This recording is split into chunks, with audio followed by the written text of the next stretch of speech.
Let us all stand up for the invocation to be led by COMSEC Attorney Cheryl Lagrosas. Let us put ourselves in the presence of the Lord. Heavenly Father, we're thankful for the watch and care that you provide over the affairs of these men and women. We are grateful that nothing escapes your care or notice. You are never asleep and you never change. The ideology and philosophies of the times change often, but you never do. Your immutability gives us great comfort, knowing that you always keep your word and your promises are true. Help us not to be so enamored by our own talents and abilities that we fail to submit ourselves to you and your ways. You tell us in Colossians 3 that we are to demonstrate compassionate hearts, kindness, humility, meekness, and patience, bearing with one another and forgiving each other as you have forgiven us.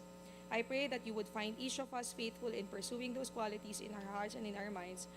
Father, many things vie for our attention. Would you grant wisdom and clarity to these men and women as they do the work of serving the needs of the Filipino people? We need your help and we pray for it in the name of Jesus. Amen. Please remain standing for the singing of our national anthem. Attention. Would you grant wisdom and clarity to these men and women as they do the work of serving the needs of the Filipino people? We need your help and we pray for Bayang magiliw, perlas ng sinanganan, hanap ng puso, sa dibdib mo'y buhay. Upang hinirang, buyan ka ng magiting, sa manlulugig, di ka pasisiil, sa dagat at sa dibdib mo'y sa langit mong bughaw, may dilag ang tula at awit sa paglayang minamahal. Ang kislat ng watawat mo'y maglipay na nagniningning, ang bituin at ang niya kailan pa may di magdidilim. Lupa ng araw ng luwalhasit pagsimba, buhay ay langit sa piling mo. Aming ligaya na pag may mga ating ang mamatay ng dahil sa'yo. Please be seated.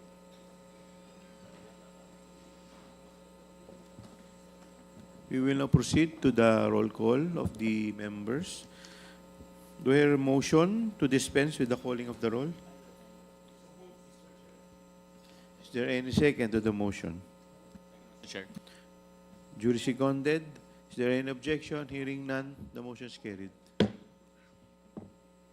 May I request the COMSEC to please acknowledge the members who are present today in today's hearing as well as our invited guests.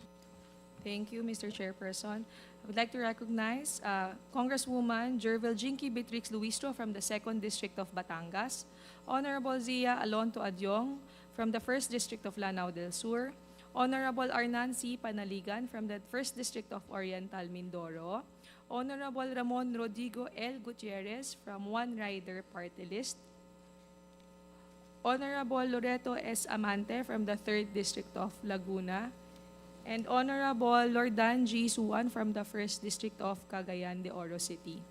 For our invited resource persons and guests, we have with us today from the Philippine Health Insurance Corporation, President and Chief Executive Officer, Mr. Emmanuel R. Ledesma Jr., Chief Operating Officer, Attorney Eli Dino Santos, Senior Vice President, Mr. Renato Limsiaco Jr., Vice President Dr. Francisco Soria Jr., Acting Senior Vice President Dr. Clementine Bautista, Acting Senior Vice President Ms. Nerissa Santiago,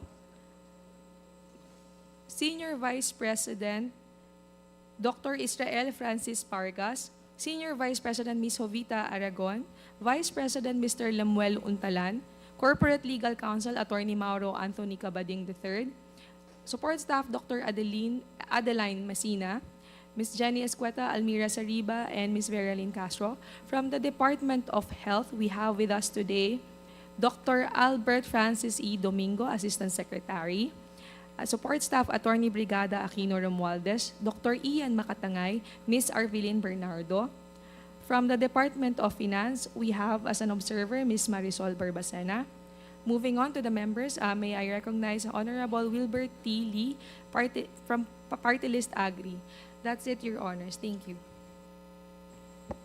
Thank you, Comsec. We will now move to the next item in our agenda. We have here the minutes of the December 17, 2024 meeting. Do I hear a motion to dispense and for the approval of the same? Mr. Chair, I Congressman respectfully move that we dispense with the reading of the minutes and for the approval of the same. So move, Mr. Chair. Duly seconded. Is there any objection? Hearing none, the motion is carried.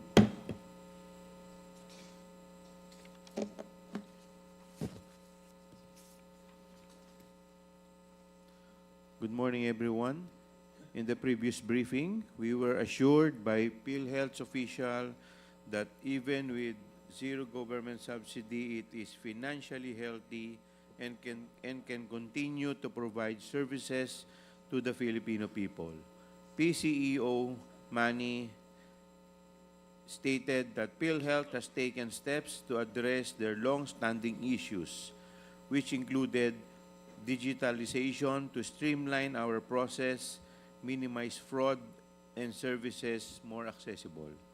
In the previous meeting, we noted that differences in the opinion of PhilHealth and DOH on how to implement Section 11 of the Universal Healthcare Act on the usage of PhilHealth's reserves in excess of the required ceiling in increasing programs, benefits, and decreasing amount of members' contributions.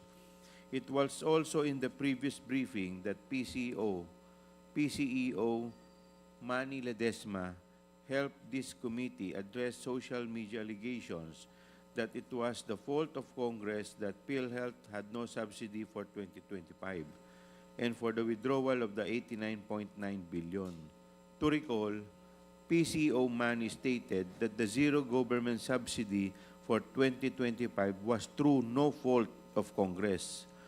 Moreover, SVP Limsiaco clarified that the 89.9 billion did not come from the direct contribution of members and that it came from the government subsidy. As observed in the previous briefing, PhilHealth has 6 other sources of funds. Number 1, sin tax collection. Number 2, 50% of the income of the government share in PAGCOR. Number 3, 40% of charity funds such as PCSO and premium contribution. Number 5, annual DOH appropriations. And last but not the least, the national government subsidy. We are here once again to be briefed by PhilHealth on the computation of the premium rate reduction proposal to implement Section 11 of the Universal Healthcare Act and update on its digitalization projects, collection efforts, implementation of the Universal Healthcare Act, examine the causes and consequences of delayed reimbursement to hospitals and impact on healthcare delivery and assess the transparency and efficiency of PhilHealth's funds management, including investment strategies and compliance with existing regulations. Thank you. We will now proceed to the interpellation. May I recognize the first interpellator? Mr. Chair. Yes, Mr. President. Mr. Chair, is it Yes. okay with your permission? Can I give a brief opening statement? Okay, with the permission of the members, okay, we will accommodate the request of Mr. Manny Ledesma. Thank Yes, you. please present. Thank you very much, Mr. Please Chair. proceed. Honorable Chairperson, distinguished members of the committee, good morning. Thank you once again for this opportunity to address this esteemed body on the important matter of PhilHealth's zero subsidy for 2025. It is of utmost importance for your constituents, our 115 million members who depend on the National Health Insurance Program. Understandably, they have concerns about the sustainability of the NHIP, our capacity to continue serving the public, and of course, our ability to pay claims payments. In the last committee meeting, I had confirmed that PhilHealth is in good shape despite unprecedented challenges last year. PhilHealth was still able to fulfill its mandate by implementing a 95% effective increase across the board for the all case rates. PhilHealth now covers nearly twice as much of the cost of medical services compared to the previous year. This leaves our members with a much smaller out-of-pocket expense as we effectively double the value and reach of the benefits for our members. More broadly, this translates to greater access to services such as diagnostics, surgeries, and treatments that might have been simply unaffordable before. This is a good illustration that our current strategy to significantly reduce the financial barriers to essential healthcare services is working very well. Our prudent financial management has ensured our resources too. And all the while, we implemented greater efficiency and transparency to our operations. These achievements affirm PhilHealth's role as a critical pillar of our healthcare system. As His Excellency President Marcos personally assured our members last January 16, hindi mababawasan ang serbisyo ng PhilHealth. Hindi mababawasan ang bayad ng PhilHealth sa insurance claims. In fact, baliktad. Padadamihin pa namin ang serbisyong ibibigay ng PhilHealth. Palalakihin pa namin ang pagbayad ng insurance claims. I also reported on the significant enhancements and development of new benefits for our members. 30 benefit packages since I have taken office. PhilHealth remains on track in the mission to make quality healthcare much more equitable and much more accessible. I am confident in this determination as this year will showcase even much better results stemming from the strategic organizational streamlining and operational refinements that have been carried out in the past 2 years under my administration. We came out with new benefit packages just this month to address pressing healthcare needs, starting with optometric services for children up to 15 years old. With this early detection and intervention for vision impairments, we will reduce the debilitating effects on the youth's education and quality of life. We have also rationalized our package for cataract operations, a significant step toward reducing preventable blindness for elderly members. We also now offer coverage for pediatric cataract cases. And our most recent circular was to introduce our benefits package for physical medicine, rehabilitation services, and assistive mobility devices. Our members can now avail of the services of physical and speech therapists and assistive mobile devices like wheelchairs, walkers, rollators, and canes can now be procured affordably by our members with mobility issues. Looking ahead, we are focused on further expanding our coverage to include broader preventive and promotive care, increased coverage for critical illnesses, and integration of more advanced diagnostic and treatment options. These efforts are aligned with our vision of making universal health coverage a reality for all Filipinos. PhilHealth is in the midst of a critical transformation. At the same time as benefits development, we are strengthening our financial management systems, streamlining operations, and leveraging technology to improve service delivery. I talk of more than just modernization, but about building a resilient and responsive health insurance system that can adapt to the evolving challenges not just of the healthcare landscape, but of our society itself. In just a few weeks, PhilHealth will commemorate its 30th anniversary since its founding. This year, we look forward to building on successes, pursuing reforms that strengthen our foundational values, and expanding our reach even further to deliver truly comprehensive and inclusive healthcare. In closing, we affirm, as always, our commitment to universal healthcare and the steady progress of our current plans towards its successful realization. The zero subsidy matter has certainly underscored the need for collaboration and shared responsibility between PhilHealth and the other organs of the government. We sincerely hope you will continue to work with us to craft solutions that ensure the financial viability of the National Health Insurance Program. Maraming salamat, Mr. Chair, for your kind consideration. Your honors, I look forward to your observations and recommendations for the future of healthcare in our country. Good morning po. Over. Thank you. Before I recognize the Honorable Jinky Luistro, the Chair would like to recognize the Honorable Francisco Paulo Ortega from the 1st District of La Union. If I remember it correctly, Mr. Ledesma, during the last hearing, we requested for certain documents to your end. I think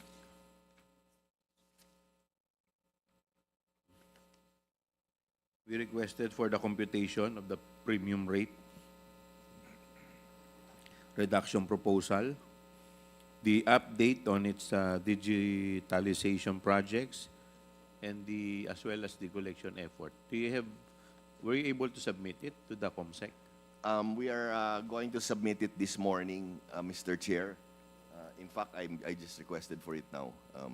Okay. All three documents? Yes, Mr. Chair, all three documents, Mr. Chair. Okay, thank you. The Chair would like to recognize the Honorable Luis Toro. Thank you, Mr. Chair. Good morning to all our resource persons and good morning to the esteemed members of the Committee on Good Government.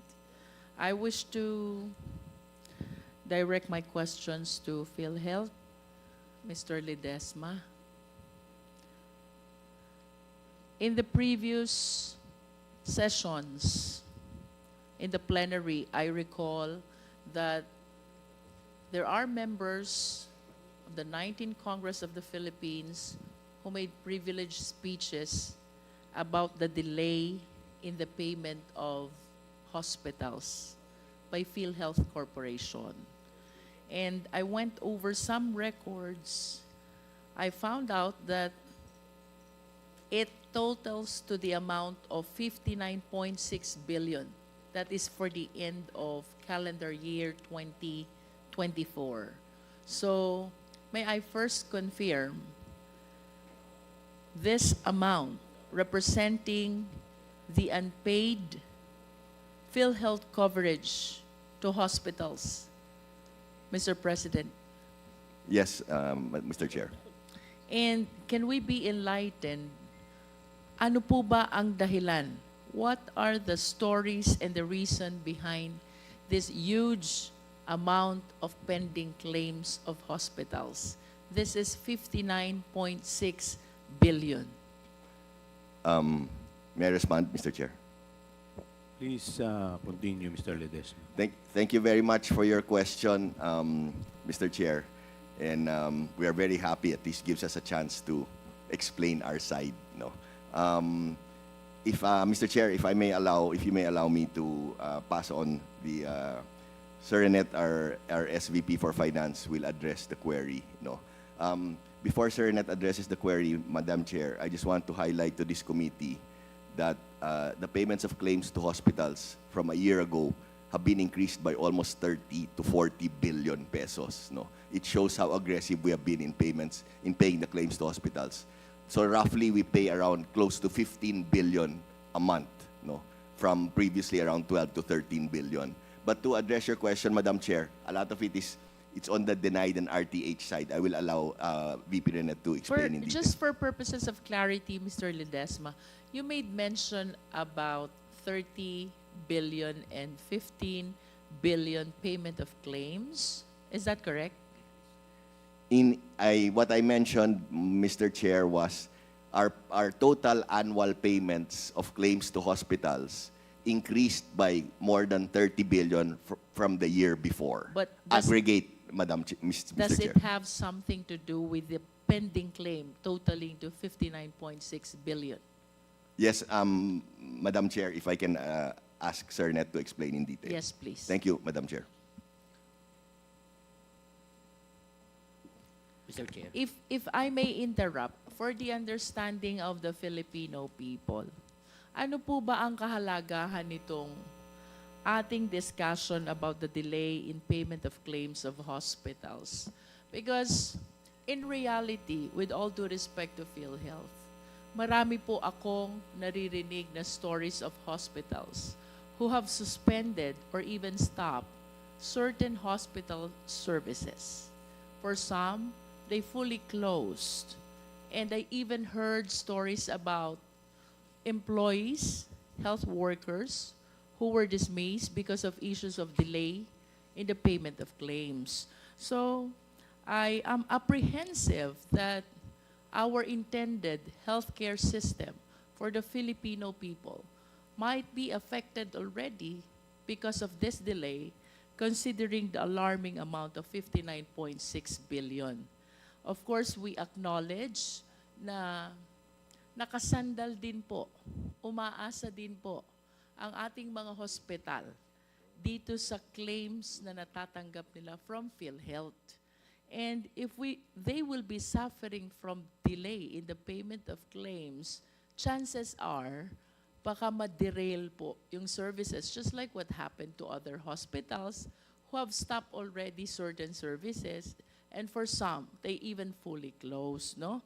So, for the viewing public, nais po nating malaman ano ang kaugnayan nitong 59.6 billion na pending claim with respect dito sa mga hospitals na naririnig nating tumitigil yung ibang hospital services or yung iba ay totally nagsasarado na. How true na may kaugnayan ang delay ng payment ng claim sa mga nangyayaring ganito sa ating mga hospital?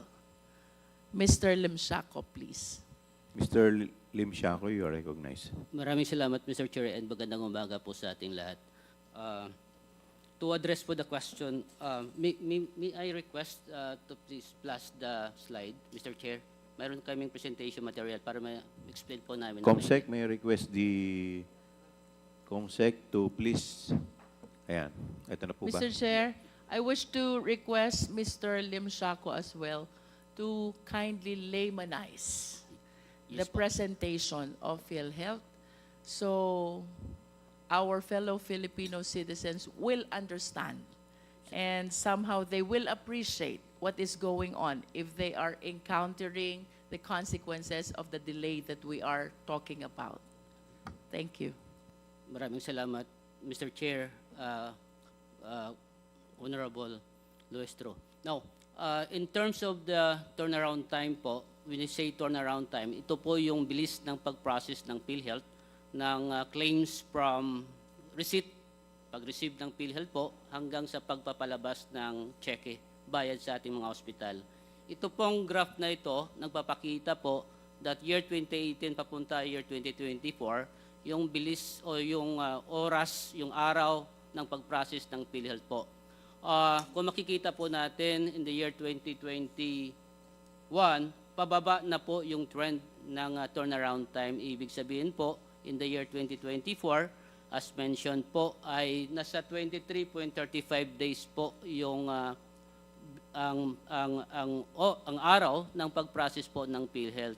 Now, ito po nagpapakita yung instruction ng PCEO Ledesma po na ayusin yung sistema sa pagbayad na mabilisan po. Ito po ay aggregated po ito nationwide. Ibig sabihin, may mga hospitals, may mga claims na more than 23 days o may mga claims na less than 10 days po. So yung average niya ay nasa 23.35 days po. Ibig sabihin, yung isang buwan po na turnaround time ng pag-receive ng claims, more or less nababayaran na po ng PhilHealth. Now, pwede po sa before that slide po, doon natin makikita yung claims ng status po. Isang slide po. Before that slide po. Can we flash again the first slide? Pwede po pakibalik yung first slide. I just want to be clarified, Mr. Limshaco. Yes po. Ano po yung figures na nandito sa left hand? 50, 45, 40. What do they represent? Mr. Chair, that dito sa kanan side, kaliwa, that represents the days po. Mr. So by Chair, 50, you mean 50 calendar days? yes po. And nasa batas po, PhilHealth po ay given the 60 days to process the claims. Meaning po, 60 days dapat hindi po siya lumampas ng 60 days. Yung For one pag-process hospital claim. sa isang claim po. Opo. Mr. Limsiaco, how about the figures at the bottom, along with national, 41.4 for 2018? What do they represent? That figure, Mr. Chair, Honorable Luistro, representing the actual average turnaround time ng pag-process ng PhilHealth ng claim po for that particular year. So meaning, in the year 2018, nasa 41.04 po yung processing time, processing day ng PhilHealth po. So forth and So so the on. average number of days for all the claims that were facilitated is 41.04 number of days. Yes po, Mr. Chair, Honorable Luistro po. In other words, the one on the left hand is the actual number of days, and the one at the bottom is the average number of days. Mr. Chair, Honorable Luistro, itong sa baba po, yun na yung pinaka-absolute na average turnaround time po natin. And then dito po sa kaliwa, naka-range po siya ng +5, meaning kung sabihin natin 41, nasa 41.04 in the year 2018, nasa 40 po, nasa 40 po yung bar natin. But that represent the number of days as well. Yes po, Mr. Chair, Honorable Luistro po.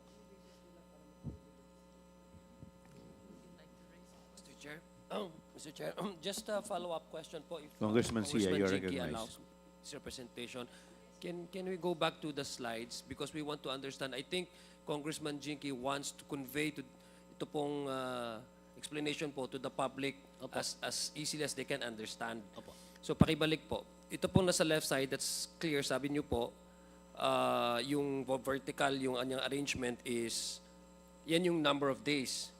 The bottom, 41.04, ito po, what's the basis for you to arrive at the 41.04? The total of, Yes po. the total number of payments, the The total number, average, aggregated average po ng claims na the amount, the pumapasok kay claims that PhilHealth. you need to pay The out. number po and the processing po ng claims po natin. Meaning, ito po, kumbaga naka-range po tayo sa vertical. Ito po yung 41.04, 22.79. Ito na po yung actual na turnaround time po on that particular year. Na umabot sa ng 41.04 and bumaba sa ng 22.79. In the year 2019, that is the pre-COVID stage, and umakyat po siya dahil nasa COVID stage po tayo. And post-COVID po, dahan-dahan na po siya na bumaba naman until sa 2024 po na operation na pinipilit po ng korporasyon na ibaba pa yung turnaround po ng pagbayad ng claims sa ating mga hospitals and facilities po. One follow-up lang po para maintindihan lang po ng talagang taong Opo. bayan. Itong 41.04% is present ba ito o number of days? Number of days po. Average number of days po sa pag-process ng claims.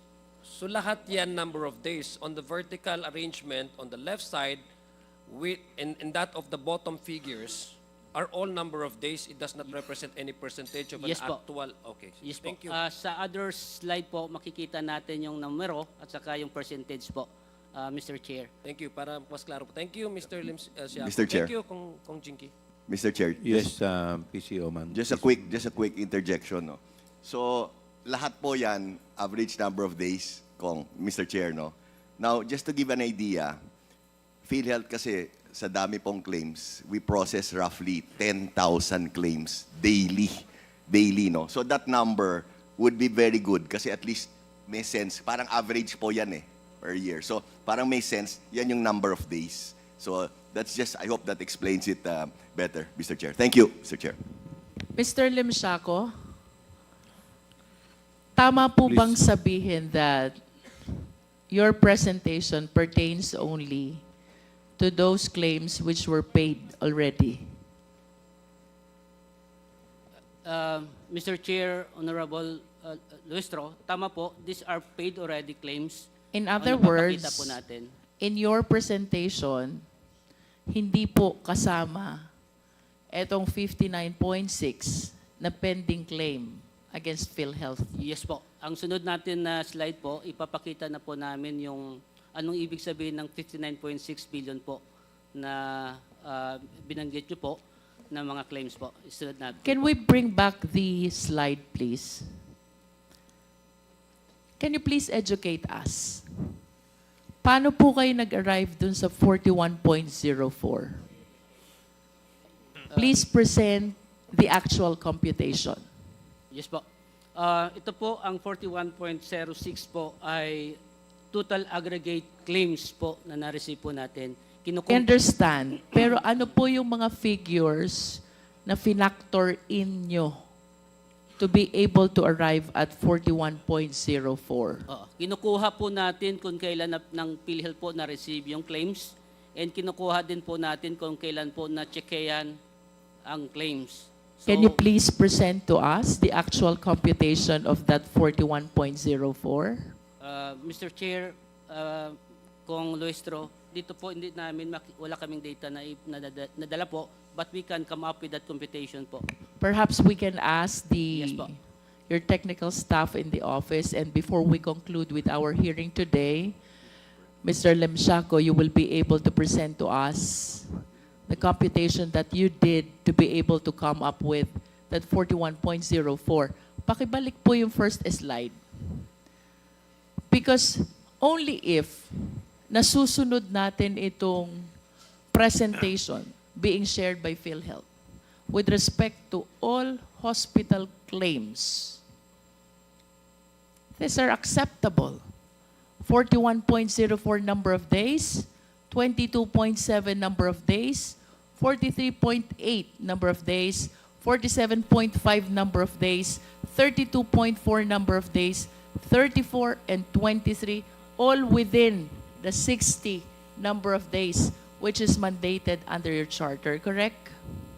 Is this correct, Mr. Limshaco? Yes, Mr. Chair. So if Honorable Luistro. only this presentation is being followed really by PhilHealth with respect to all claims, I don't think we will be encountering this 59.6 billion unpaid claims. Mr. Chair. Mr. Chair, before Before I recognize Mandy, the chair would like to recognize the Honorable David J.J. Suarez, Deputy Speaker from the 2nd District of Quezon. The chair would like to recognize also the Honorable Vice Chairperson Romeo Acop from the 2nd District of Antipolo City. Please continue. Mr. Chair. Thank you, Mr. Chair. Mr. Chair, yes. Pardon me, Mr. Yes. Chair. Just With before we allow- indulgence of with the indulgence of Kong Chair Jiggy, would like to pasensya na po. recognize Gusto ko lang Congressman po Sia. maintindihan before we go to another slides, no? Pakibalik lang po yung first slide para we are on the same wavelength, no? Diyan sa baba, pasensya na po sabi niyo po that corresponds to the number of days. My question is, bakit mayroong 0.79? What's 79 and what 04, what 53 represent? Is it hours? 32.44. 34.20. Yeah. Sige po. Mr. Chair, Honorable Adjong, again, yung calculation po natin dito, kailan po na-receive ng PhilHealth and kailan po na-issue ng cheque ng PhilHealth. Now, ibig sabihin, lahat ng mga claims na yan, kinukuha natin yung number of days and tinototal po, divide by the number of claims po to, and then we can get that 41.04. Meaning, kasama po siya sa calculation natin na talagang may butal po na lumalabas po. Yung butal kasi in terms of days, this is not an amount to be paid, this is number of days, no? Yung question ko po, yung sabi ni Kong Jinky, kasi gusto natin maintindihan talaga sa mga tao, what does the decimal point represent? Is it number of hours? If 41 is the number of days, what is decimal point represent? Is it hours? Mr. Chair, Honorable Adjong, meaning that butal po, that will represent a fraction of a day, meaning convert into hour po, pwede rin po natin siya ganun mangyayari po. So, kumbaga, nasa stamp po tayo ng pag-receive ng PhilHealth because automated na po to, and nakikita din po niya yung kailan na-issuean ng cheque po, and then add up and divide based on the number of claims processed on that day. Again po, on that year, I mean.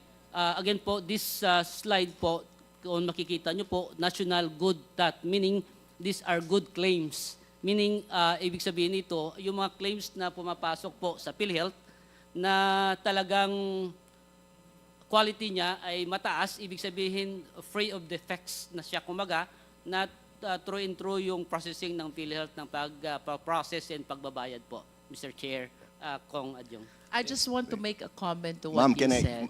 Ma'am, sorry, can I address first so we don't get too far? Is it okay, ma'am? With all due respect, Mr. Ledesma, this has something to do with his earlier manifestation. If you are saying that those decimal numbers represent the fraction of day, then I wish to believe that they represent hour. Do you agree? Yes po naman. Yes po, Kong Honorable Luestro po. Thank you. Maraming Mr. salamat. Chair, Yeah. that Mr. Ledesma wished to manifest something. Thank you, Mr. Chair. Can I proceed, Mr. Chair? Please proceed, Yeah. Thank you. PCO Mandy. Mr. Chair, actually, I think one of the reasons, kasi ang gaganda ng mga questioning, no, it's all very excellent, no.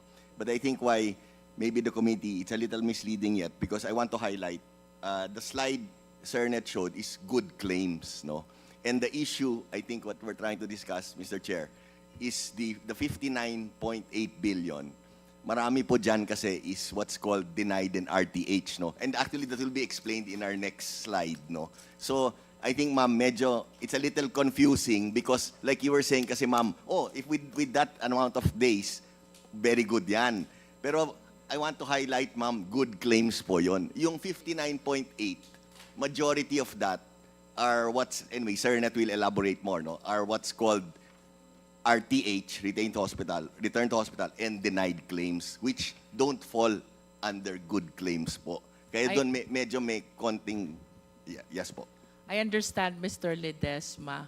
However, if our intention is to make the presentation chronological, I think you should have started your presentation with the total claims, including both the good and the bad claims. And then We'll you do that, ma'am. separate the good and the bad. We will do that. Understood, ma'am. Thank you, Thank Mr. you. Chair.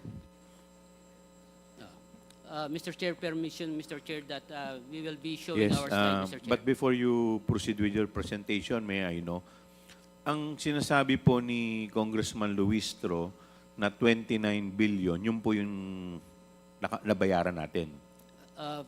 Mr. Chair, the Tama one ba? mentioned 59.6. Parang 59.8 ata, Mr. Chair. Hindi, yung sinasabi niya yung unpaid 59 Oh, 59.6. Tama ba? Oo. Unpaid Yung pinakikita ninyo, 59.6 billion unpaid. So yung pinakikita po ninyo, magkakano po yun? Yung nabayaran ninyo ng 23 days, ilan po yun? Mr. Chair, sa 29? presentation makita po natin dito po. Okay, sige. Kung magkanong amount po dyan for year 2024 po. Okay, sige, please. Initially po, before inaayos nila po yung ating slide, that 59.6 billion, Mr. Chair, as discussed in our previous hearing, ay denied and returned to hospital claims.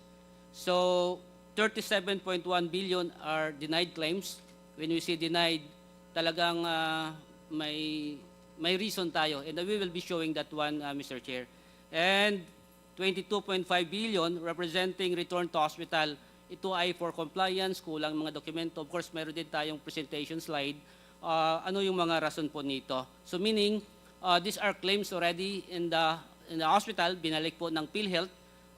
Kumbaga, because these are denied, these are returned to hospital. Mr. Chair, let me proceed to my presentation already.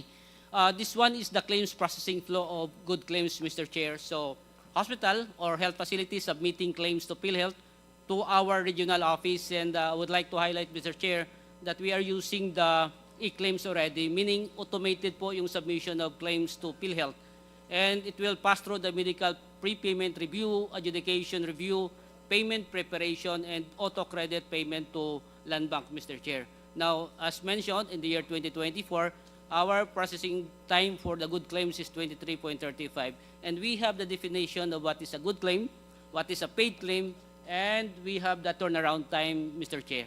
Next slide, please.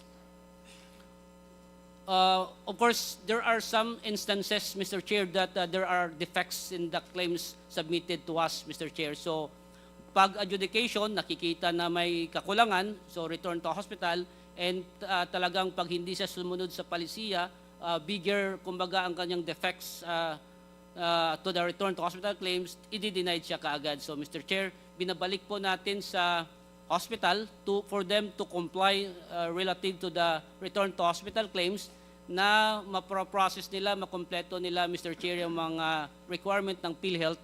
And on the part naman po ng denied claims, they can submit naman ng motion of reconsideration for them, for PhilHealth to process that one and then i-review if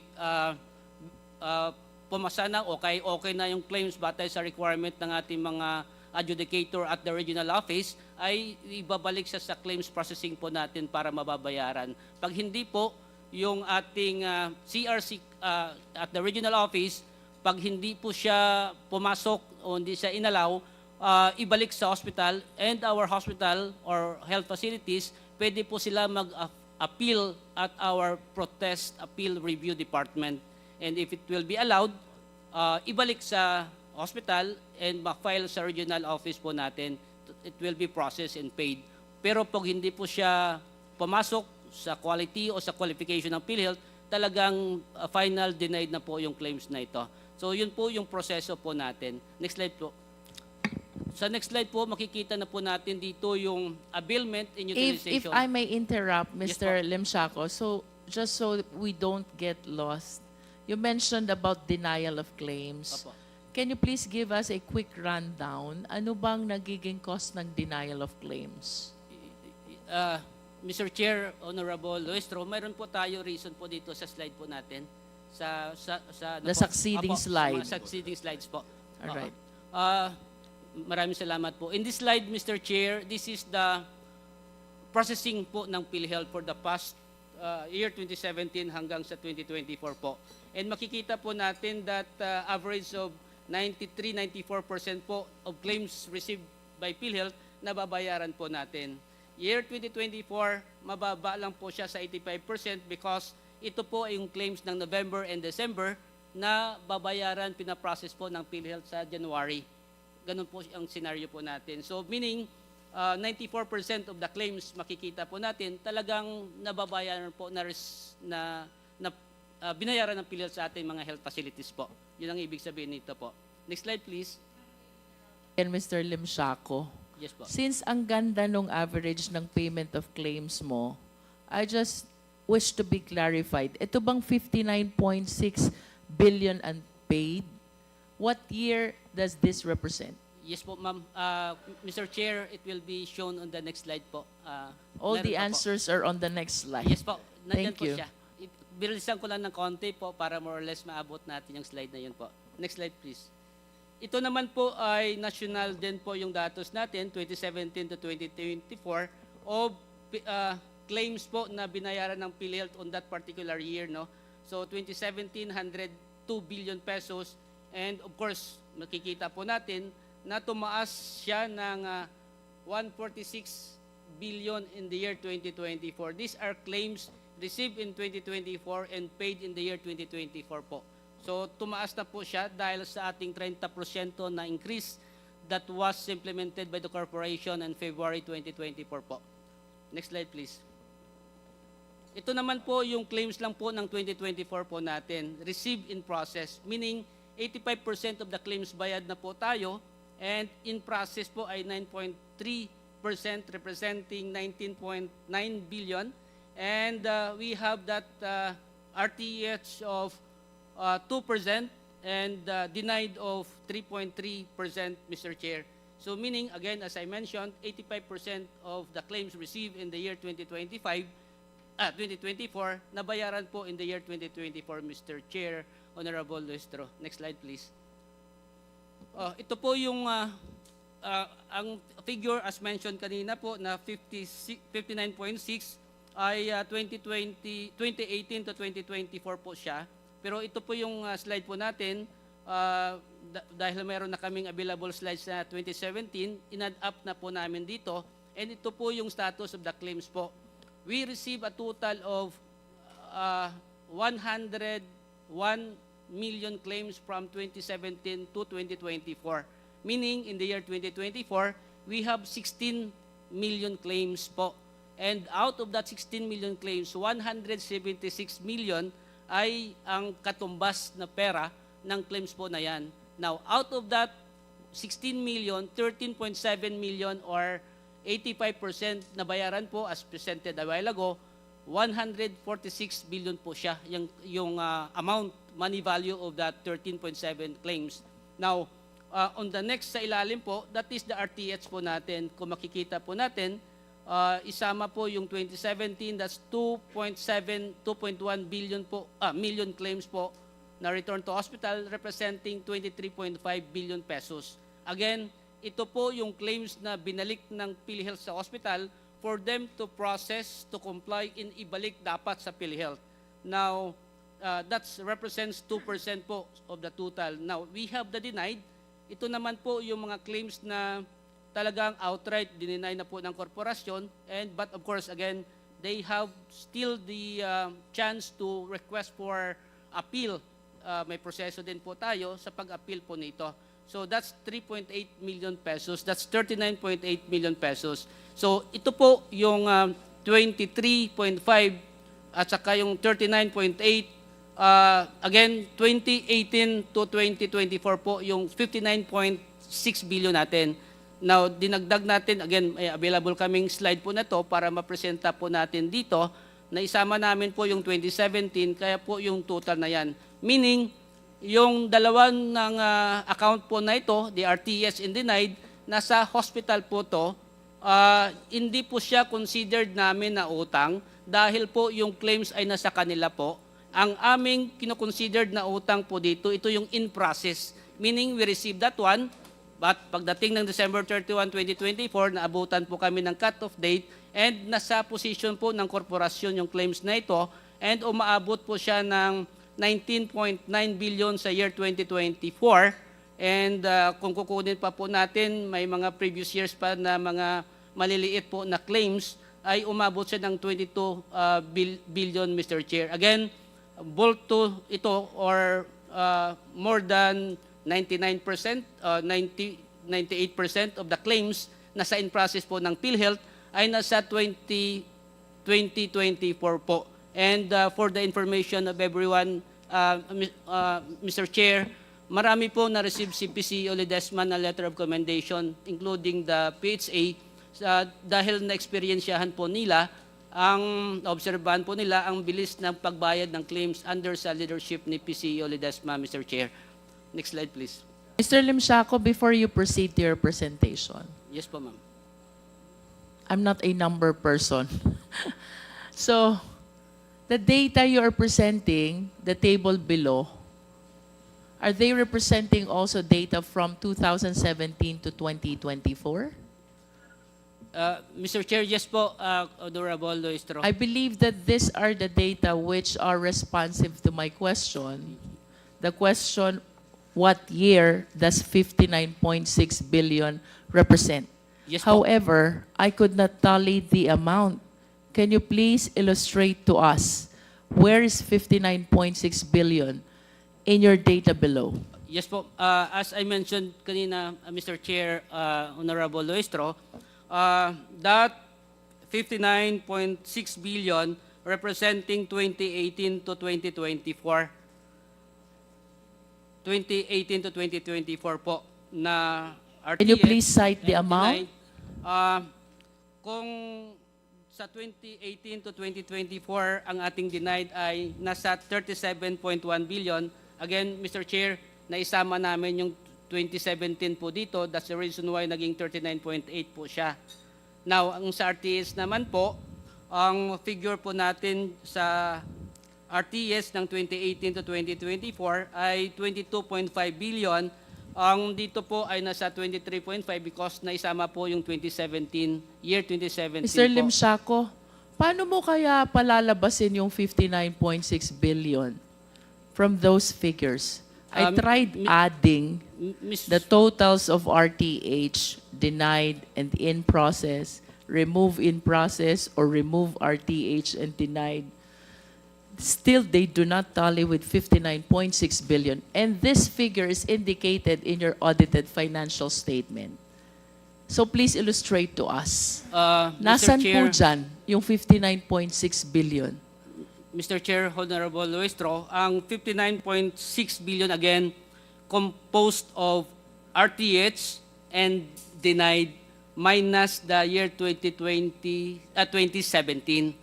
So kay 2018 to 2024 po yung datos po natin na ibigay last time. Kaya nagtotal lang siya ng 59.6 billion, Mr. Chair. Mr. Limsiaco, kanina po tinanong ko kayo if the data below likewise represent the data for 2017 to 2024, similar to the table above. Sabi niyo po, yes. Yes po. You still confirm that? Yes po. Kukunin lang po natin ang 2017 po. Kung titingnan po natin sa RTS po, may 119,000 po.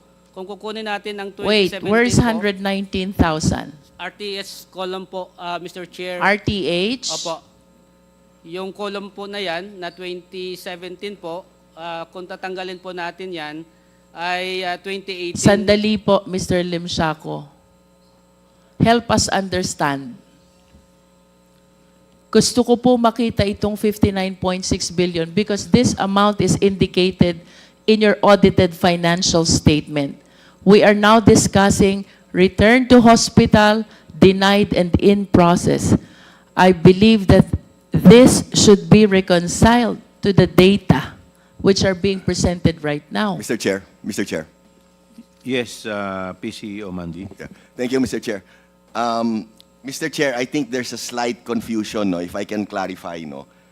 Yes, Sir Net mentioned that the 59.8 is in the data. No? But ma'am, I think we should be clear that the 59.8 is from 2018 to 2024.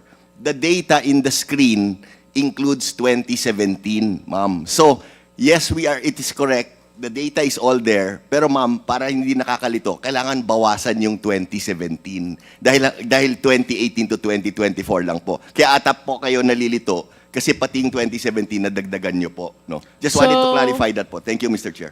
Are you referring to the total amount of RTH, total amount of denied? Ganun po ba yun? Mr. Chair, kung Nuestro, tama po, ma'am. So that 59.6... So which amount should I deduct from the total of 23 billion and the total of 39 billion to come up with 59.6 billion? Mr. Chair, interjection, most respectfully.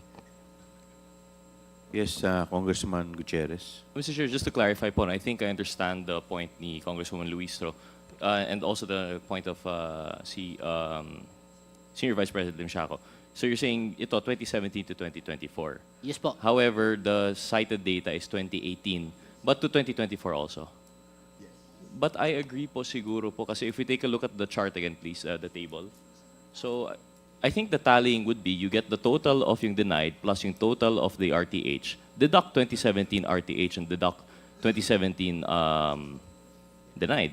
Tama po. So if you'd follow that, 23,521,711,694 na total RTH plus the denied of 39,871,703,000 minus yung sa 2017 for the denied, which is 2,447,728, 447,728,348 minus also for 2017 na RTH 897,558,734. Tama po ba that would be the formula to deduct 2017? The total is still 60 billion po. It's close to 59.8, but you have to understand, pag hindi po nagtatali, it does not inspire confidence in the numbers po, no? Mr. Chair, Kong Gutierrez, tama po, because again, as I mentioned, this data po, ang extraction date ay iba po siya, but nevertheless, pareho po yung prinsipyo po ng data po nito. Meaning, that 59.6 billion po natin, composed of RTS and composed of denied po, Now, magka-diferensya po siya ng konti na lang, immaterial, insignificant na po siya. But the composition I'm of... sorry, I refuse to accept that that is immaterial and insignificant. When you're presenting numbers, we assume them to be accurate. Mr. Chair, I can give you the figure, Mr. Chair, in one table that represents already the 59.6 as presented in the I think previous that would be meeting. better because that was the point of the the good congresswoman from Batangas. She wanted a breakdown. Bakit? It took us, when we finally looked at the table, ngayon nyo lang po linalabas. I hope you understand the frustration po, no? I mean, we can't call this insignificant. When there is kahit minor differences po, it does not inspire confidence in the data presented to this committee. Duly noted on your comment, Mr. Chair. Thank you very much, Mr. Chair. Just for the information of the committee, the exact amount showed in our report is 59.6 billion and not 59.8 billion. So if the Honorable Gutierrez was able to compute the total unpaid to 60 billion, then there's a difference of like 400 million.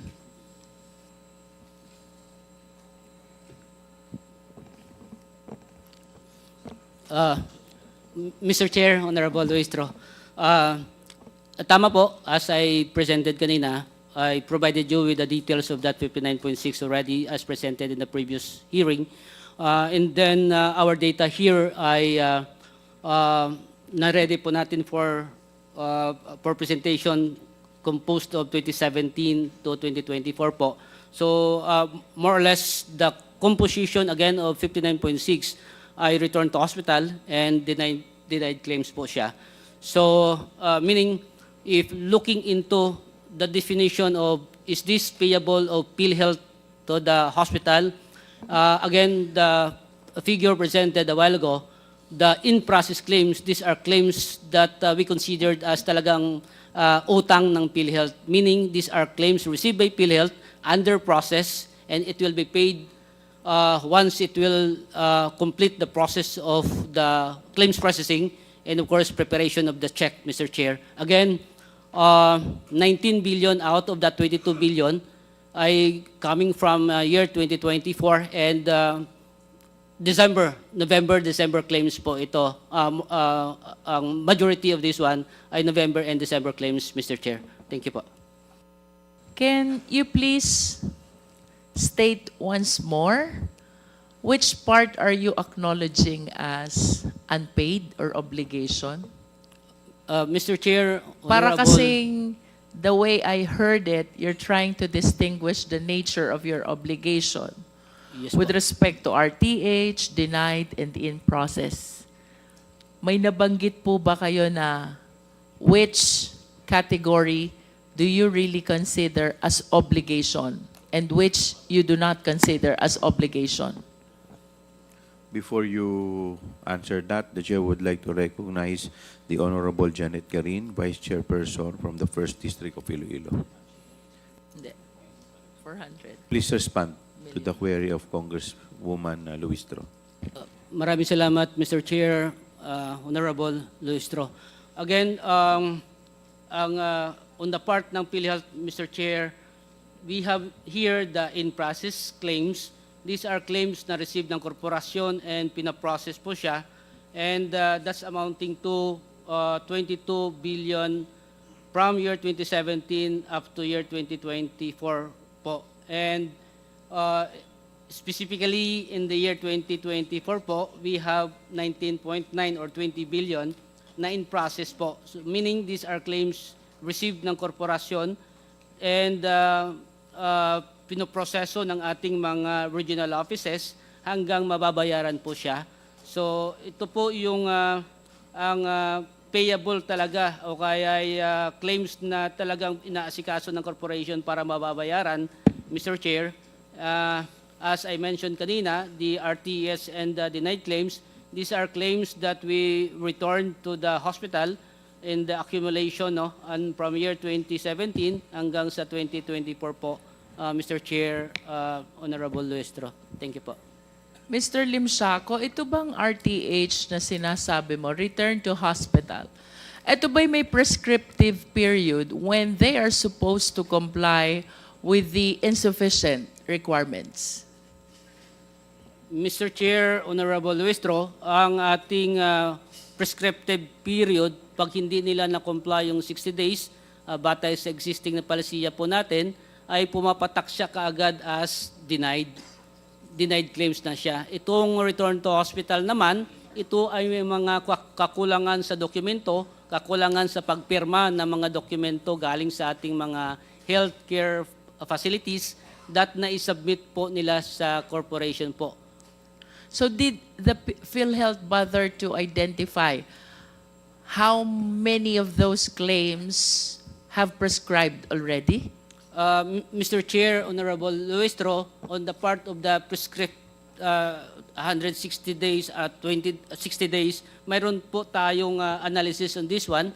And mayroon akong slide dito po, pwede siguro papunta na tayo doon para makita na po natin ang rason. I felt quite disturbed, Mr. Limshaco, when you said that the obligation that you consider of PhilHealth is the one in process represented by the figure 19 million.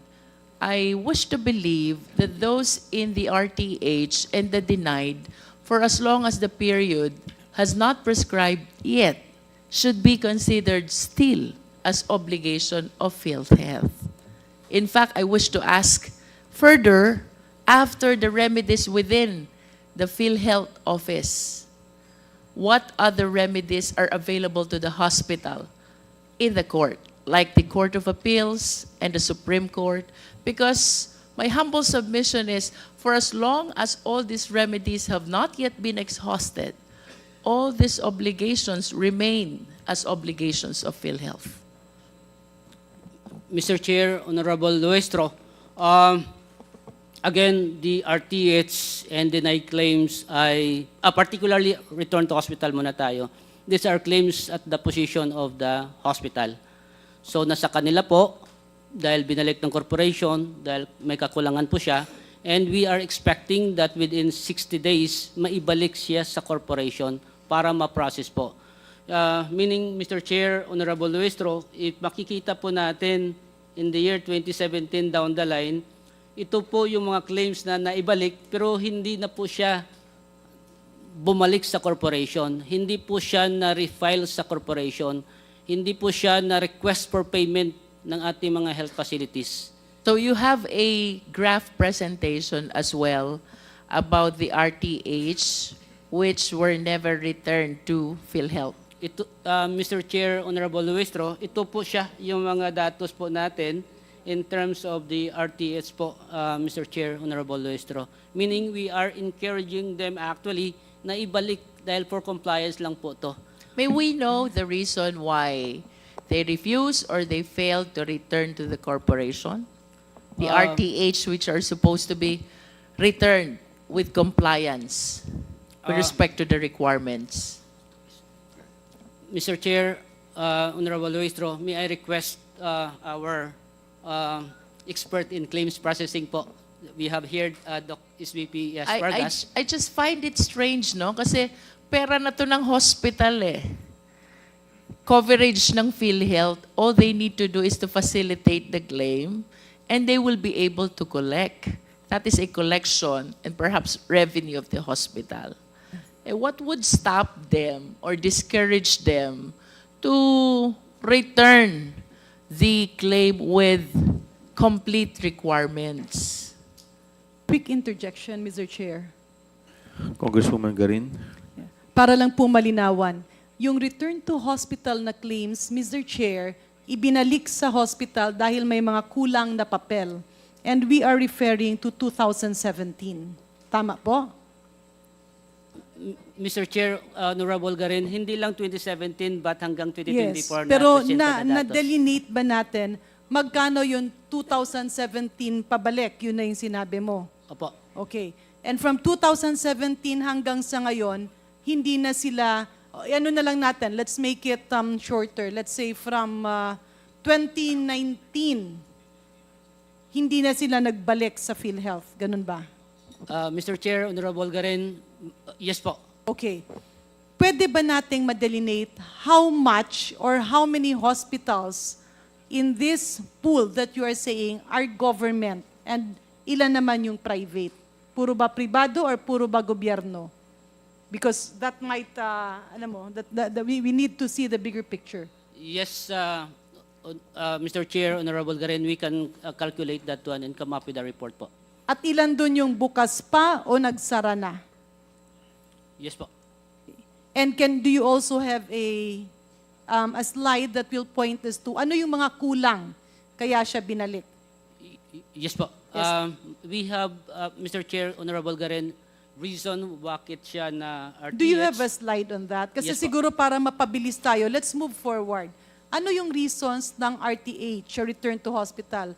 Ano yung reasons ng mga denial? Para makita natin kung doable ba o hindi ba. Opo. Mayroon po If tayo. the Honorable Luis will be willing, okay, you have the slide now. Mr. Chair, Honorable Garin, this is the top 10 reasons for return to hospital in current year 2024 po. So, other documentary required, may mga documents po na hiningi ang ating claims processor na isupport doon sa mga claims ng ating mga health facilities po. Of course, discrepancies sa ating nakikita po ng processor po natin. Mr. Chair, can Mr. Lim Siaco expand more, define, ano po ang ibig sabihin ng discrepancy para po maintindihan? Mr. Chair, Honorable Garin, may I request Doc Ispot to respond if allow po ng Chair. Dr.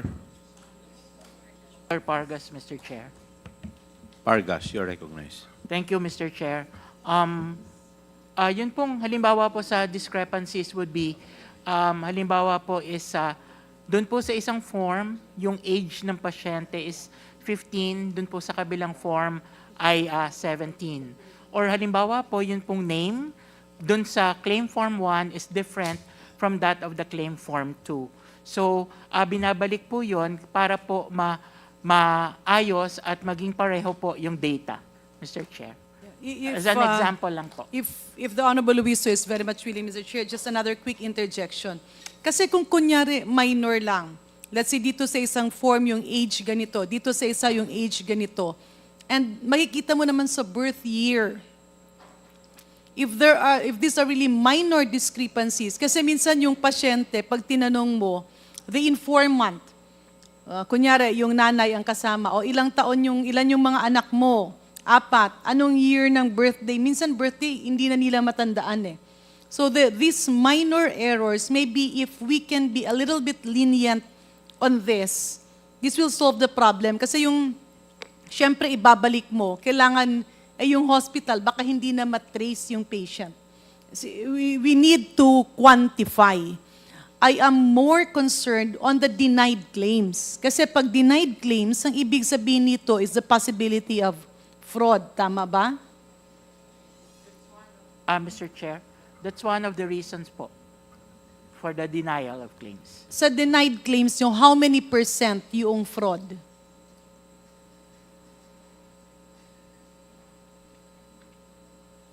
We don't have the data, Mr. Chair, but we can provide. Yes. So Mr. Chair, in addition to what the Honorable Luis is saying, kunyari konting discrepancy lang sa edad, kasi especially if the patient is not that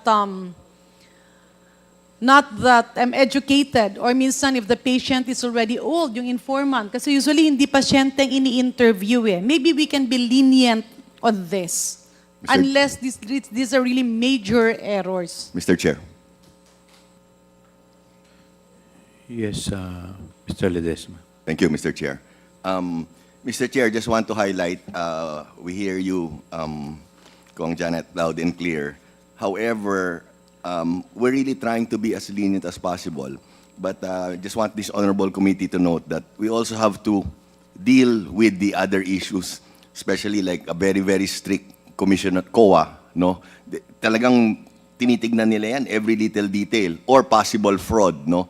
So yes, it's actually a very difficult balancing act for us because we hear all these stories of the hospitals closing, all that. But I think it might be good for the committee to note that we also have to deal with all of these other agencies, no? And ang daming, historically, PhilHealth, ang daming findings, ang daming negative. So we're also, we have to weigh everything, no? I just wanted to mention that, Mr. Chair. Thank you, Mr. Chair. Quick interjection lang, Mr. Chair, if with the indulgence Congressman of... Lee. Well, for the information lang of the committee, Mr. Chair, I have filed the House bill giving amnesty to all this return to hospital, yung mga especially yung nabanggit ni Kong Green na maliliit, no? That's why itong House bill sana Congresswoman Green would pave the way, no? Kasi hindi lang po itong mga return to hospital, pati po yung mga denied claims because of late submission, no? I think meron din pong mga denied claim, and gusto ko nga itanong later on kung magkano ba to, no, yung mga denied claims because of late submissions of documents, no? Kasi within 60 days daw kailangan i-claim, no? And useless po itong pinag-uusapang benefits lahat kung itong mga hospitals na to ay lahat po, no, ayaw po serve sa mga PhilHealth members, no? So, yun lang po, Mr. Chair, no? I just would like to give the information to the committee na meron po akong final na ganung House bill, no, giving amnesty to these denied claims because of late submissions and return to hospital because of ito pong mga maliliit na mga discrepancies. Thank you, Mr. Chair. Thank Very, you. very quick interjection, 1 minute interjection, Mr. Yes, Chair. with the indulgence of Congresswoman Luis. Yeah. Chair would Of like course, to we recognize laud the Congressman proposal Darin. of the Honorable Lee, but coming from PhilHealth before, I think it is somehow untenable. Kasi it's okay to give an amnesty if the deficiency is, ang amnesty kasi is meron kang dapat bayaran. Tapos let's say sabihin natin, hindi mo na bayaran, nagkaroon ng mga penalties, then you can give an amnesty. But in this case, it will be very difficult for PhilHealth to do that because they will now be the subject of a lot of cases. So yan ang magiging problema. I believe the solution is not an amnesty. The solution here is the IT system. Because if you have PhilHealth claims, andun yung birth year, pag hindi naman tugma ang birth date, ang age na nalagay, makakapture ng computer yan eh. So it's the IT system. That's the solution, not the amnesty. Maraming salamat, Mr. Chair. Sorry, Mr. Chair, just very quick answer to the Honorable. Yes, with the indulgence of Congresswoman Yes. Luis. Please proceed, Congressman Lee. 1 minute. Well, tama po kayo, Honorable Green. No, but ang tinitingnan ko kasi dito sa amnesty yung mga dati, no. Moving forward, of course, the solution is the IT system really, no. So ang tinitingnan ko kasi dito is yung mga denied claims to hospital which affects their services, no. Denied claims because of yun pong late submission, no, of documents, no. Kasi reimbursement daw is within 60 days should be reimbursed, no. Marami po tayong hospital na na-deny yung claim, automatically denied because of late submission, no. That is the information I gathered from the last meeting with the group of PHA, no, and PhilHealth also, no, have confirmed this during the last committee hearing on health, no. So that was one of the reason. And then yung isa pa, ito pong mga small discrepancy that you have mentioned nga, no, na kung maaari itong mga na-return to hospital na tama kayo, hindi na nila mahanap yung mga pasyente, no, hindi na nila matrace kung nasaan na to, no, paano nila ito aayusin, no. So ito po yung sentro, no, nung House bill natin na yan, no, na sana mabigyan po itong mga hospital kasi totoo namang naibawas nila ito dun sa mga billing ng mga pasyente, no. So yun po ang sinesentro. But again, I submit that tama po kayo na yung pong IT ang talagang solution po dito. Yun lang po, Mr. Chair. Thank you. Thank you. The Mr. Chair would Chair, like to very quick recognize- input to the denied claims, Mr. Chair. Ang problema kasi nung dati, maraming in-enroll na double or triple na enroll yung isang tao. And there were also situations where names were actually fictitious. So in fairness to the people manning this before, they had to deny the claims, especially if fictitious yung tao. Ibig sabihin, napaka-imposible na yung isang hospital ay magkaroon ng ganitong number of operations. So, granting an amnesty will actually mean relieving them of their responsibility. So, I believe that will apply, your proposal can be considered on RTH, but definitely, Mr. Chair, on denied claims, it will send a wrong signal. Kasi dapat alagaan natin, tama naman, marami ang benepisyo, but it should go to the real people and those in need. No fraudulent claims. Maraming salamat, Mr. Chair. 30 seconds, Mr. Chair. Congressman, Mr. Chair. siguro pwede po natin i-tackle yan once your Yes. Mr. Chair, bill is hindi filed. ba Yun na pwede- po yung tamang committee po Mr. na... Chair. Yes, the Hindi Vice... po ba yung issue na yan, pwedeng pag-usapan pag nandun na sa proper committee? Ayun na po. Yun Thank na you, po Mr. yung- Chair. I submit. Nagtataas pa ako ng kamay kanina rito, pero parang nagdidebate na tayo sa Kaya isang nga po. issue na hindi dapat nandito. Yes. Thank you, Mr. Chair. I submit, Mr. Thank Chair. you. Please proceed, Congresswoman Luistro. But before you proceed, the Chair would like to recognize the Senior Vice Chairperson, the Honorable Bienvenido Abante, Senior from the 6th District of Manila. Please continue, Can we Congresswoman please Luistro. put again on the screen the last slide? I will be concluding my interpellation on this slide, Mr. Chair. Going over the top 10 reasons for the cases of return to hospital, I observe that these are mostly documentary. Some are minor discrepancy. And I feel disturbed that the purpose of our universal health care is being defeated because of the issues of documentary requirements or minor discrepancies, when in fact, these claims are legitimate claims, I wish to believe. Now, I wish to ask PhilHealth, ano po bang countermeasures ang inyong ginawa, itinulong sa hospital to facilitate this RTH and in order to give what is due to the hospitals who have rendered the services already to the patients? Mr. Chair. Yes, PCEO Mandi. I will reply, Mr. Chair, and then if I can allow COO Eli Santos to continue answering the query. Ma'am, we hear you loud and clear. What we are doing is we are encouraging, strongly encouraging, actually doing it, face-to-face reconciliation with the different hospitals and doctors. We are doing capacity building also.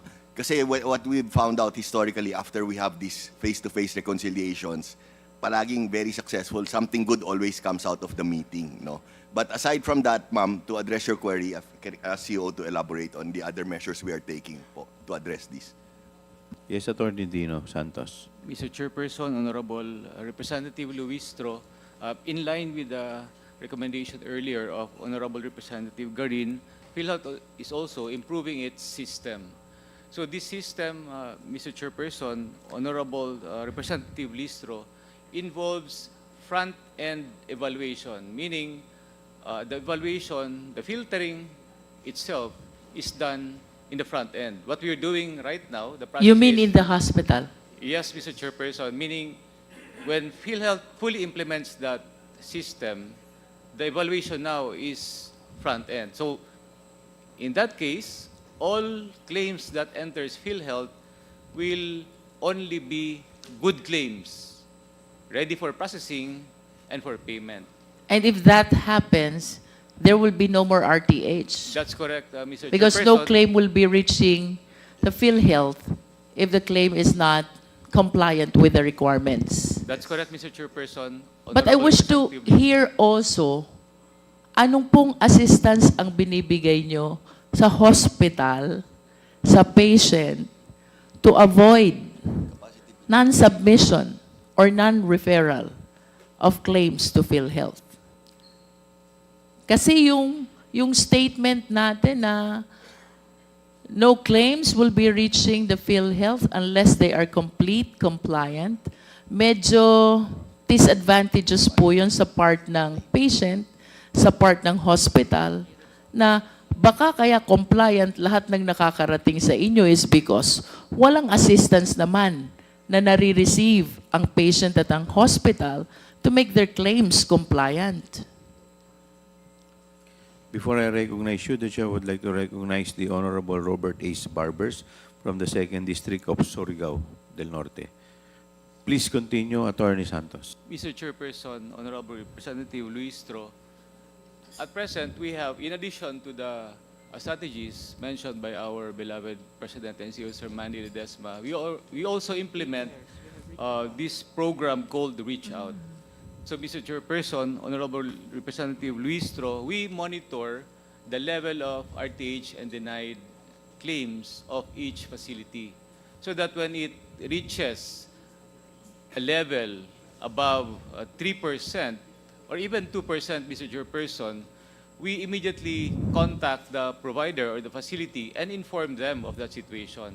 So we reconcile data and immediately implement measures to prevent these from happening again. So we coordinate closely with the providers so that they will correct their practices, Mr. Chairperson. Probably what they need is more orientation, more training, more education on how to prepare and process claims from their end. So that again, the submitted claims will improve, Mr. Chairperson, Honorable Representative Luis. And if I may add, Attorney Santos, I hope we can provide also a PhilHealth focal person, hospital-based, who can actually and physically assist both the hospital and the patient in accomplishing all your requirements. And for my second point, I hope there are still chances to simplify the requirements in the process. Kasi kamukha po nung sinabi kanina ni Honorable Garin, if the patient is not so educated, it might be very difficult for him or for her filling in all those forms. But if we can simplify them, kung tawagin ng iba, user-friendly ang form, madaling unawain, I think we will be able to avoid itong mga RTH or non-submission of claims.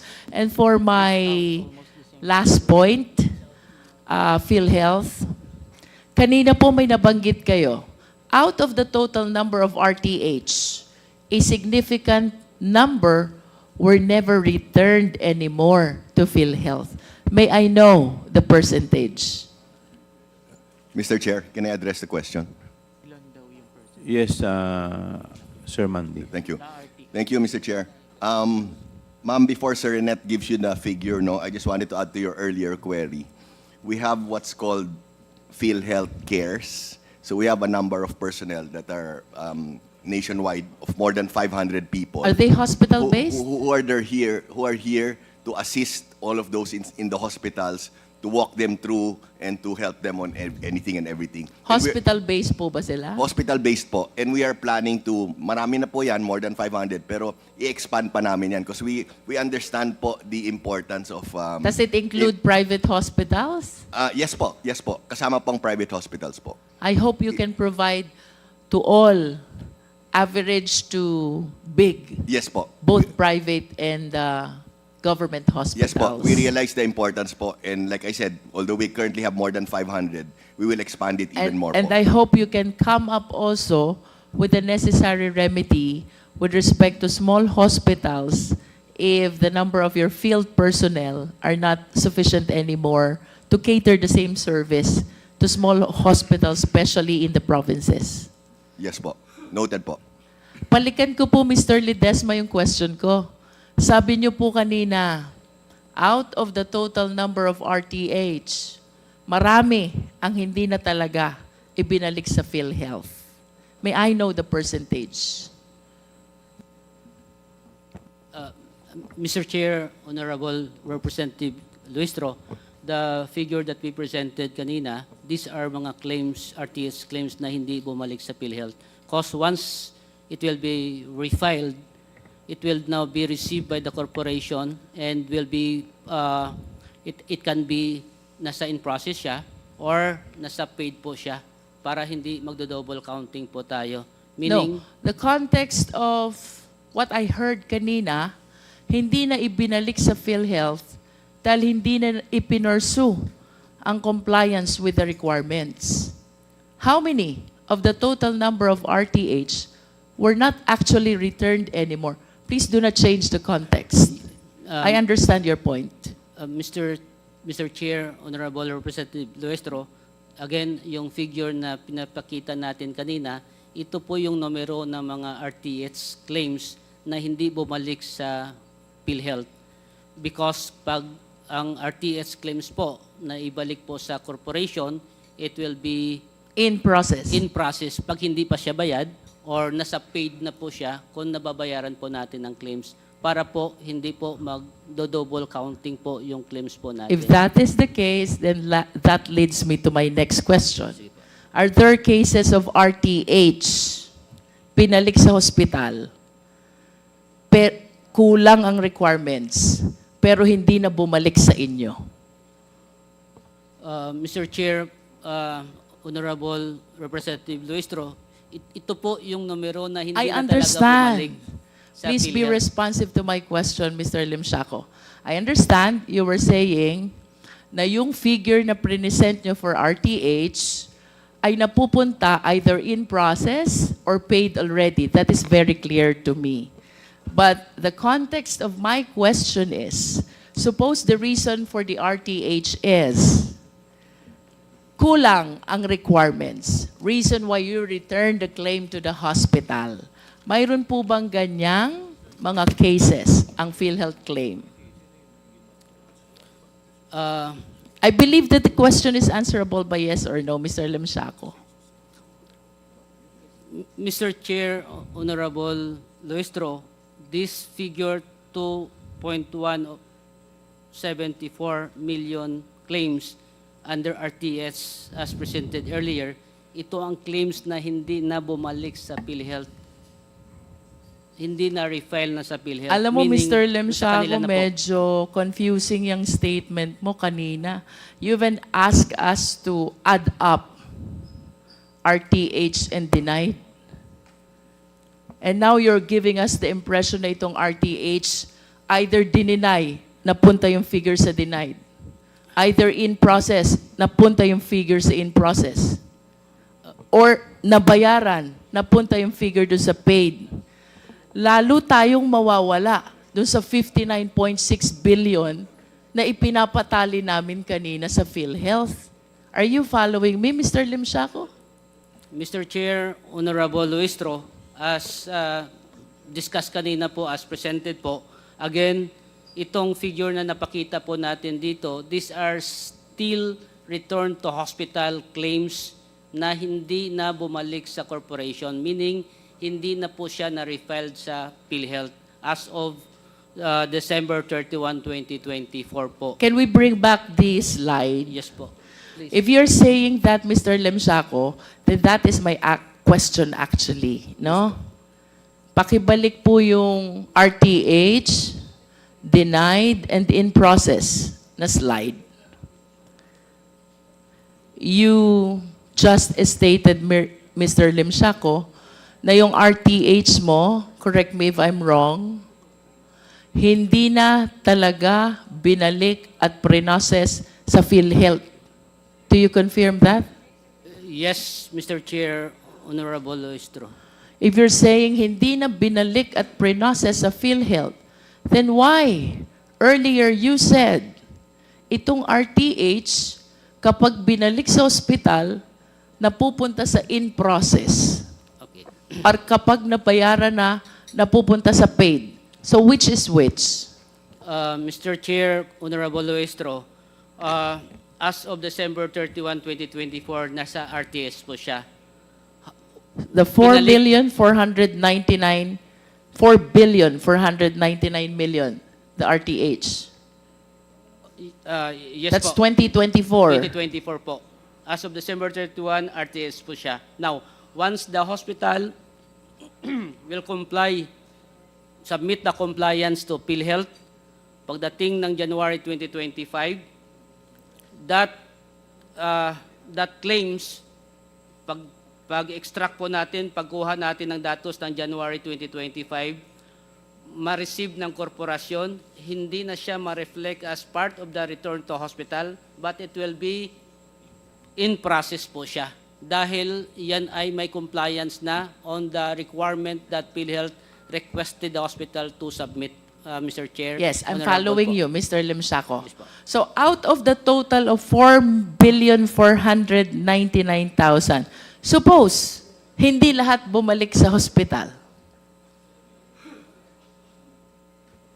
Suppose ang bumalik sa hospital is only 4 billion. Where will I see the remaining 499 million? Naka-RTH pa rin. Di ba?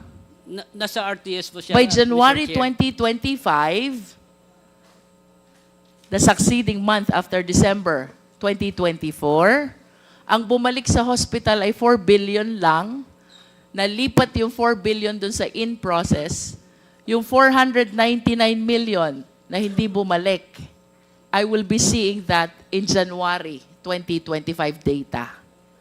Kasi RTH pa rin ang status niya. Tama? Tama po. So, I wish to be confirmed. May mga cases ba talaga, like the one I illustrated, totally hindi na bumalik? And what is the percentage of those cases out of the total number of RTH? Mr. Chair. Dr. Pargas.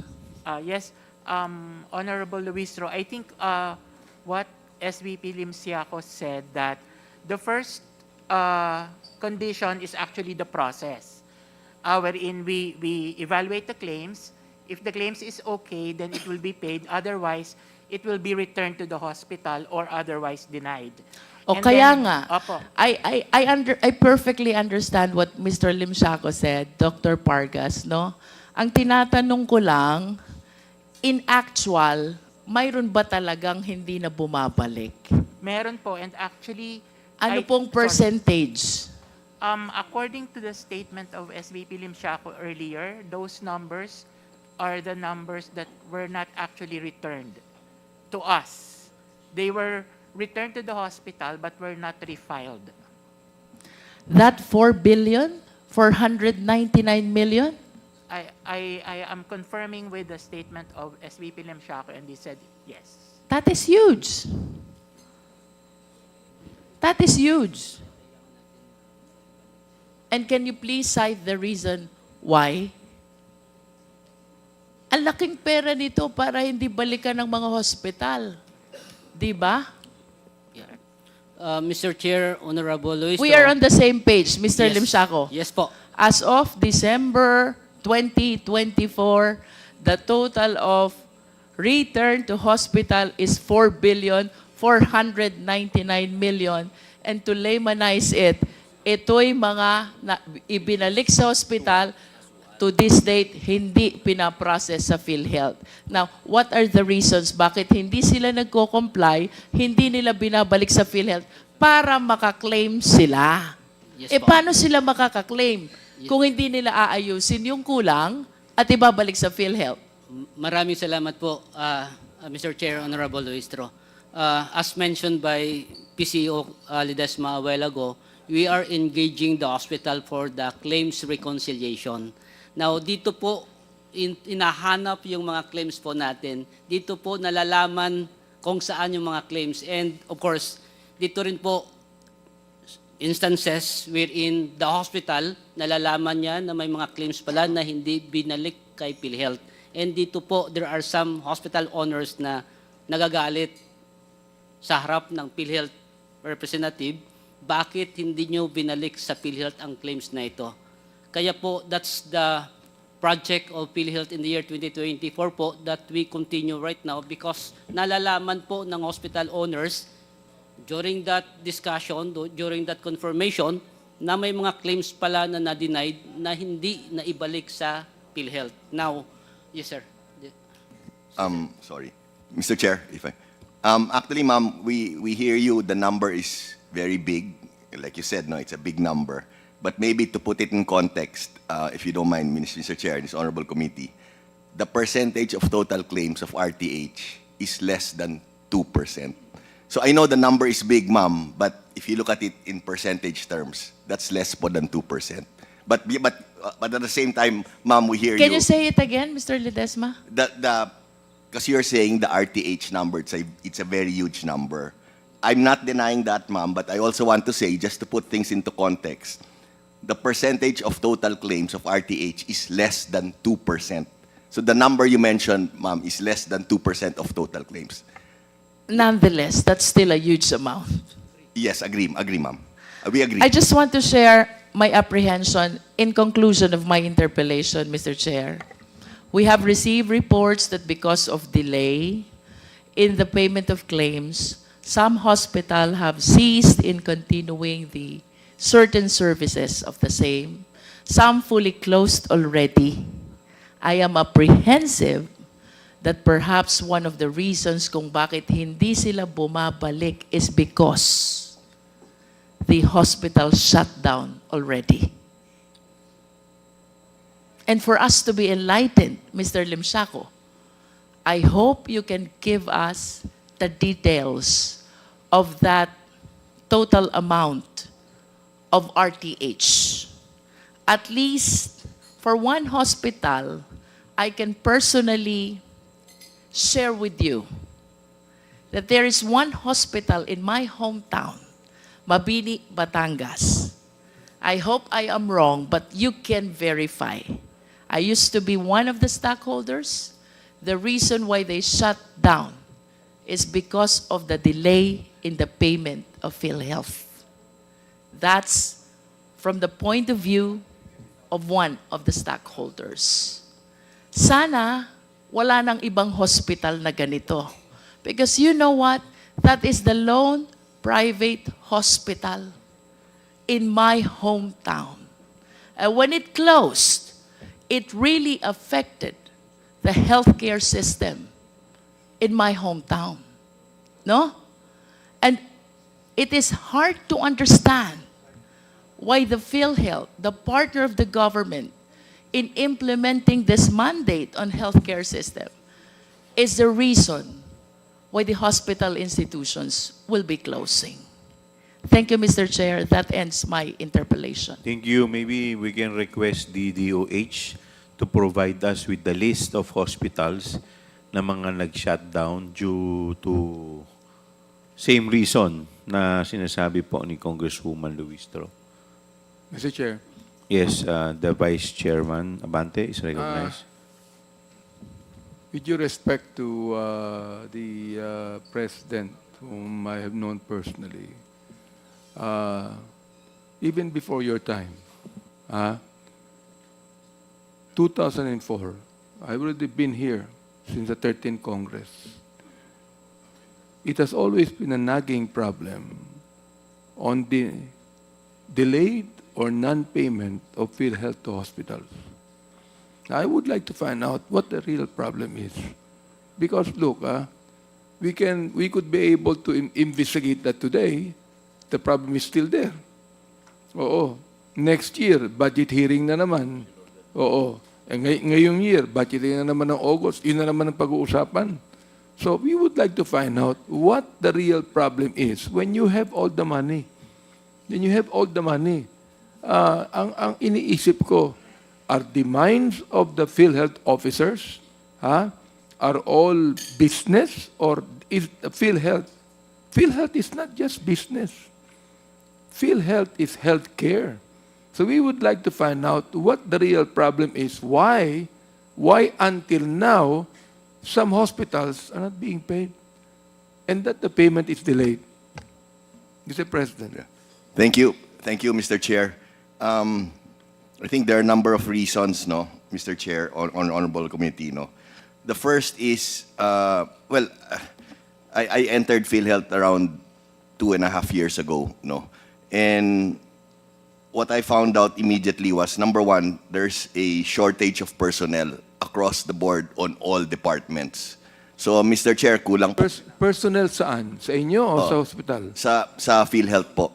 Sa PhilHealth? Sa PhilHealth po. So, for example po, kulang po kami ng mga abogado, kulang po kami ng mga finance people, kulang kami ng mga... That's why we have a pending reorg with GCG, which is about to be approved and implemented, wherein we will increase our personnel po by around 30%, no? Ang current personnel ng PhilHealth ngayon, we're around 10,000 employees, no? So may increase yan by 30% po. That's the first.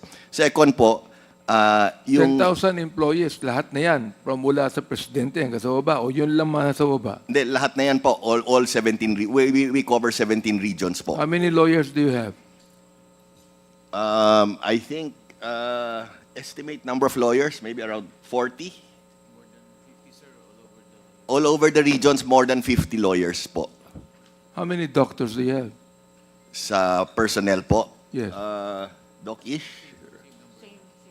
Same po, mga over 50 doctors po, all over the region. Your offices, do you have separate offices from the hospitals, or your offices are in the hospitals themselves?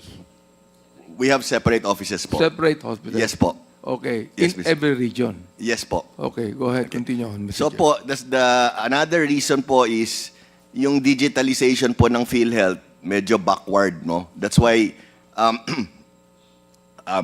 that's one of the advocacies and talagang tinutulak po kami ni beloved President Marcos, no, to focus on our digitalization, no. Actually, our head of IT, Ma'am Jovi, can update this honorable committee on how far we are going and how fast we are going on our digitalization process.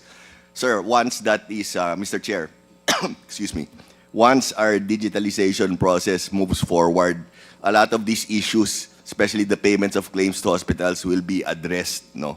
And, excuse me, Mr. Chair, I'd like to think also, like I mentioned earlier, we have improved immensely, no, in our payments of claims to hospitals.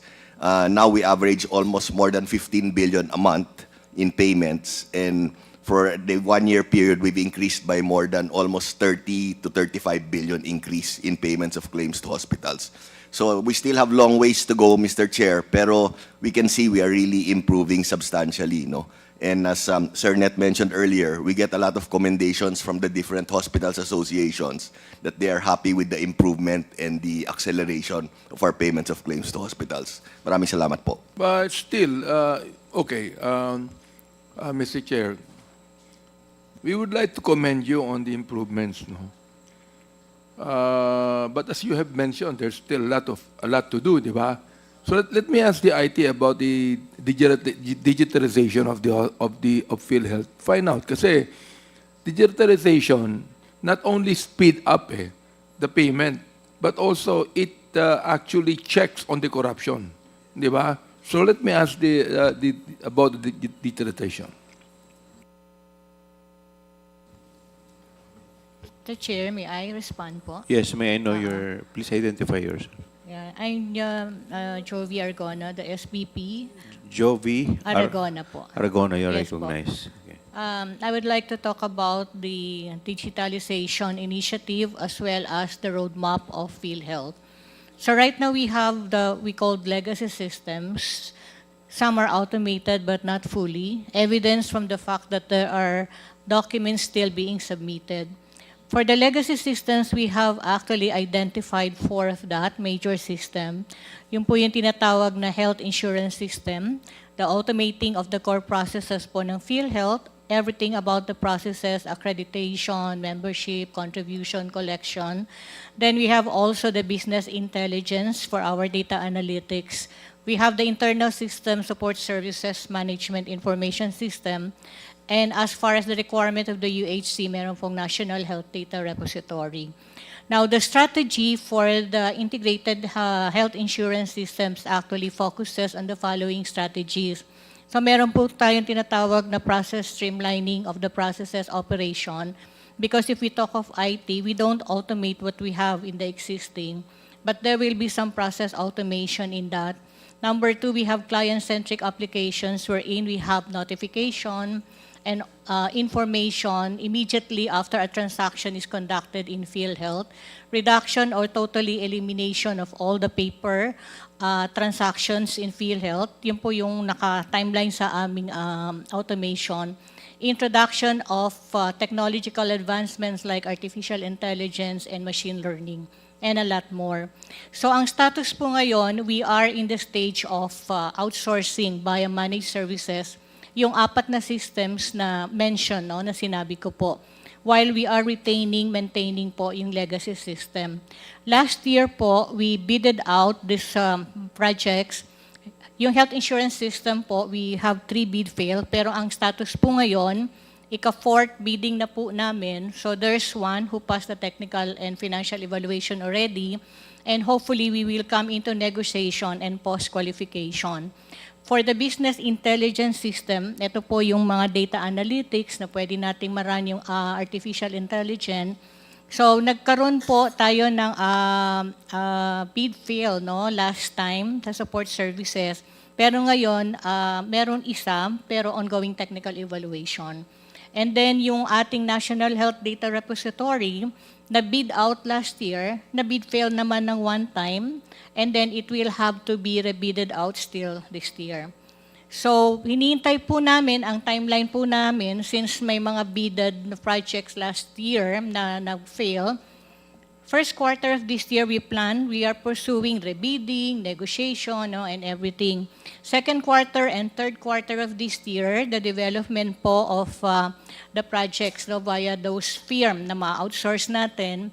And then beginning fourth quarter of this year, we shall be doing modular deployment. Until by 2016, marireplace na po natin yung ating mga legacy system. By modular deployment, together with the assistance also of the DICT, we shall be migrating na po to the new systems that we have. So those po yung mga key strategies and mechanisms that we have lined up po for our, what we call the Integrated Health Insurance Digital Transformation System. So it will not be totally internal who will be doing it, but we are going to outsource it via the managed services. And technology-wise, so again, example of the technology adoption, we're moving into the cloud implementation, no, and deployment also. Managed services because we need key expert to be introduced, no, and to help po the internal staff of PhilHealth. So those are among po the strategies and mechanisms of the Integrated Health Insurance Digital Transformation System. Mr. Chairman.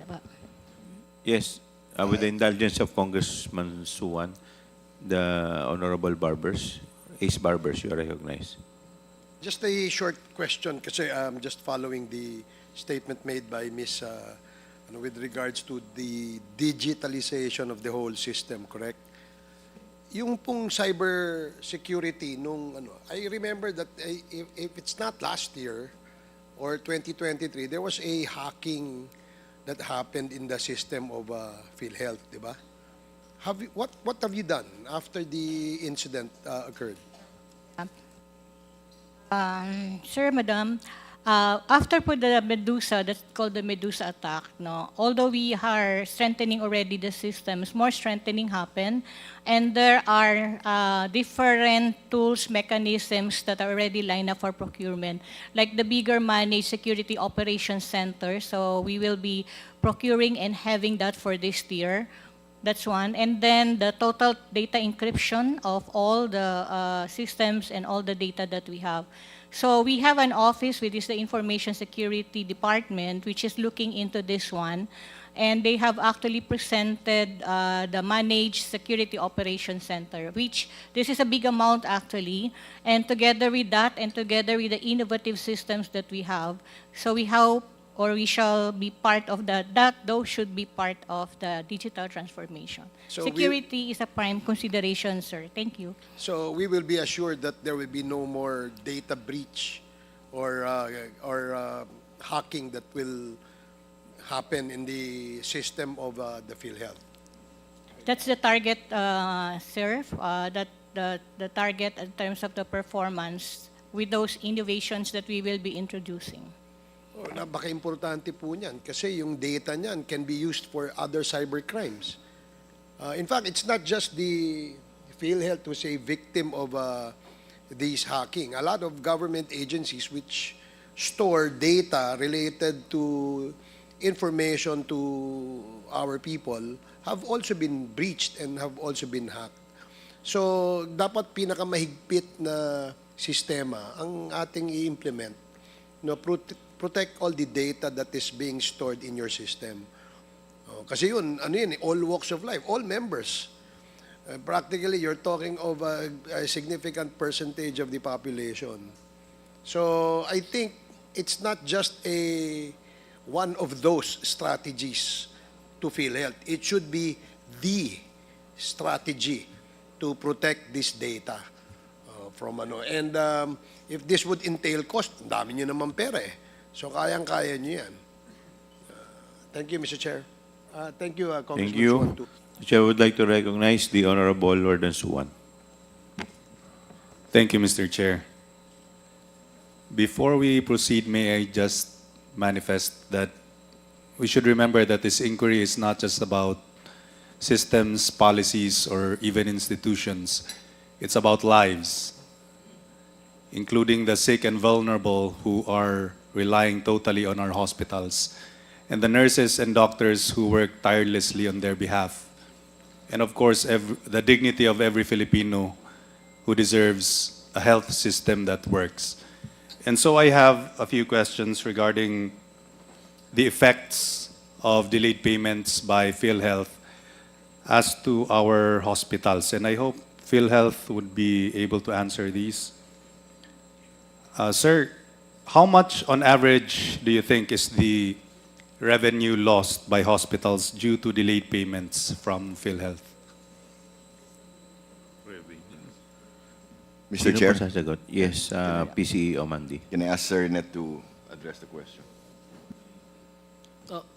Mr. Chair. Lim Siaco, you're Yes po, recognized. Mr. Chair. Honorable Suwan, we do not have the data as of this time, Mr. Chair, on the study on the loss of the hospital for the delayed payment. What we have, Mr. Chair, as presented kanina, that in the year 2024, upon the instruction of PCO Ledesma, somehow PhilHealth finds ways to address this one, and again, as presented, 23.35 days turnaround time posted or recorded in the year 2024 po, Honorable Suwan, sir. So you're saying that there's only 23 days delayed? Or That's the number of days that we That- are processing the claims, Honorable Chair, Honorable Suwan, sir. But do you consider those, for example, those returned to hospitals as delayed payments? Mr. Chair, Honorable Suwan, these are claims returned to hospital because of the claims defect or may mga kailangan i-comply. Now, these are claims in the hospital that we are expecting them to return to PhilHealth within 60 days so that PhilHealth can process immediately. We are always expecting or informing the hospital that they should submit these claims to us so that we can process and pay on these particular claims, Mr. Chair, Honorable Suwan. Yes, Mr. Lim Siaco, but that already has an effect on the revenue of our hospitals. Is that correct? Yes, Mr. Chair, we understand that one very well, Mr. Chair, and it's now the instruction of PCEO to further fast-track the claims processing and look for ways in order for us to address this one. Fast-track the claims processing, reduce the turnaround time, reduce the RTS, and reduce the denied, meaning strengthen the information drive, capability building sa ating mga hospital, and of course, with the relationship of PhilHealth and the Philippine Hospital Association, and of course, we have the Philippine Private Association and other organization. Ito po ay pinag-uusapan and ina-address po ng korporasyon in collaboration with our major stakeholders of the corporation po, Mr. Chair, Honorable Suwan. Mr. Lim Siaco, do you think there are other financial effects on the hospitals because they were not able to process the return to hospitals, which they were supposed to return to you after they were denied due to the grounds? Yes, Mr. Chair, Honorable Suwan, we understand that one very well. That's the reason why we are requesting the hospital, Mr. Chair, Honorable Suwan, two things po. To submit the claims quality, meaning as much as possible compliant to the requirement, and pangalawa, mas mabilis po.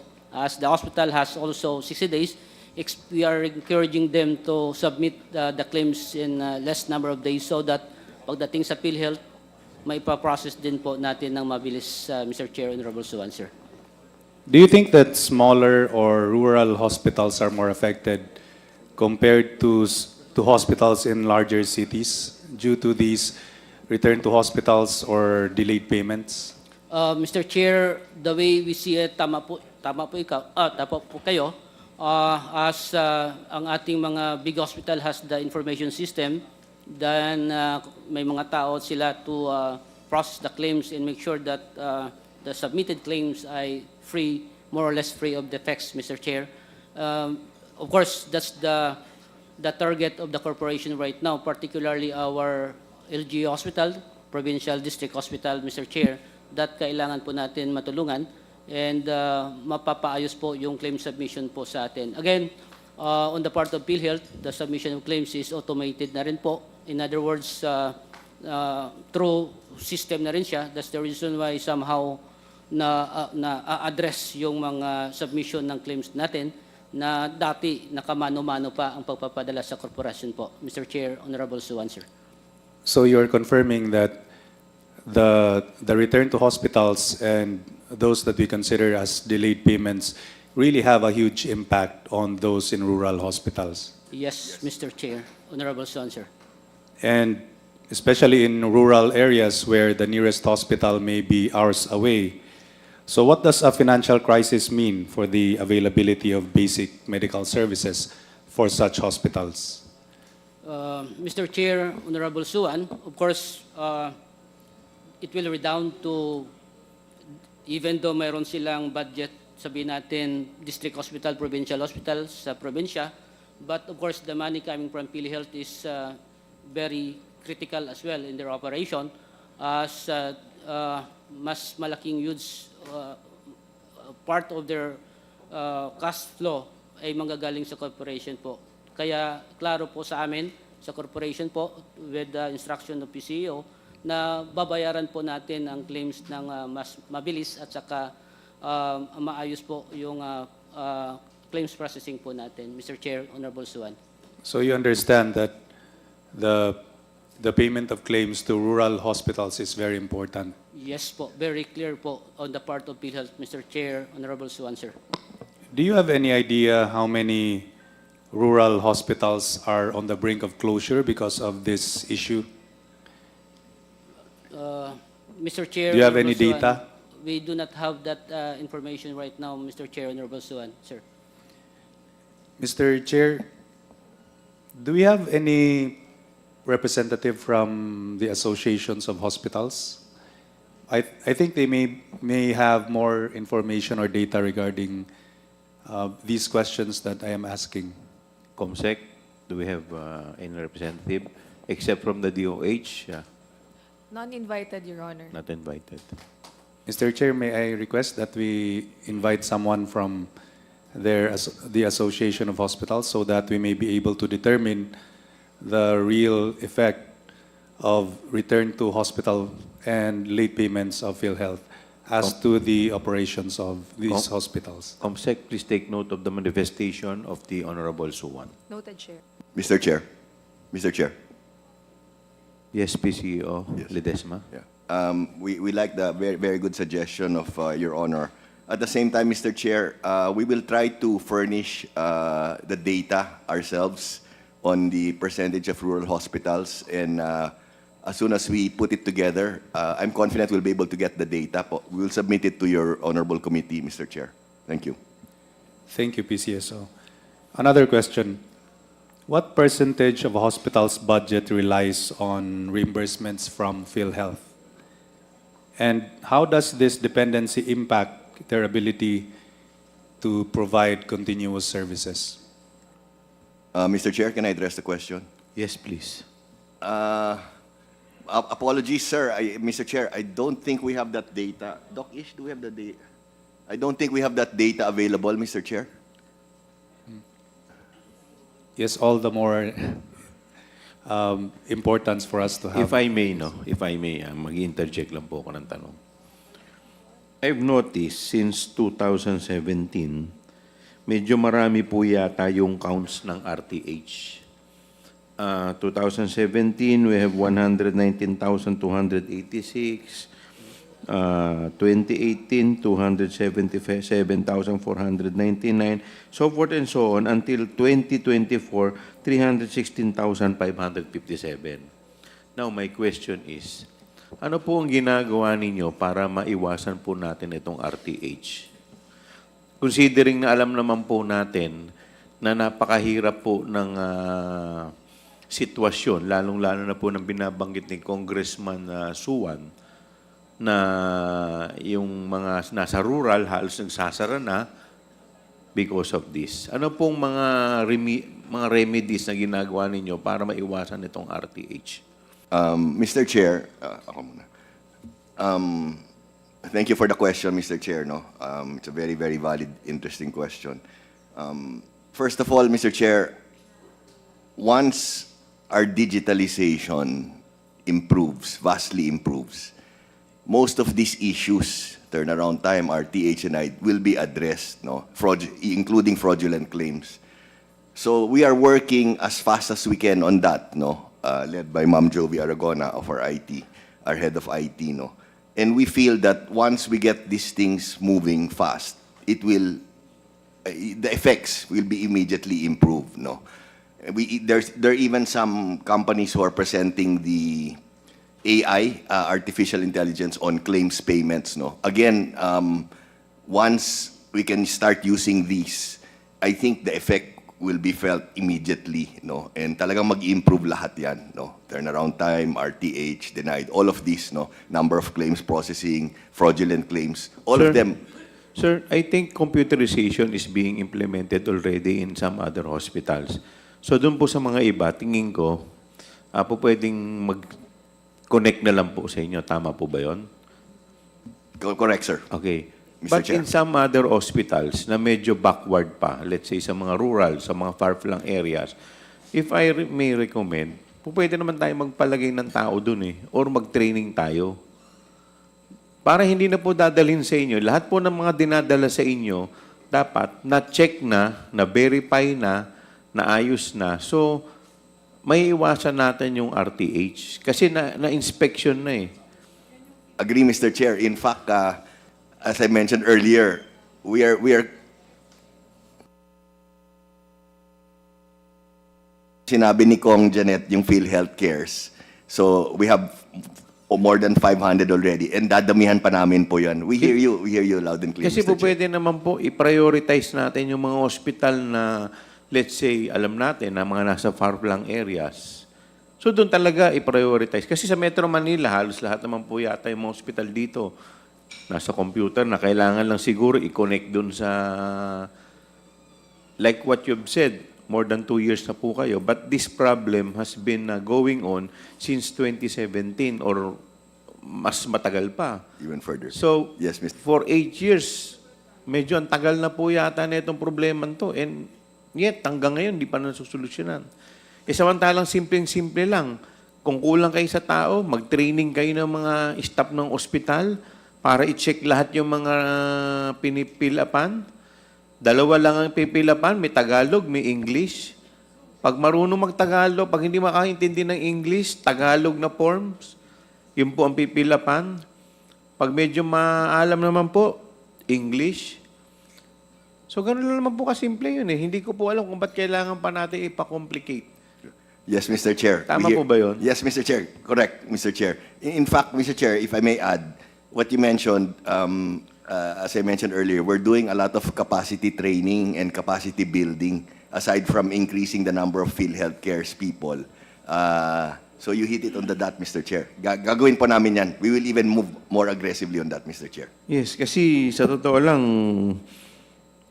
ang laki po na itong count natin, kahit sinasabi po natin 2% lang, but still, malaki pa rin po. At siguro mostly po dito, baka mga nasa far-flung areas. Noted, Mr. Chair.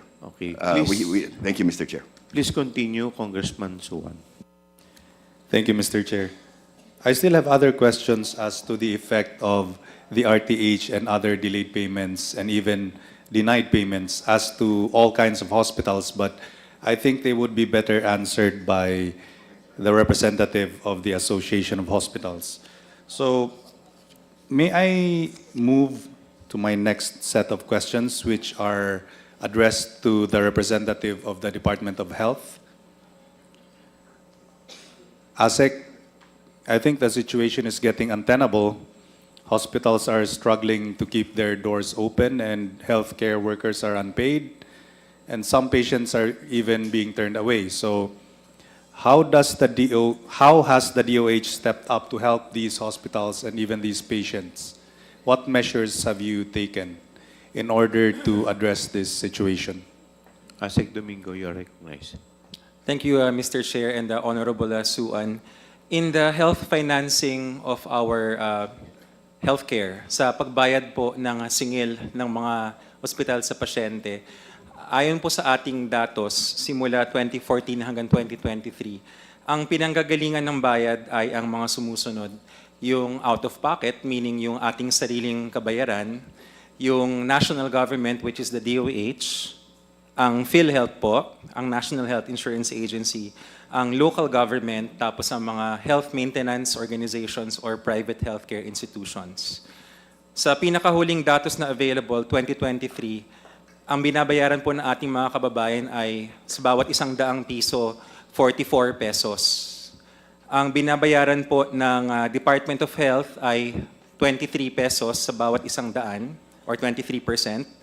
Ang binabayaran po ng PhilHealth ay 10 pesos, 10%. Ang binabayaran ng mga local governments ay 9 pesos. At ang binabayaran po ng mga HMOs ay 13 pesos. Para masagot po ang katanungan ng ating butihing Congressman na Suan, yung tulong po ng DOH ay nasa mga sumusunod. Una po yung tinatawag na quantified free service. Madali pong makuha ang no balance billing sa DOH kasi pag sinabi po ng ospital, lalo na po sa mga ward nito na hindi nasisingilin yung pasyente, nakakarga po yun sa budget ng ospital. Ang binibigay po ng Kongreso, salamat po sa Kongreso, yung ating GAA for the hospitals. Kung kulang naman po yun, pwede namin siyang punan nung ating tinatawag ngayon na medical assistance for indigent and financially incapacitated patients. At meron rin pong tulong kung yari pag sa mga local government hospitals, yung kanila po namang mga local government budgets. Depende ho sa local government. Pag mataas po yung antas ng syudad or munisipyo, nakakayanan po nilang punan yung bill. Tapos sa ating pong mga may kaya, yung mga middle class pataas na nakakabili ng HMO, yun po yung tinasabing 13 pesos out of 100. So total, Mr. Chair, Congressman, ang tulong po ng DOH ay dun sa aming budget na galing rin po sa Kongreso, ang GAA line item, ang MAIFIP na galing rin po sa Kongreso. Tapos syempre, meron rin po naman tayong kinukuha sa PhilHealth. Yung nga lang sa ngayon, yung performance, kailangan pataasin kasi yung pinakahuling datos, 10% lamang po. Thank you. Are these measures that you have just mentioned, do they apply to private hospitals also, or are they only applicable to public hospitals? Yun pong, Mr. Chair, Honorable Suan, the share of the DOH may not be applicable to the private hospitals kasi wala naman po silang direct access sa ating line item budget. They are private entities. But because of the special provisions of the General Appropriations Act allowing for a memorandum of agreement between the DOH and private hospitals, yun pong MAIFIP or MAIP na itatawid po natin sa private. Basta po sila ay mag-agree sa memorandum of agreement ng DOH. Okay. So from the perspective of the Department of Health, what do you think are the most glaring failures in PhilHealth's reimbursement system? Thank you, Mr. Chair, Honorable Suan. Yun pong reimbursement system, actually, I was keenly listening to your Honor's line of questions, and we do agree na malaki yung financial impact kapag hindi nakabayad ka agad. There is cost of money. So kahit sabihin natin na maliit na hospital, and I'm quickly just keying up PhilHealth data, mula po sa stats and charts ng PhilHealth, there are 332 level 1 government hospitals, 449 private level 1 hospitals. Ito po yata yung hinahanap ng Your Honor kanina na data. Mula rin po ito sa website ng PhilHealth, Stats and Charts as of June 30, 2024. Having said that po, the larger hospitals, the tertiary ones, especially the urban large hospitals, merong yung revolving capital, if I may use the term loosely. So kaya nilang maghanap ng financing and they do charge a lot of out-of-pocket, kaya nagfo-float sila. Pero kung yari, What do you mean by out of pocket and then nagfo-float? kaya po nilang mag-antay na hindi sila mabayaran agad ng PhilHealth kasi yung mga pasyente nila kaya magbayad. Okay. So doon sila kumukuha ng main income source nila. Pero para sa isang maliit na rural hospital, kabilang dun sa 332 na accredited ng PhilHealth, level 1 government hospitals. What do you mean by level 1 government hospitals? Are these the lowest ranked hospitals? Yes, Mr. Chair, Honorable Suan, sa licensing system kasi natin, yung pinaka-basic na hospital is level 1. Yung pinakamataas, I'm sorry, there is an infirmary pa pala, if I may supplement the data. Level 1 hospitals are 332. Yung mas mababa pa is yung infirmary, 337. So if we add 332 plus 337, that's roughly 669. Yun yung sabihin na nating mga rural na hospitals. So yun po yung pinakamababa na level, Mr. Chair, Honorable Suan. And to answer the question, a lot of them rely on, shall we say, mga routine na procedures and cases. Like example, nagpapaanak. So yung maternity care package, kung mabilis yung bayad doon, nabubuhay po sila. Sa private sector naman, Mabilis ang bayad ng PhilHealth. Opo, ng PhilHealth. Kasi po, because of the nature of their patients, na karamihan ay nagre-rely talaga sa PhilHealth, hindi kaya magbayad ng out-of-pocket eh. So talagang kung anong sabihin ng PhilHealth na case rate, yun na lang yung aasahan nila. Kung maganda, and to answer His Honor's question, ano yung mga possible kumbaga points for improvement? Kung maganda kasi yung costing, yung pag-estima nung package, maganda yung bayad eh. Case in point, dialysis. There is no perfect case rate. There will always be... What do you mean by case rate? Case rate. Ang case rate po, Your Honor, is yung pinaka-package rate na ibabayad ng PhilHealth for a defined disease. Okay. So for hemodialysis, right now, the case rate is roughly 6,350 per session. That is uniform all over the country. Yes, Mr. Chair, Honorable Suan, that is uniform across the country. So, yun pong dialysis, konti lang ang nagrereklamo, mas marami ang satisfied at mas maraming pasyente, dialysis patients ang kayang no balance. Talagang lumalabas ng dialysis center na walang singil kasi tama yung pagka-cost ng PhilHealth. Extensive yung consultation, sinulat nila na ito yung mga kasama malinaw sa pasyente at sa ospital kung anong babayaran at anong hindi. For the other case rates, and there are roughly 9,000 of them, some of them are costed properly and the corporation is catching up. Umaayos na po, kakalabas lang ng mga sa acute myocardial infarction, sa heart attack, yung sa mga iba pang heart procedures. But there are still arguably a lot na kailangan pang ayusin yung costing. And why do you say that the fixing of this case rate will have a huge impact on the rural hospitals? Thank you, Mr. Chair, Honorable Suan. Because for the rural hospitals, this is most, if not their only source of income, PhilHealth. So if, for example, they will determine that a certain disease costs 100 pesos, for example, and then PhilHealth costing is only at 10 pesos, which is the rough average right now, then malulugi ng 90 pesos yung ospital. Or gagawin niya, sisingilin niya yung ating kababayan, kaya umiiyak ang ating kababayan. And then DOH steps in through our MAIFIP or the line item. So if the 10 pesos costing of PhilHealth for a 100 peso disease is increased to example 50 or even 60 pesos, then yung kukunin dun sa DOH mas maliit. And also yung kukunin lalo na sa ating kababayan mas maliit pa. Yun yung dapat mangyayari sa universal healthcare. Okay, salamat po. So, yung DOH ba, have you tried to engage with PhilHealth to try to fix these issues? Yes, Mr. Chair, Honorable Suan, we are very happy to work with PhilHealth. In fact, yun pong, so organizational arrangement, the Secretary two committees now, yung Governance Committee and yung Committee on Appealed Administrative Cases.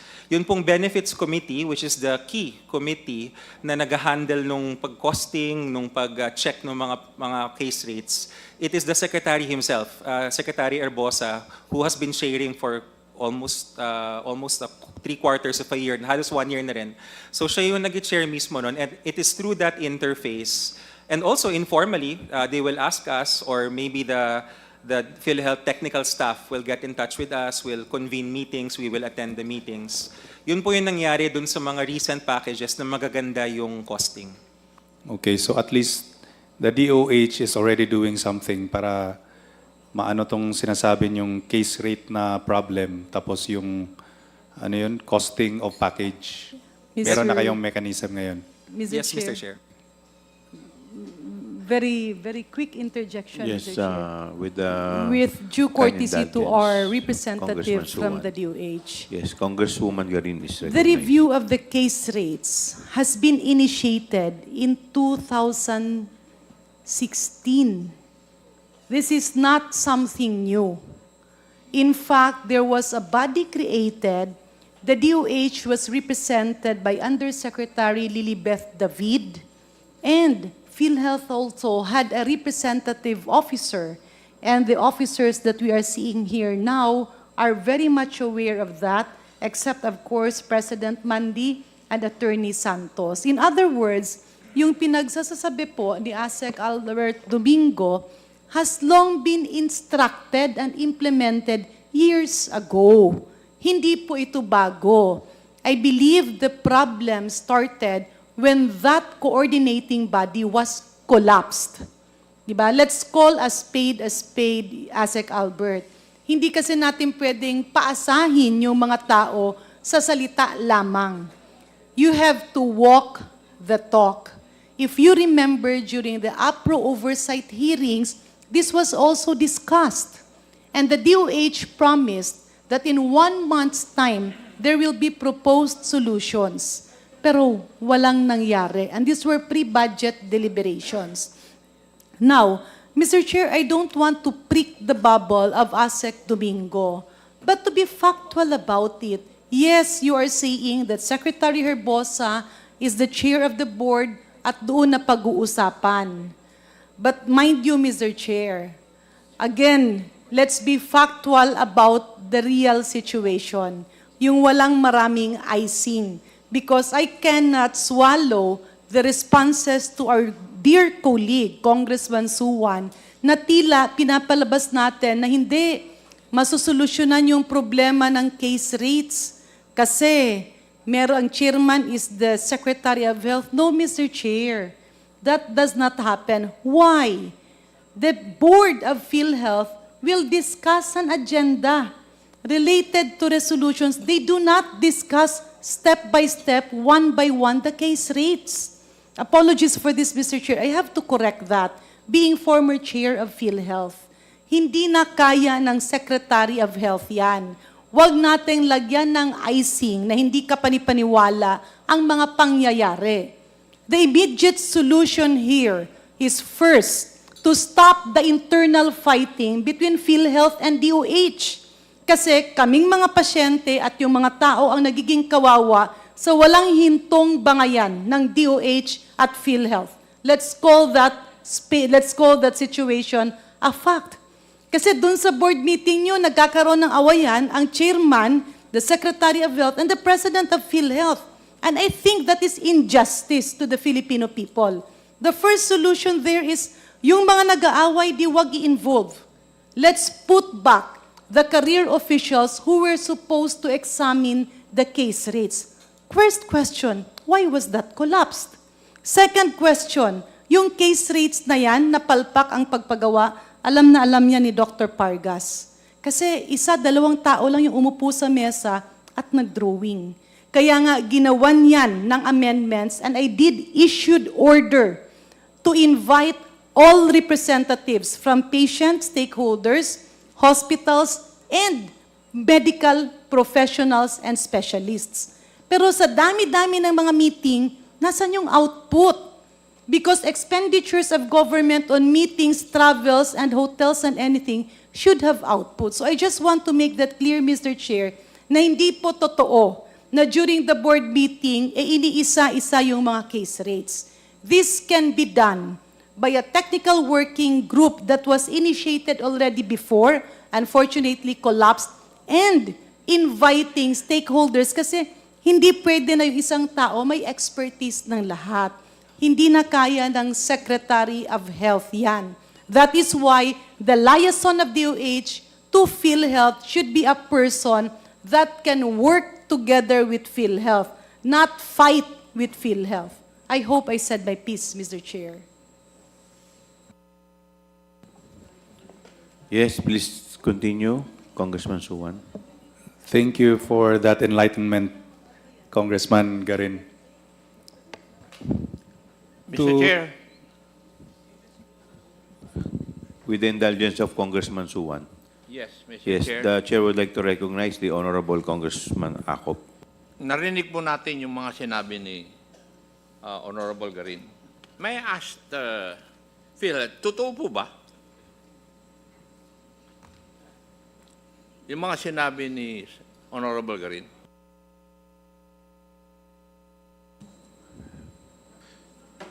Kipil Health po ba? PCO Mandy, would you like to respond?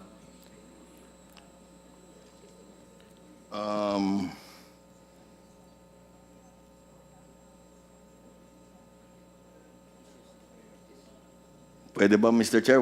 No comment muna ako. Or maybe we can ask the ASEC from the DOH if he wants to respond. Mr. Chair, Yes, Congressman Acop. basahin ko man yung minutes in the previous meeting.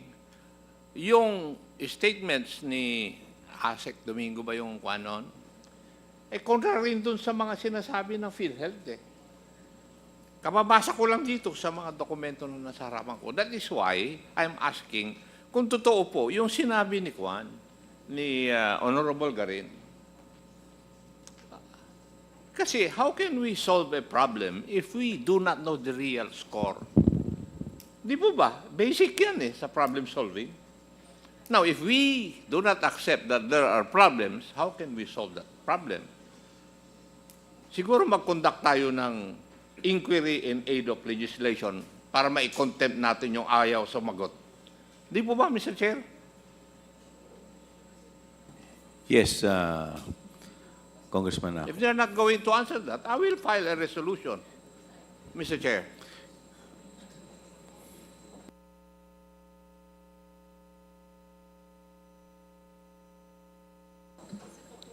The chair would like to recognize the Honorable Stella Kimbo.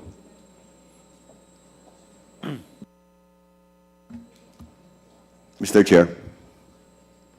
Mr. Chair. Yes, PCO Ledesma. With your permission, Mr. Chair, can I go back to the issue being addressed by Kong Suan on the rural hospitals? Mr. Chair, point of order. Yes, Has my Congressman concern Acop. been addressed already?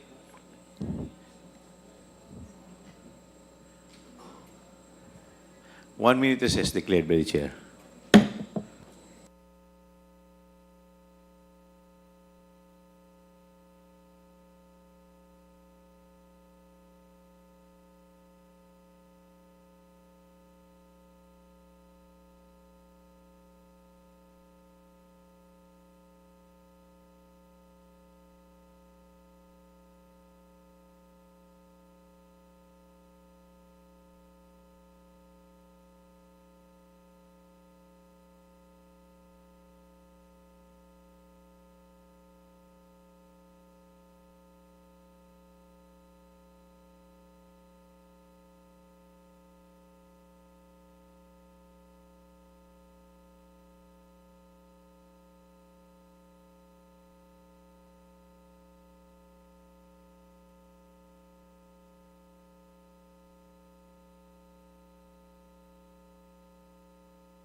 Committee hearing resumes. The chair would like to recognize PCEO Mandy Ledesma. Thank you, Mr. Chair. So going back to the question of Honorable Congressman Acop, I think like any normal, happy family, PhilHealth as an attached agency of the DOH, no? So we are like one family po, no? Like any happy family, we have disagreements, we have issues, we have different points of view. And I'd like to think, since we have very close coordination with the DOH and PhilHealth, no? I think both sides, no, both parties. Point of order, Mr. Chair. What is the point of order of the Honorable Abante? I don't think it's a happy family. It's an arguing, quarreling family. Actually. Please continue, Honorable Ledesma. So, what I wanted to mention, Mr. Chair, is that yes, we have differences in policy direction. Yes, maybe we have differences in personalities, but I'd like to think, no, since we all work for, we all have the same boss, no? We all work for the beloved President Marcos. I think we have learned, both of us, no, have learned to find ways to work together and to try to put as much harmony and courteousness in our dealings with each other, no, and also our dealings between PhilHealth and DOH and vice versa, no. So we are working hand in hand with Secretary Herbosa, no, and again, I will not deny that there were policy differences, maybe also personality differences. Mr. Chair, while I still have work, no, I'd like to say this. Your boss is not the president. Your boss are the contributors of PhilHealth. I am contributing 2,500 a month for PhilHealth. That is your boss. Correction. Mr. President. Correction, and sir. Chief So- Executive Officer. Yeah, so it's the Filipino people. Correction, Your Honor. Therefore, iwasan na natin yung mga happy family ninyo. I mean, tinan nyo na ang pangangailangan ng contributors ng PhilHealth more than anything else. My goodness, why would you always have this argument in the board meeting when the Filipino people are actually suffering? Di ba? Yes, Your Honor. Yes, Again, please continue. again, my apologies, Your Honor. It's the Filipino people who we are working for. So that's basically it, Your Honor. Again, I categorically I will not deny that there have been differences, policy differences, and like I said, maybe a difference in personality. But I think both sides have found ways to work together, no. And I think I'm speaking not just in behalf of myself, also in behalf of Honorable Secretary Ted Herbosa. Thank you, Mr. Chair. Well, I think we have a representative here from the DOH. Maybe we can also get the side of the DOH. Would you like to give your brief comment? Thank you. Dr. Domingo. Thank you, Mr. Chair. I cannot speak on the person of Secretary Herbosa, but I am witness to the healthy debate in the board meetings. There are a lot of questions and answers. Tagalogin ko po, nagkakaroon po ng sagutan. Ngunit ito po ay para rin sa mga debate na naririnig natin kapag hinahanap po natin yung pinakamagandang benepisyo, pinakamagandang solusyon sa mga problema. And at the end of each board meeting, nagkakaroon naman po ng resolution. Kaya lumabas po yung ating mga bagong benefits, Mr. Chair. Okay, Congressman Acop, does that satisfy you? Or Mr. Chair, yes, Congressman Acop. I asked that question when I heard the comments of the Honorable Garin. Kasi nandito po sa akin, may constituent ako na nagsabi, nagre-request lang. Also, is it possible that they align with DOH when it comes to providing a license to operate from DOH and accreditation from PhilHealth, given that the two institutions should be working hand in hand and not adding another layer to it?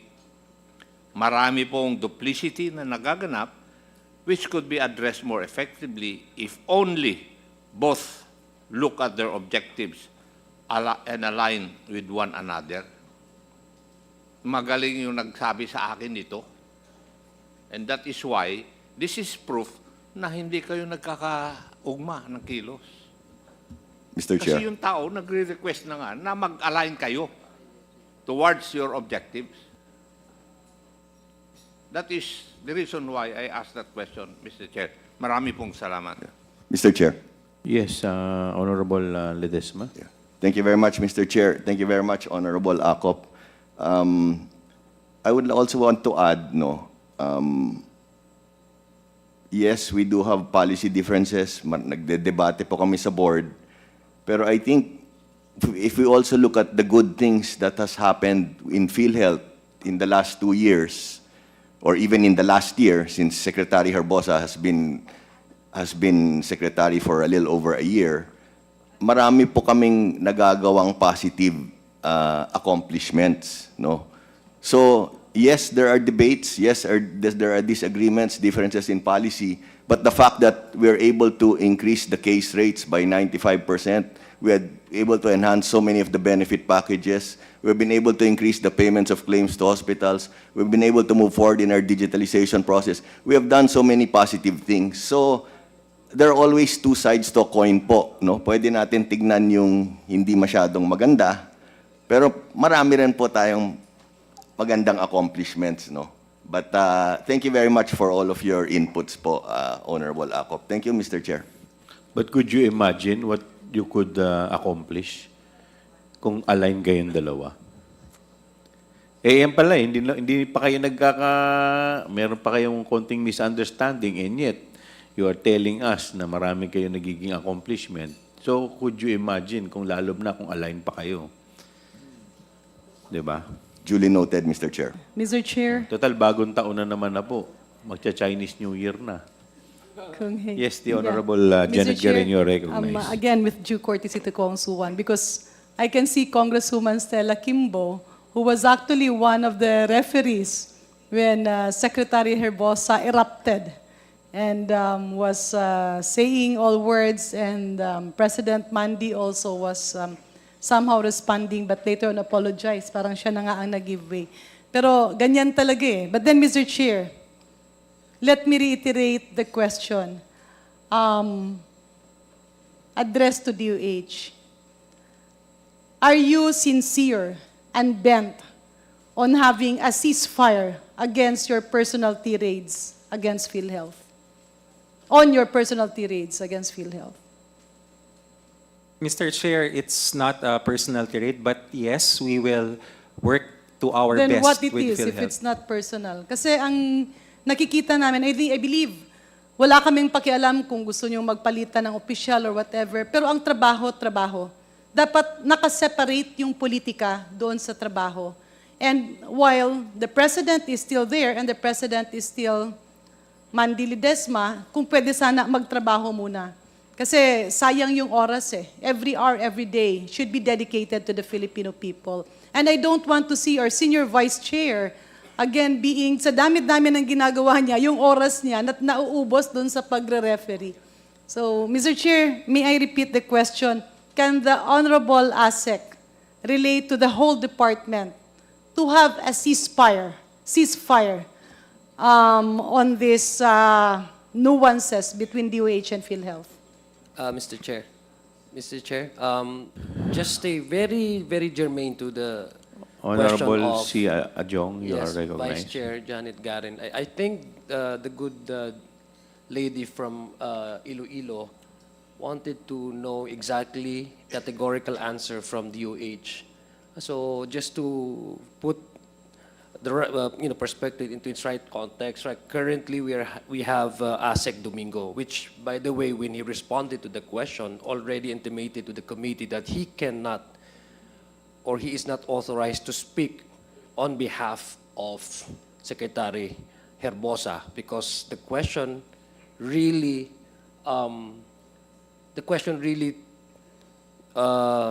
delves around the issue on personal dynamics between Secretary Herbosa and President Mandy. So just to be fair to our resource person, if he answers the question, his capacity as an assistant secretary, is he authorized to speak on behalf of the entire department?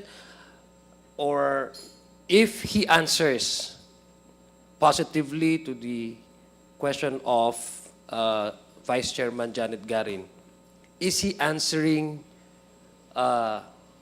only sa kanyang sariling opinion? Kasi ang alam ko, kanina, there was a reference on there was a sort of like hindi pagkakaintindihan during the budget hearing. And Chairman Stella Kimbo was witness to that.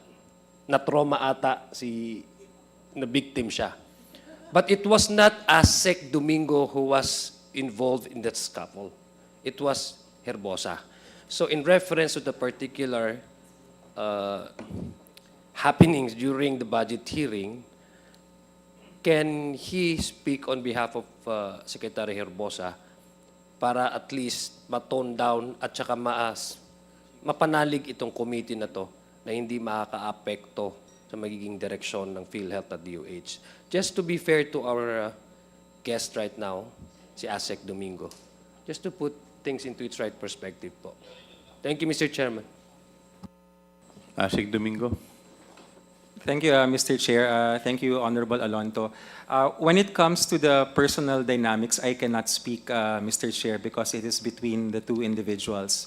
But I am fully authorized to speak on behalf of the department, and I wish to assure the Honorable Committee, Honorable Garin, that moving forward, we are very much going to work as we are working now with PhilHealth. And the proof po is the release of new benefits and acceleration in payments. Thank you, Mr. Chair.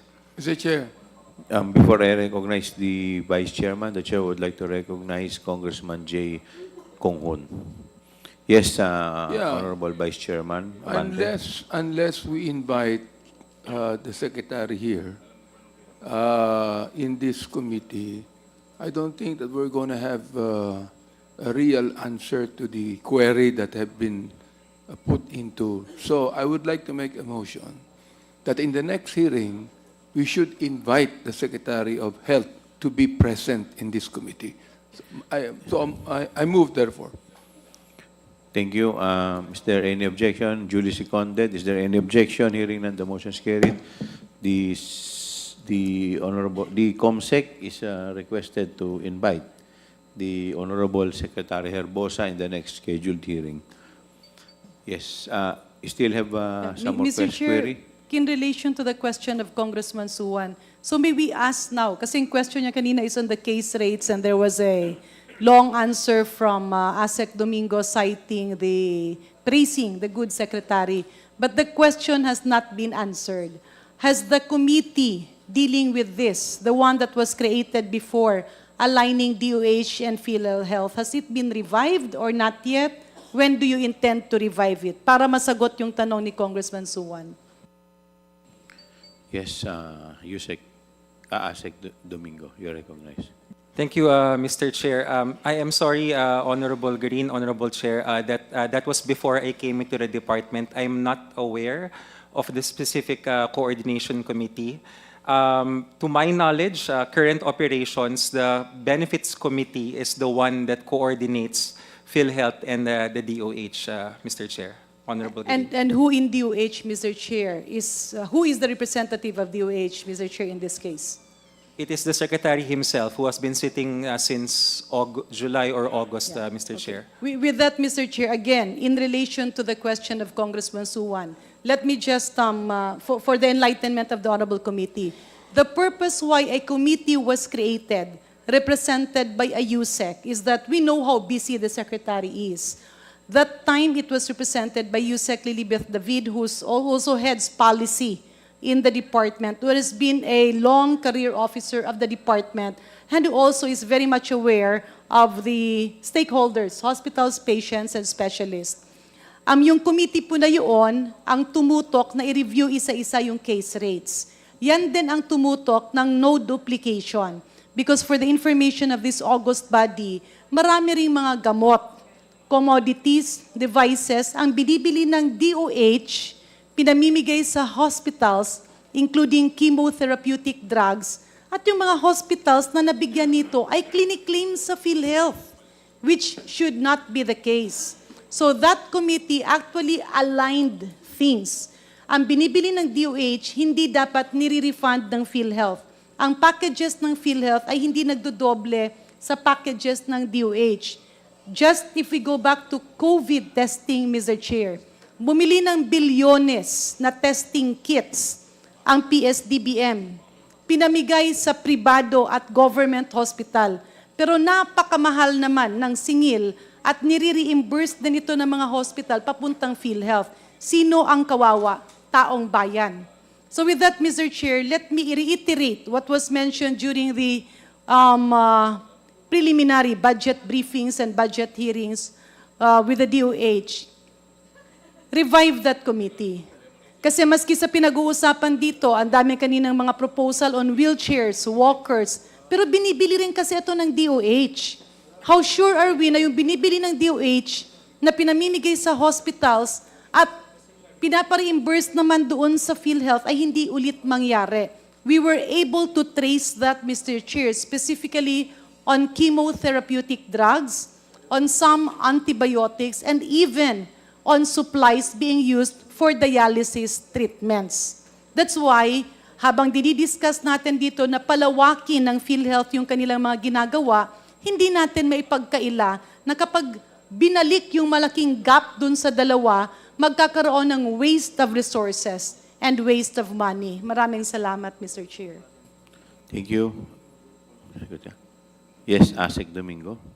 Thank you, Mr. Chair, Honorable Green. We gladly accept, and I will personally look into the nature of this coordination committee because, Mr. Chair, Honorable Green, it happened before my time, so I will get an update po from the historic. You admit that the case rates are still up for review, di ba? They are continuously being reviewed. Okay, and ma'am. who is reviewing it? It begins at the technical level of PhilHealth, the HFPS, the Health Finance Policy Sector, and then elevated to the board for approval. Yeah, Mr. Chair, balikan lang natin yon. Yung doon kasi sa board, ina-approve, and Congresswoman Stella Kimbo is very much aware of this. Ang nandoon na kasi sa mga resolution, saan ba nagkamali? Nung ginawa ang case rates na ikinalugi ng maraming pampublikong hospital under the LGUs, we have colleagues here who are former mayors and governors. Nung ginawa kasi yun, warang consultation. So kung bumabalik kayo again, doon na finance lang ang titingin, hindi kasi kinausap yung specialty society, yung doktor at yung stereotype. You have to balance. Yung sinasabi mo kasi, Asek Domingo, na sinasubmit sa board, yan na yung final. And sometimes it becomes ministerial kasi if you craft the packages, you call the specialist commensurate to the topic being discussed. Kunyari, nag-opera, dun sa case rate nyo, tinanggal yung anesthesiologist. Sa lahat ng case rates, walang anesthesiologist. So, sino ang magbabayad ng anesthesiologist? Di ba? Kaya yung ibang mga ospital na sinasabi nilang nagsara, kunyari, case rate ng pneumonia, isang kaso lang dun. Hindi naman quinantify. Mild ba ito? Moderate ba ito? Severe ba ito? Andun yun ang pinaka-importante. That's the heart of the case rate. Yung tinanong nyo yung specialty society, kung sa pagpanganak ba yan, o kung cesarean yan, may pedya ka, may OB ka, may anesthesiologist ka. Ano yung mga kailangan gastusin? Ito naman yung ospital, ito naman yung pasyente, ito naman yung DOH. Ano yung binibigay ng libre, ano yung binibigay na may bayad. So walang duplication. So when you submit it to the board, it's a done deal. We have to stop all the nuances. Hindi pwedeng may gap ang DOH at yung PhilHealth dahil ang sambayan ng Pilipino ang nagiging kawawa. So again, Mr. Chair, to reiterate, let us bring back the joint committee between DOH and PhilHealth, not only to address the case rates, but to also avoid duplication. Na yung pinamimili ng PhilHealth at ng iba pang ahensya ng gobyerno on health-related medicines, vaccines, and devices will not be charged to PhilHealth. Kasi uulitin natin, bilyones na test kits na inutang at ngayon binabayaran ng sambayan ng Pilipino na binibili through PSDBM ay pinamigay sa private and government hospitals. Ang tanong, ni-reimburse ba ito sa PhilHealth? Yes. Bakit babayaran ng PhilHealth yung mga bagay na bilhin ng gobyerno, na binili ng DOH? So that's a very important committee to bring back that was removed by the previous administration for a reason that we cannot explain. At kaya nga nagkaroon ng problema, nagkaroon ng interim reimbursement mechanism, yung illegal na IRM that Attorney D.L.E. Santos is very much aware of. Ibig sabihin, yung pera ng PhilHealth nung nakaraang administrasyon, pinanggawang kapital. Bumili ng mga sasakyan, nagpagawa ng mga building. Bakit ang PhilHealth magiging kapitalista ng mga pribadong ospital at pribadong clinics? That's why this happened. Kaya nga, the solution here is not to sweet talk the legislators. And I'm referring this to DOH. The solution here is to put back concrete measures that will really address the problem. And let's stop blaming PhilHealth, let's stop blaming DOH, let's buckle down to work because that's our obligation to the Filipino people, Mr. Chair. Thank you. Congressman Suwan, please continue with your interpellation. Thank you, Mr. Chair. So going back to the measures that the Department of Health is taking up to try to help these hospitals survive, as we are still on the determination of the impact of delayed payments of PhilHealth as to the hospitals. So what else is the Department of Health doing in order to help these hospitals stay afloat, aside from the MAIP and aside from this benefits board regarding the case rates? Mr. Chair, Honorable Suan, so those are the levers. The way that we approach it is, kung kailangan pong taasan yung budget as Congress has given for the hospitals operations in GEA 2025, yun po yung financial intervention. Kasi yung tinatawag po na yung line item, we call it internally quantified free service, yung sweldo ng mga doktor, yung pagbili ng mga commodities. Another one I'd like to add to the discussion, Mr. Chair, Honorable Suan, and also this is where Congress can help us. Yun pong Philippine National Drug Formulary. Yung Philippine National Drug Formulary po, it was established by the Generics Act of 1988. But there is a 1993 executive order. The number escapes me now, Mr. Chair, but we can provide it a specific EO number. It's a 1993 EO that requires that all government procurement of medicines has to be found inside the Philippine National Drug Formulary. That is a sound concept, Mr. Chair, Honorable Suan, except that the speed by which new molecules are included, mga bagong gamot po, new molecules are included into the formulary, yun po yung nagiging challenge. So the approach that Secretary Erbosa, this current administration is doing, yun pong Formulary Executive Council na nawala for quite some time, nire-reconstitute na po para bumilis yung pagpasok ng mga new molecules. The reason being, Mr. Chair, the current interpretation of the Health Technology Assessment Council is everything has to pass through them, which the department respectfully disagrees with. And we think there is a role for the Formulary Executive Council to accelerate inclusion. So matotal, Mr. Chair, Honorable Suan, pag wala kasi sa formulary, hindi siya mabayaran ng PhilHealth, hindi siya pwedeng i-procure ng DOH hospital yung gamot. Kaya ang nangyayari po yung pasyente, bumibilis sa labas. Nagkakaroon ng out-of-pocket charge. Okay. Thank you for that. So I guess that what the Department of Health is doing is, there is not much that the Department of Health is doing right now to help these hospitals, aside from your suggestions of increasing the budget of the DOH through Congress and through this formulary. Mr. Chair, just a couple more questions which I would like to address to PhilHealth. Sir Ledesma, do you know how many hospitals have shut down because of the RTH or delayed payment or failure to pay? Mr. Chair, we'll try to get a copy. We don't have the data currently, but we'll try to furnish the data and then submit it to this honorable committee. Okay, sir. I will ask for that during the next hearing. Yes. Mr. Chair, sorry. Mr. Chair, Yes, President Ledesma, you're recognized. in relation to Honorable Kong Suwan's earlier queries on the rural hospital, if I may be allowed, Mr. Chair, I have with me a copy of a General Assembly resolution which was signed by the League of Provinces of the Philippines, mainly Governor Dax Cua and Governor Ray Tamayo. With your permission, Mr. Chair, it's related to your queries. It's a little wordy. Is it okay if I read it very quickly? Can you summarize? Basically, okay,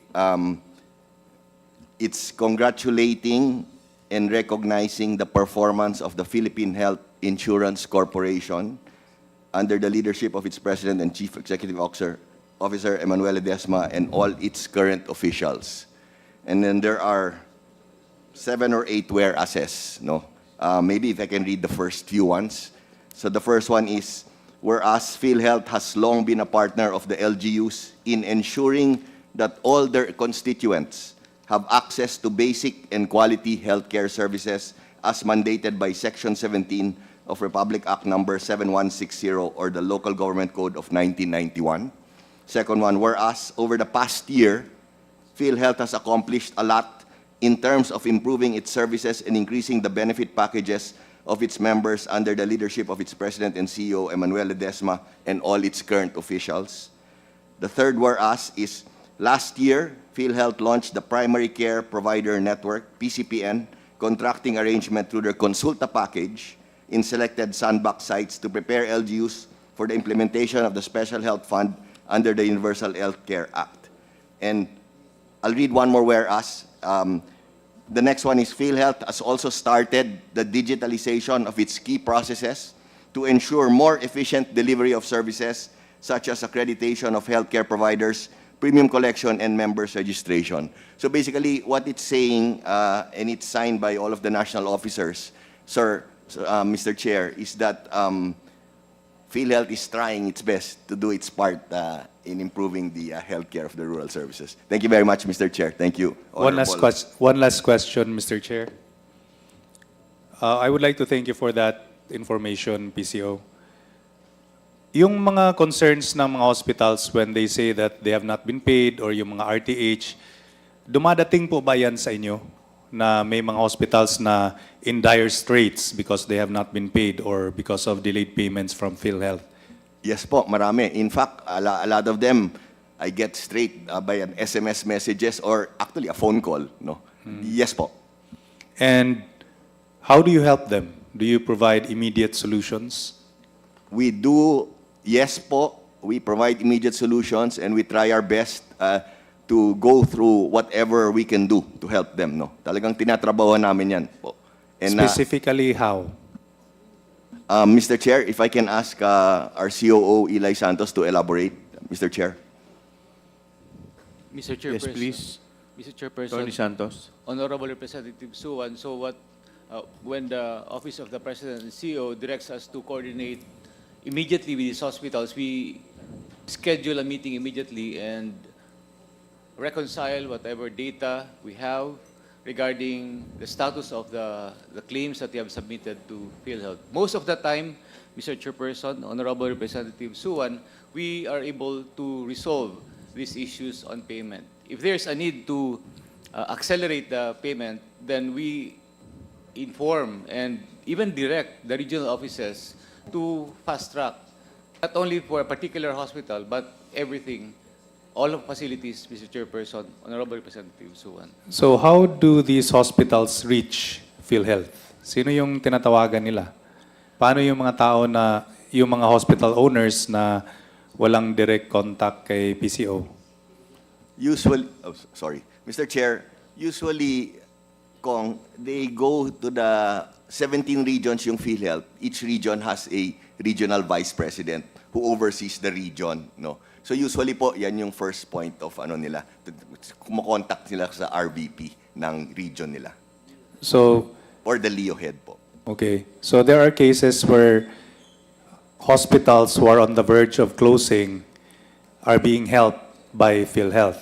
So mga ilang percentage po yung mga hospitals na yung nangangailangan ng tulong and you are able to help prevent them from closing? Yes, Attorney Santos. Mr. Chairperson, Honorable Representative Suwan, when on a yearly basis, the providers, partner providers, apply for accreditation. So for a given year, if we do not receive any application for renewal of accreditation, we contact these providers, partner providers, as to the reason why they have not submitted. So if the issue is on the PhilHealth side with respect to compliance to requirements, we help them comply with these requirements, Mr. Chairperson. So on our side, we proactively communicate and meet with our providers, especially those that... What about those cases where yung hindi sila nabayaran or late payments from PhilHealth tapos nag-close sila? Paano nyo sila tinutulungan? Mr. Chairperson, Honorable Representative Suwan, when we are not immediately informed or given information that the reason for their non-submission of application, probably for renewal, is due to non-payment of claims or probably delayed payment.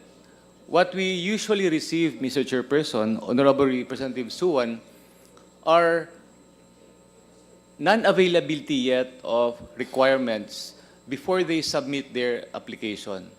As to this reason that they do not submit their application for renewal on a given year because of non-payment, personally, I have not yet received such information or such reason for non-submission.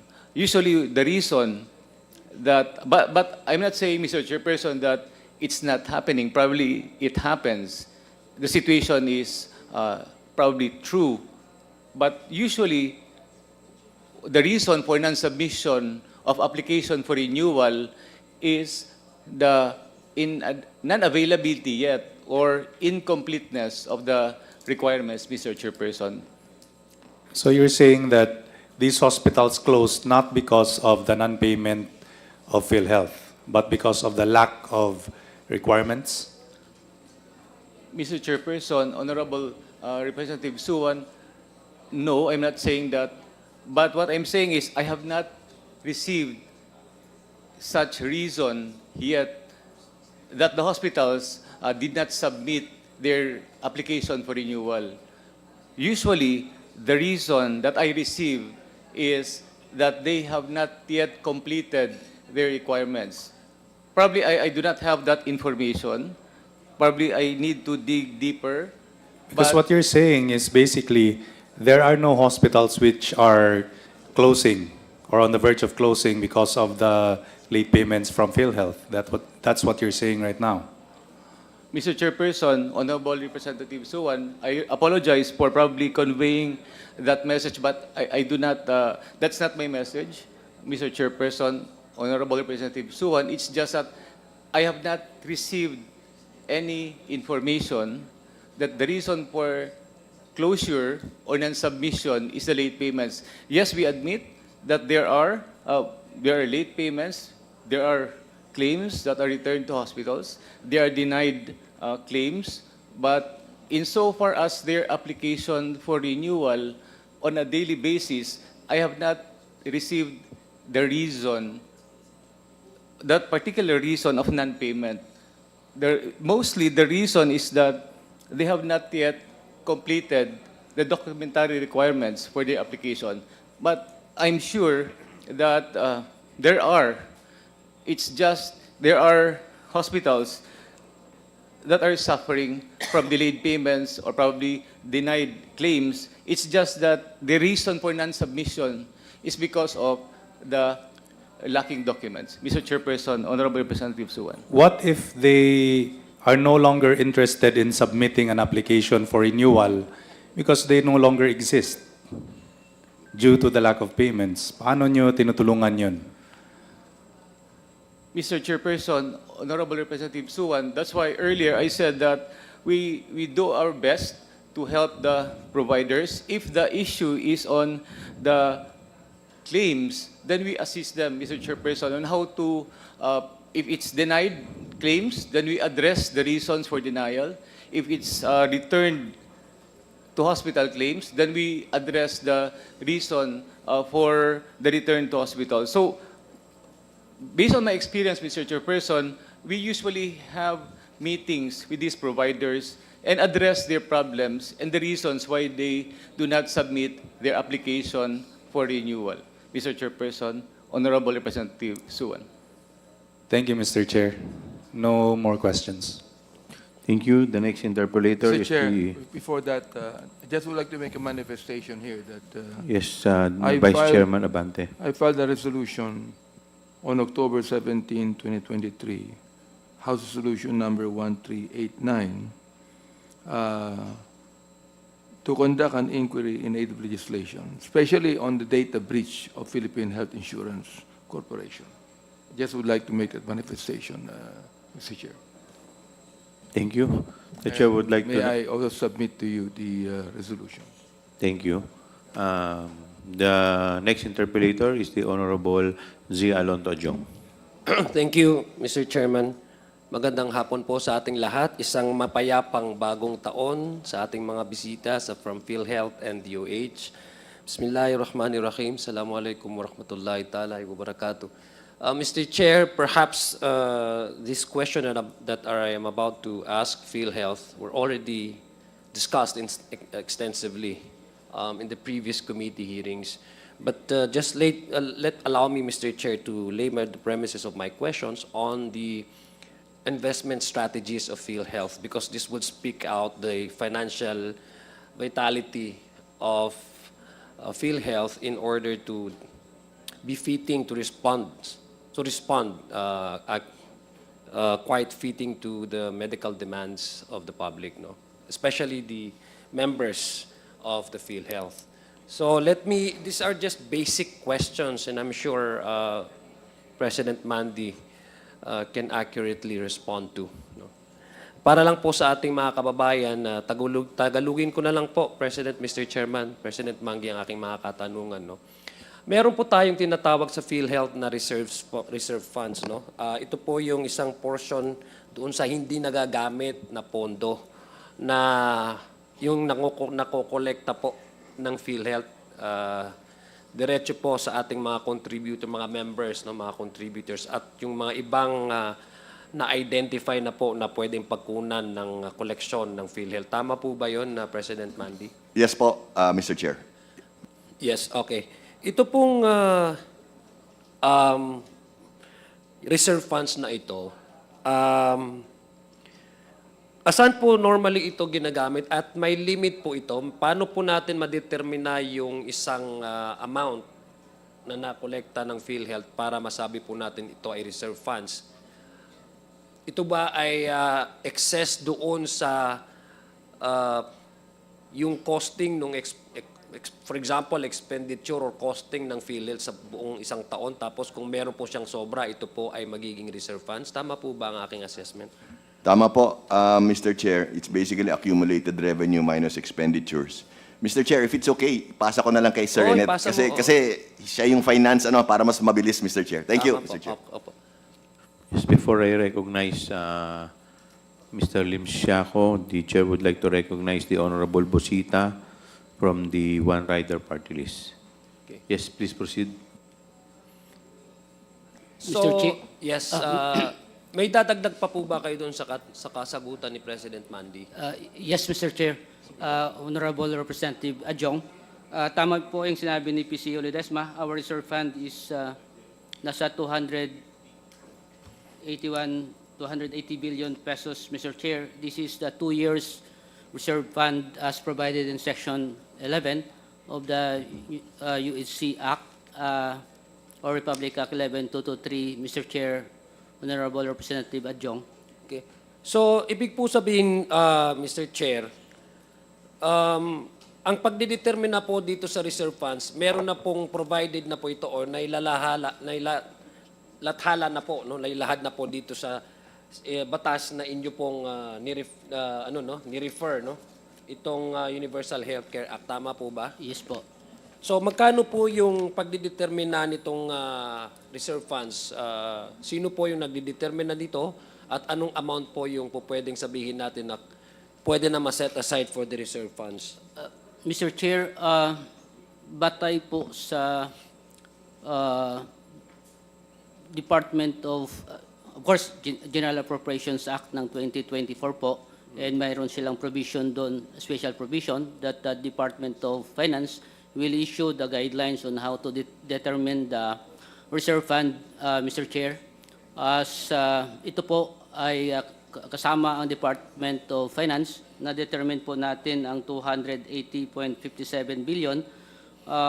As ibig sabihin po nito, ito po ang pangangailangan ng korporasyon sa 2 taon po na kanyang pag-ooperate, both sa benefit po natin at saka sa admin cost po ng corporation. So that is 140 billion kada taon, so multiplied by 2, so nagiging 280.57 po ang computation dito.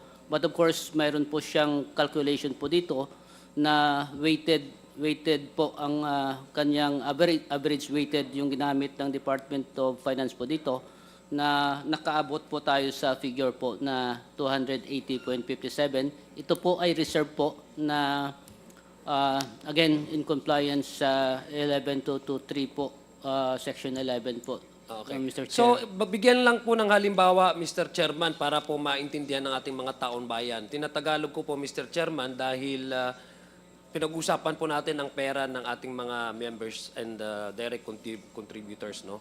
Para po maintindihan nila. Sa makatwid po, Mr. Chairman, magbibigay lang po ako ng halimbawa, kung ang medyo babaan ko lang po yung yung amount na iseset ko na example para maintindihan po.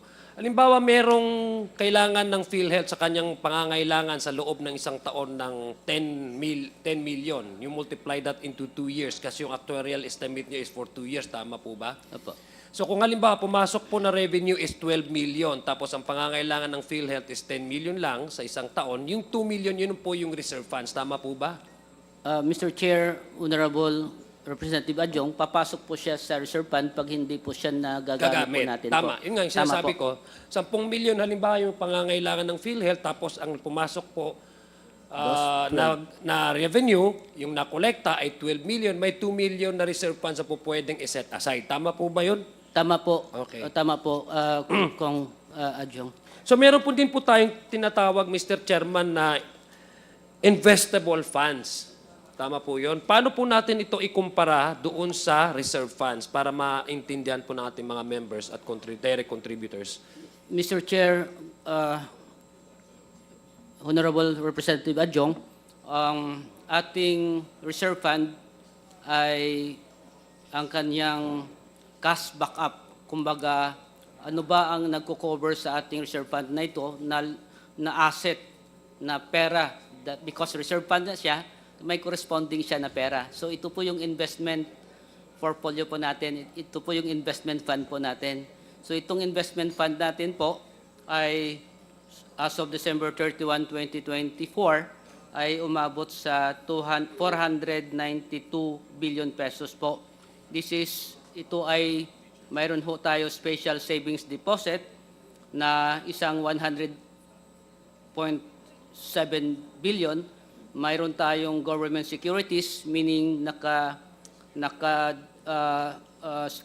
pumasok po ito sa ating treasury bills, treasury bonds, na umabot ng... Mr. Chair, para po maintindihan natin, simplihin na lang po natin, Mr. Lim Siaco, yung sabi nga ni Congressman Janet Garin kanina, laymanize po natin kasi ang purpose po ng pagtatanong ko ay para maintindihan po ng ating mga members. So, sa makatuwid po, may reserve fund, halimbawa, paano po i-compute yung sinasabi nating investable funds? mula doon sa sinasabi po nating reserve funds na yun. Natanggal muna yung pangangailangan ng PhilHealth, yung kanyang gastusin sa loob ng isang taon, tapos meron pong sobra, yun ang sinasabi nating reserve funds, iset aside natin yon.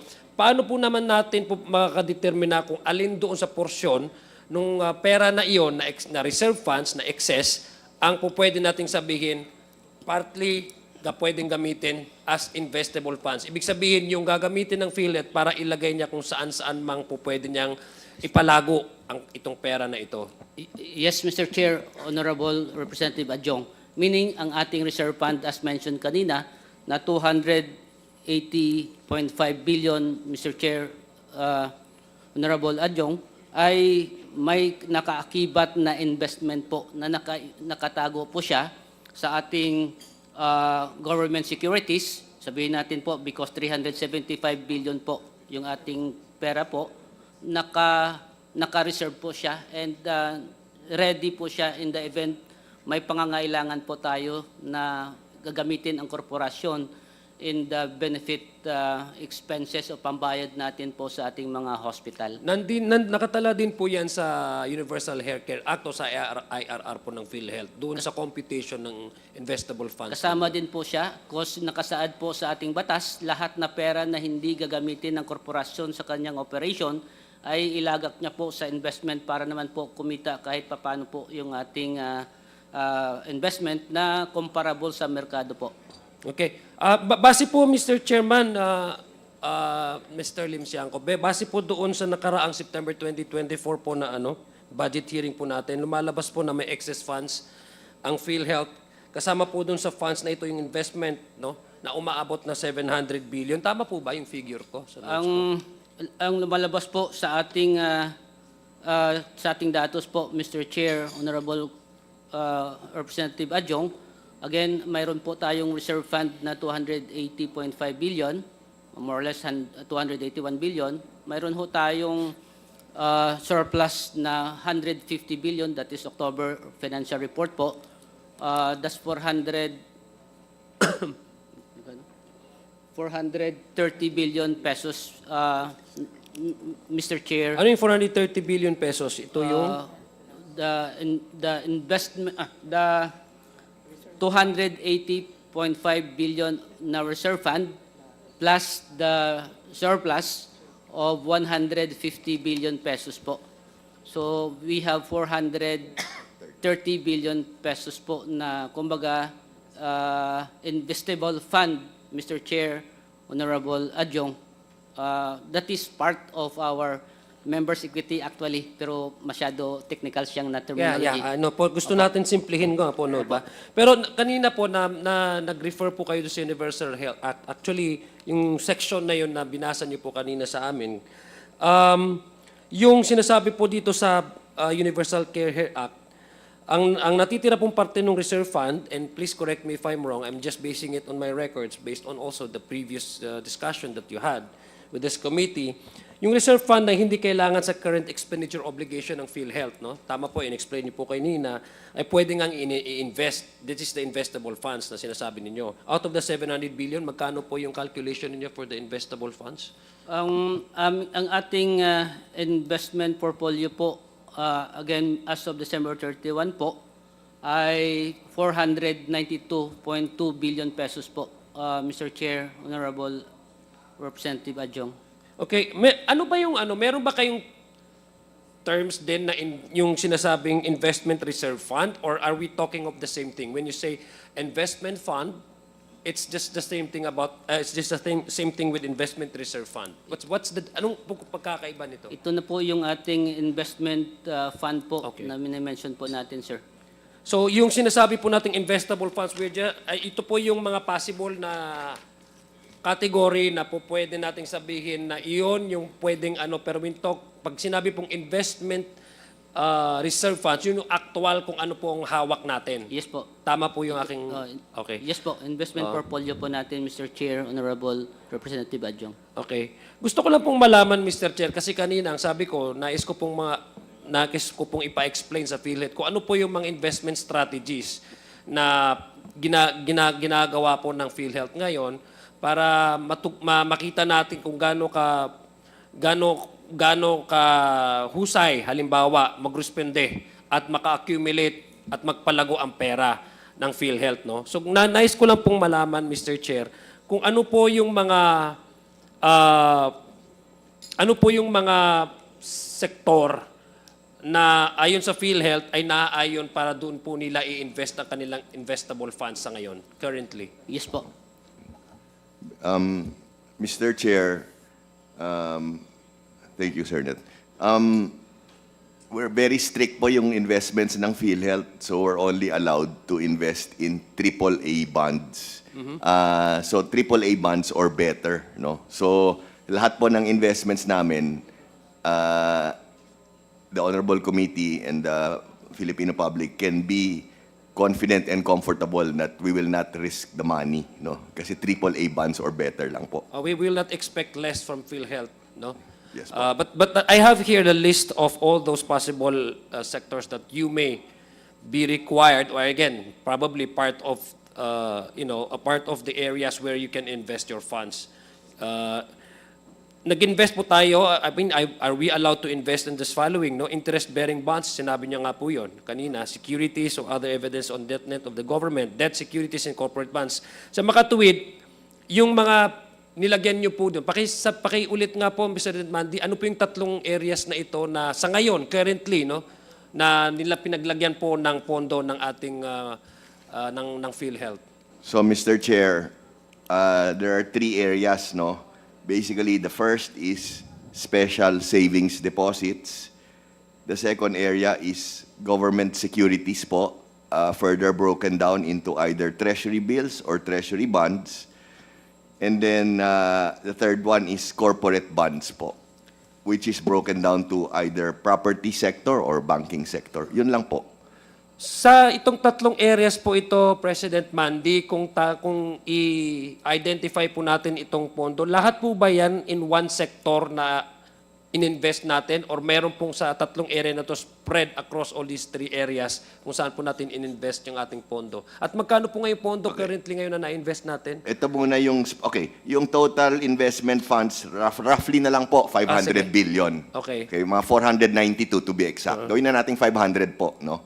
Now, ang breakdown po sa tatlo na sinabi ko po, special savings deposits, 70% land bank, 30% DBP is roughly, Mr. Chair, 20% of the total. And then 76% is roughly in government securities, that's treasury bills and treasury bonds. And then the remaining 3% is in corporate bonds, broken down 75% property sector, 25% banking sector po. So to make a total of 100% po. Okay. Yung basis po ninyo to determine kung yung how much is to be invested in this area, meron po kayong adopted, like for example, a portfolio guidelines on how you invest these funds, this money? Mr. Chair, gusto ko lang pong malaman, alinsunod ba ito sa anong particular na polisiya? Yes po, we follow to the letter po the policy on Section 11 of the Universal Healthcare Act. With your permission, Mr. Chair, Yes, you want me please. to read the provision? No, I just would like to ask, perhaps just in the interest of time, baka meron po kayong kopya dyan, no? Doon sa breakdown po ng na-mention ninyo, maybe we can also request, Mr. Chair, the PhilHealth, kung I'm sure you already have an investment portfolio and plan on where did you invest all the funds and the breakdown in which areas Yes. have you invested? Actually, meron kami. We can submit to you Yes, please. within the day po. Complete breakdown po. Okay. So, yung ilang percent sa treasury bonds and then sa government securities, lahat po yan.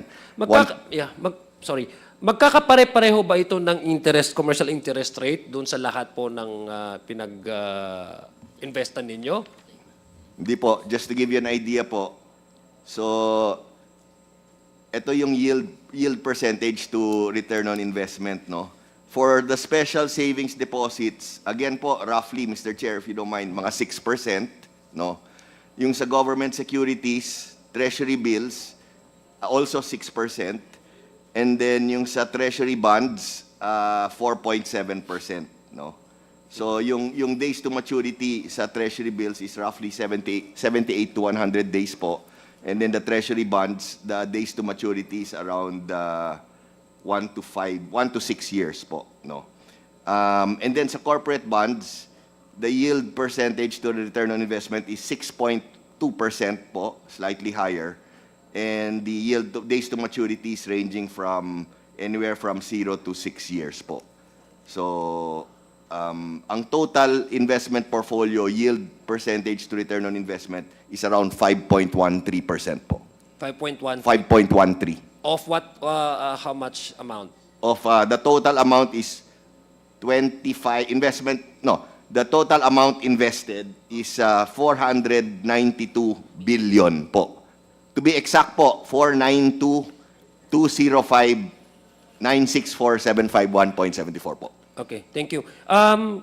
Mr. Chair, Pres Mandy, tama po ba ang aking notes? Noong July 6, 2015, nagkaroon po ba kayo ng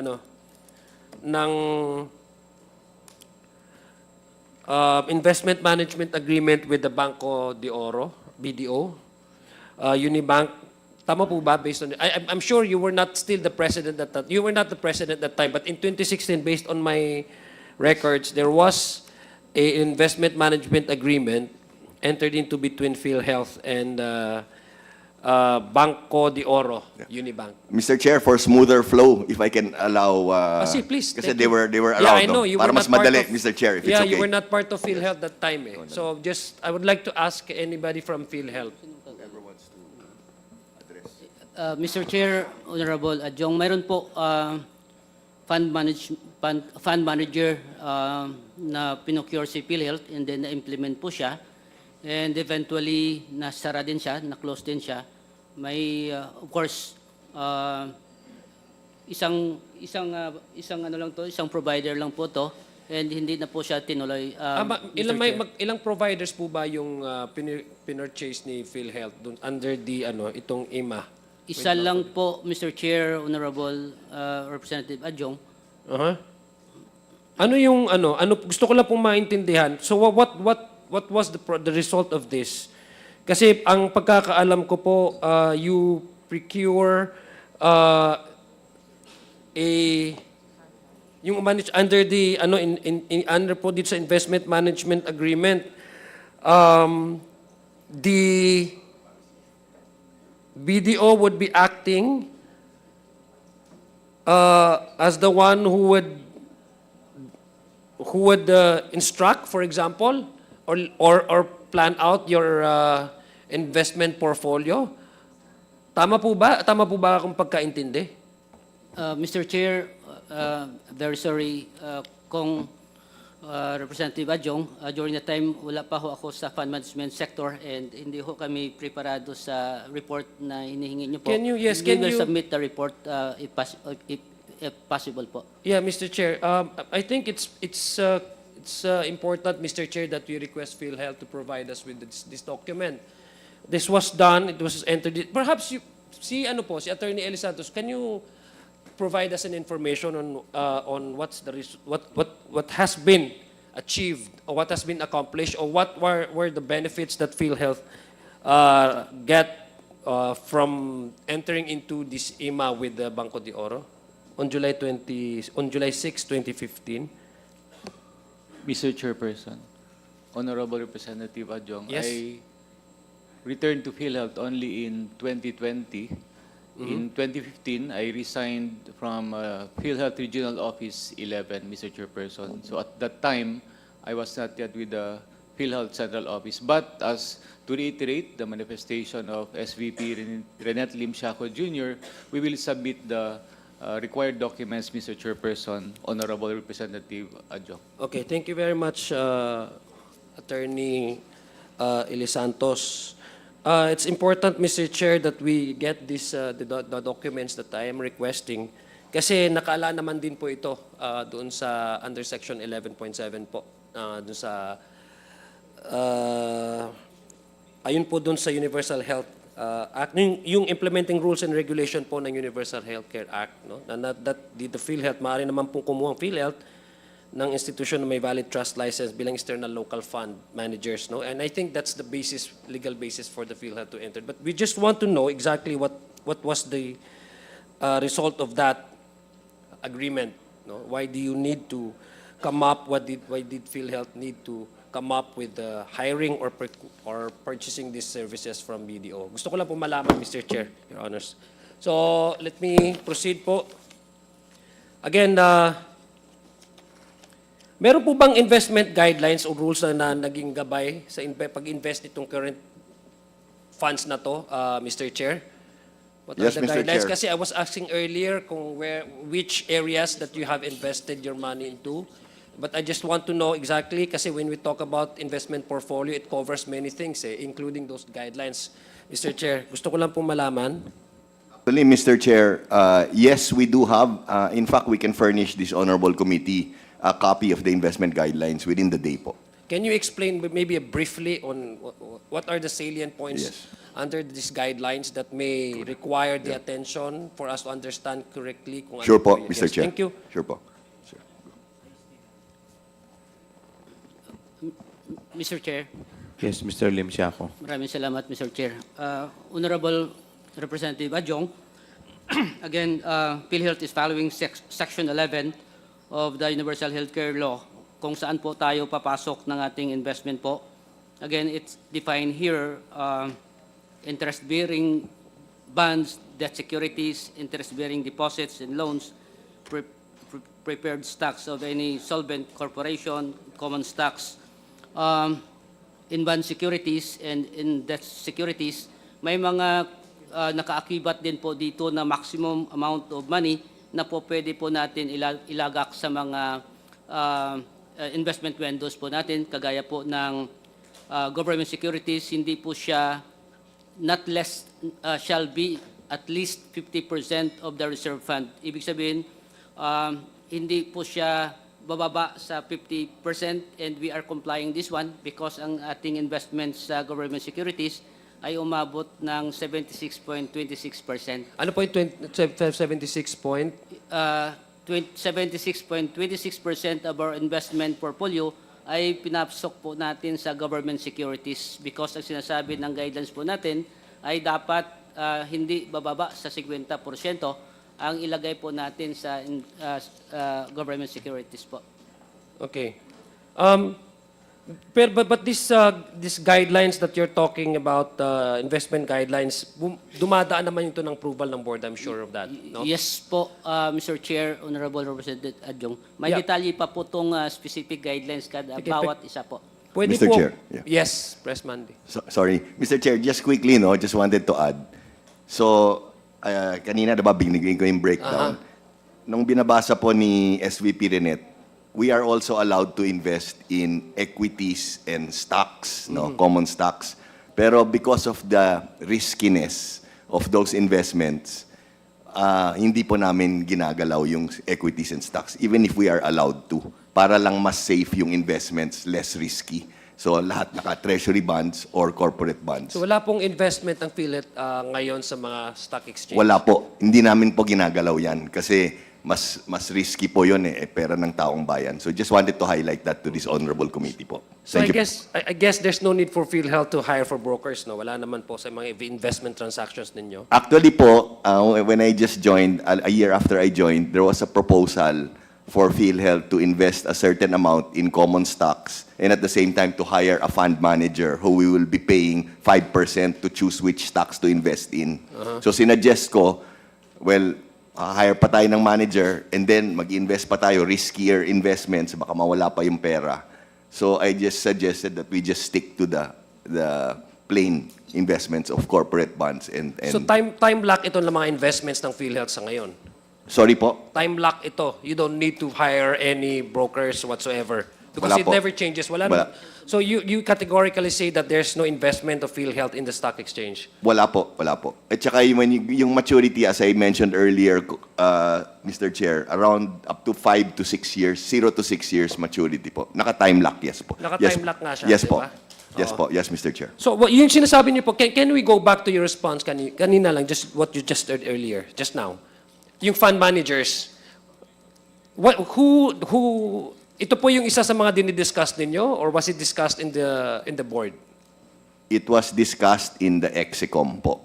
In the Execom. Execom, yes. Okay. Among internal PhilHealth, Execom. Would this be a same replica of the one that I just mentioned and asked you about the Banco de Oro? No, no po. Sorry. I thought kasi po, remember I mentioned that PhilHealth is allowed also to invest in equities and stocks, Yeah. no? So sorry, nothing related to the Banco de Oro po. Kasi all three of us were not around when that happened po. So we will look into it po and just furnish your good office with a copy po of our findings. Okay. Gusto ko po lang pong tanungin, and let me go straight to your audited financial statement, no, in 2023. Meron pong 580 million pesos which is lodged under identified as expenses for other professional services. May we know, would this be connected with hiring or procuring services for PhilHealth to invest its reserve investable funds? Mr. Chair, Honorable Representative Because you've said Adjong, there's no need for PhilHealth to hire a middleman or broker in anything like that because you've never invested in a stock exchange, di ba? Time Yes, lock naman yun eh. So yes po, can yes. we gonna check our record, Mr. Chair. Tingnan We po have now? namin. Meron po kayo? Tingnan Ah, namin sige kung po. meron kaming dala po dito. Okay.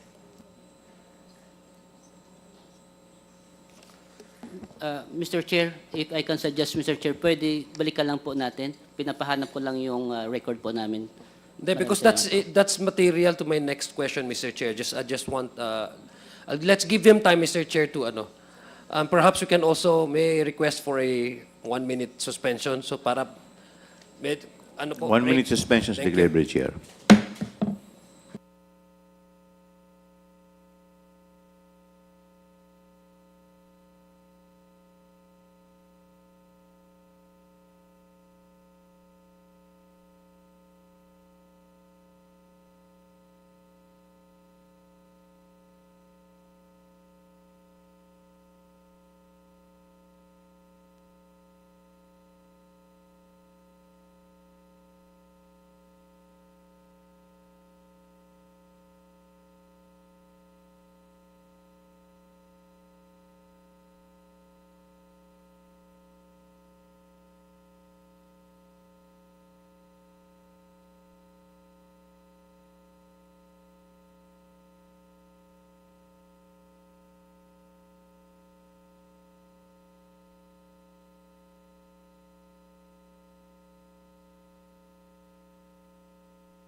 We are ready, Mr. Chair.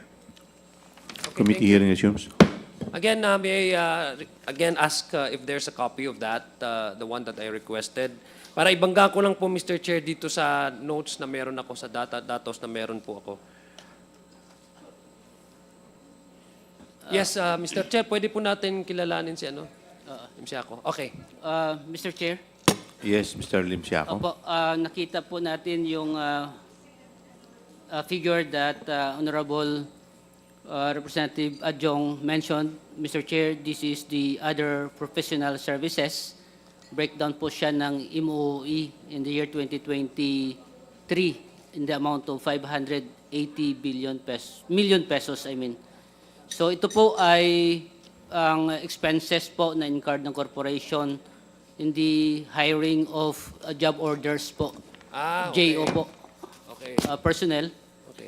na tumutulong sa ating corporation, our regional offices at sa head office in delivering the services po. Gusto ko lang malaman, so this has nothing to do with how we manage our investment funds, no? Yes Just po. categorical lang po. Gusto ko po Yes malaman. po. We don't hire other extra service personnel to help us with how to we manage our investment funds. Tama po ba? Yes Tama po, ba yan? Mr. Chair, Honorable Adjong. Gusto ko yun lang PhilHealth po lang po. Okay. Treasury Department po ang humahawak po. Okay. Kanina po, Press Mandy, you also mentioned about the investment po dun sa ano, no? I'm sorry, Ed, na-disrupt ko po ata yung ano nyo. Yung pag-invest niya sa time deposits, no? Nag-invest po tayo sa mga time deposits or dun lang po sa mga... Yes po, Mr. Chair. yeah. We have, to give you the complete details, so we have special savings deposits sa land bank po, roughly around 64 billion. That comprises around 20% of our total investments. And the days to maturity ranges from 2 to 155 days po. Mr. Chair, kasi meron din po ako ng kopya. Gusto ko lang po ipa-confirm sa PhilHealth. No? Yes po. Kasi basically, ang purpose naman ng hearing na ito is to brief us, no? So we would like to know the exact amount of each of the PhilHealth's funds, no? Yung investment funds. Gusto ko lang po malaman if it really coincides with the figures that I have. Anyway, ito naman po ay galing po naman sa audited financial statements po ng PhilHealth noong 2023. May na-invest po ang PhilHealth, no? Dito po sa datos ko, sa time deposits, no? Both local and foreign time deposits po yung ano natin, ang na-investan natin, nagkakalaga, I don't know kung asan dito, 135,604,790,55,000 pesos. I don't know if this is a deposit, time deposit. Yes? Sorry, Mr. Chair. No, pinapako ko kasi, Mr. Chair, These are all, I think these are both foreign in Yeah. foreign currency. And No, understood, Mr. currency. Chair. The thing is, what the figures I'm giving you kasi, Mr. Chair, is as of December 31, 2024. So Kaya that's kaya hindi more- tayo nagmamatch eh. Oo. Kaya that's Hindi- a more updated. More updated, Okay, more sige. recent po. Better. Yes. Oo. Actually, maybe, Mr. Chair, we can give you a copy. Yeah, please. Oo, We'll give para you a mas- copy now, Mr. Chair, kasi this is more recent naman. And Yes. it's all Okay. explained. It's just a one-pager. Yeah. Paano po yung ano nyo, yung how do you arrive into deciding how much percent of the reserve funds that you will invest? May nagkakaroon po yan ng bidding in terms of which one offers a much higher rate, because I guess magmamatter po yung rate niyan eh, 'di ba? Kung sa may bidding din po yan kung sino po pwede mag-offer the best na mag-benefit ng PhilHealth. So in terms of rates, how do you decide on that and how do you arrive into putting up this certain amount? Meron po kayong guidelines dyan or is it Yes po. decided by the Meron by po. the board? Sige po. Yes po, number one, yung guidelines po, Mr. Chair, kung Representative Adjong, ay set up po siya and approved by the board yung ating palisiya. And ang pinaka pinalagakan po ng ating investment ay government securities. Kung may available po na po pwede po natin papasukan na investment sa government securities, yun ang pinapasok po natin because number one, sigurado po tayo because gobyerno yung pinapasukan po natin. On the part naman ng special savings deposit po, araw-araw po kumukuha kami ng quotation sa bangko. So dalawang bangko po to, government man ito, Land Bank at saka DBP, kung saan ang mas mataas na offer po sa atin, doon po natin pinapasok yung ating pondo. Yung special savings deposit po ay ang importante po to because any time of the day, kung may pangangailangan tayo magbabayad, automatically yun po yung pambayad natin sa ating benefit payment po. Sa information po ng lahat po, this week po, 4.8 billion pesos po ang ating pinapalabas na pondo. Last week po, nasa 4.6 billion po yung pondo na pinapalabas po natin pambayad sa ating mga health facilities po. Okay, ganito na lang po, Mr. Chair, para mapapabilis na po ang ating hearing. No? Anyway, briefing naman po ito. Nais ko lang pong mag-request nung nasabing mga dokumento. I think mas updated po yung kanila dahil kaysa may datos na hawak ko po ngayon. Yung sa investment and time deposits, pwede pong paki-furnish ang committee na ito. Meron din po kayong investment securities, no? At yung sinabi niyo po kanina, Mandy, yung mga stock, yung bonds, treasury bonds, do you have also in the corresponding amount that you have invested? Yes. I can give you the corresponding amount now, then we can give you to follow the breakdown of Yes, each please. specific bond. No? Okay. Sa corporate bonds, Mr. Chair, the total investment amount is roughly 16 billion. That represents 3.28% of total. No? And that's broken down to roughly 50% into properties and 50% into banking. Now, the breakdown of the specific company names, we can furnish you within the day po a copy, no? And how much per name, how much investment per name. You also identified the Press Mandy at 3 areas, no? Sabi, mayroon pang pa yung banking, So, Mr. Chair, special savings deposits, yan yung unang Yes. area. So, Land Bank tsaka DBP po. And then the second topic is the government securities po, broken down into treasury bills and treasury bonds po. Then the third one is corporate bonds, broken down into properties and banking po. Okay. So, thank you very much. Expect lang po namin itong mga documents Yes na po, ito. within the day po, Your Honor. Okay. Now, let me go to another topic po, Mr. Chairman, Press Mandy. Kanina po nakikinig po ako sa pinag-usapan kanina. Yung questions ni Congressman Suan. Hindi lang ho ito limited yung kanyang issue within his district, but it is being felt all over the country. In fact, yung na-mention yung out-of-pocket expenses ng mga ating mga pasyente, talagang gusto natin ang PhilHealth ay maging responsive.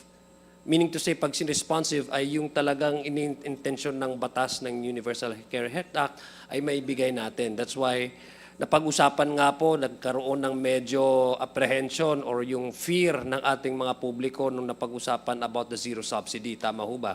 And I thank President Mandy for coming up with this statement na tama po ba yung pagkabasa ko dun sa statement ninyo na may enough funding naman ang PhilHealth despite the zero subsidy para tugunan yung mga pangangailangan ng ating mga members at contributors at ating mga kababayan. Tama po ba? Yes, Mr. Chair, that is correct. And just to add to that, we are financially healthy. Yeah. That's the reason why I was premising my questions on how you manage the funds of all the members, no? Saan nyo nilalagay yung mga pondo? Kasi that would also spell out how financially, yung financial vitality ng PhilHealth para mag-respondi po sa pangangailangan. Now, I'd just like to ask, connect ko lang po kanina sa questions po kanina ni Congressman Suan. Aware po ang PhilHealth ng mga cases where ang patient, kasi nangyayari po ito and I have talked with several of my constituents, pag sila po ay lalabas ng hospital and ask for a billing, pag hindi nila sinabi na PhilHealth, mababa yung medical bills. The moment that they mention that they are a member of PhilHealth, nag-iiba yung billing medical bills. Are you aware of this? Because this is something controversial. I'm Mr. talking Chair. about yung out 10%. Is that correct? Let me ask again, ASEC. Meron kang na-breakdown na percentage yung sinishell out ng government assistance doon sa ating mga pasyente, yung MAIP, etc. 10%, kumbaga kung 100, PhilHealth will be is paying 10 pesos. Yes, Mr. Chair. Yeah.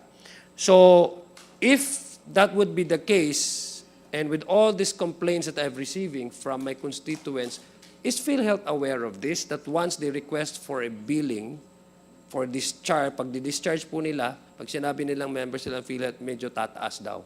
I just want to know from PhilHealth, kung are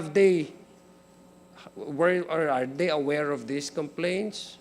Do they know that there's some, I would call this exploitation ng ating mga pasyente? Can we hear from PhilHealth? What's the response? Mr. Chairperson. Mr. Attorney Santos.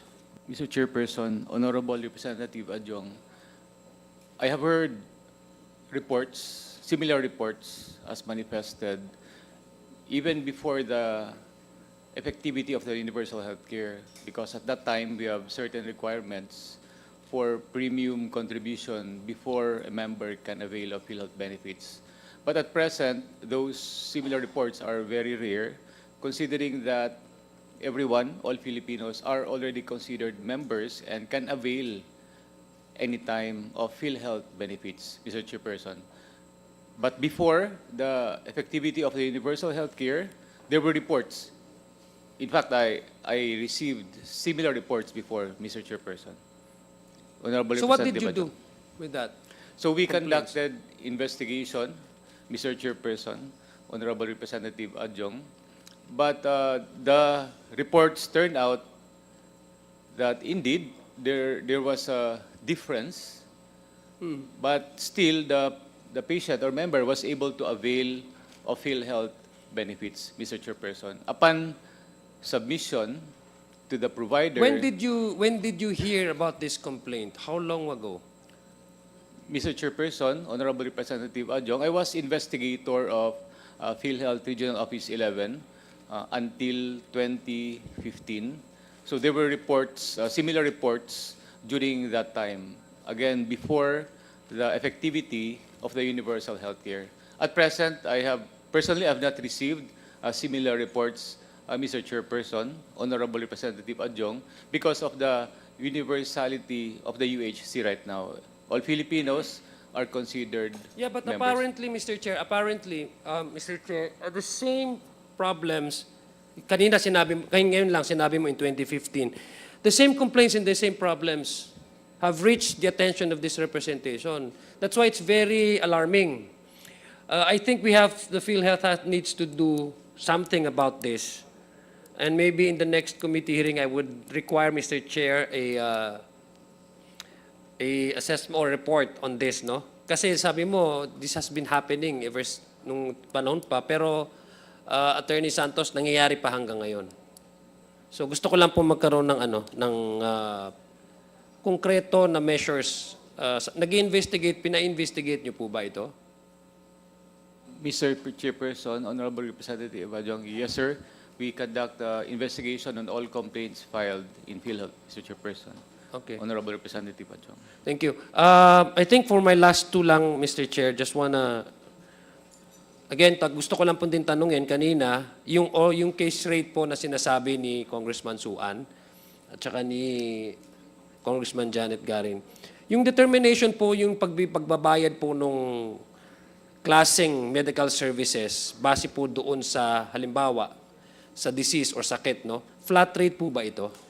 Halimbawa, kung pneumonia, tapos nag-avail ka ng isang medical assistance any first, yung based on yung licensing accreditation level ng hospital ay na-acquire lang niya is level 1. And then, kung halimbawa, yung packages na binibigay natin sa ibang levels of hospitals, flat rate lang ba ito halimbawa?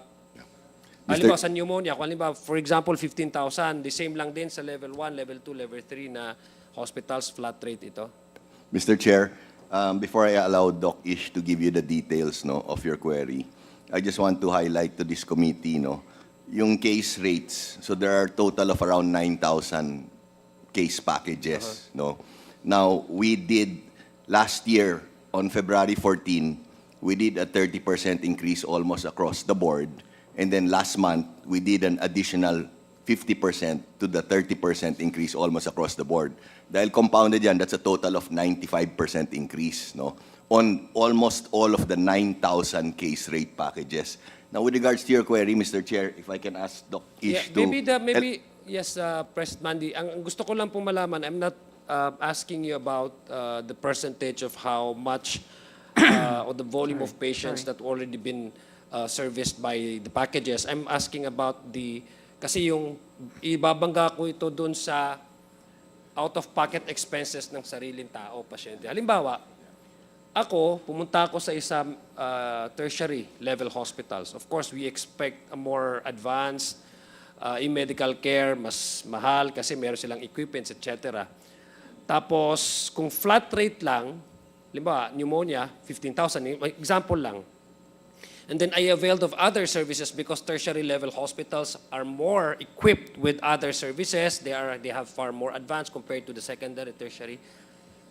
Naturally, mas mahal yung ibabayad ng pasyente. Ang tanong ko lang, kung flat rate siya, at kailangan kung mas malaki yung out-of-pocket expenses na isang pasyente, hindi naman ako po pwedeng, or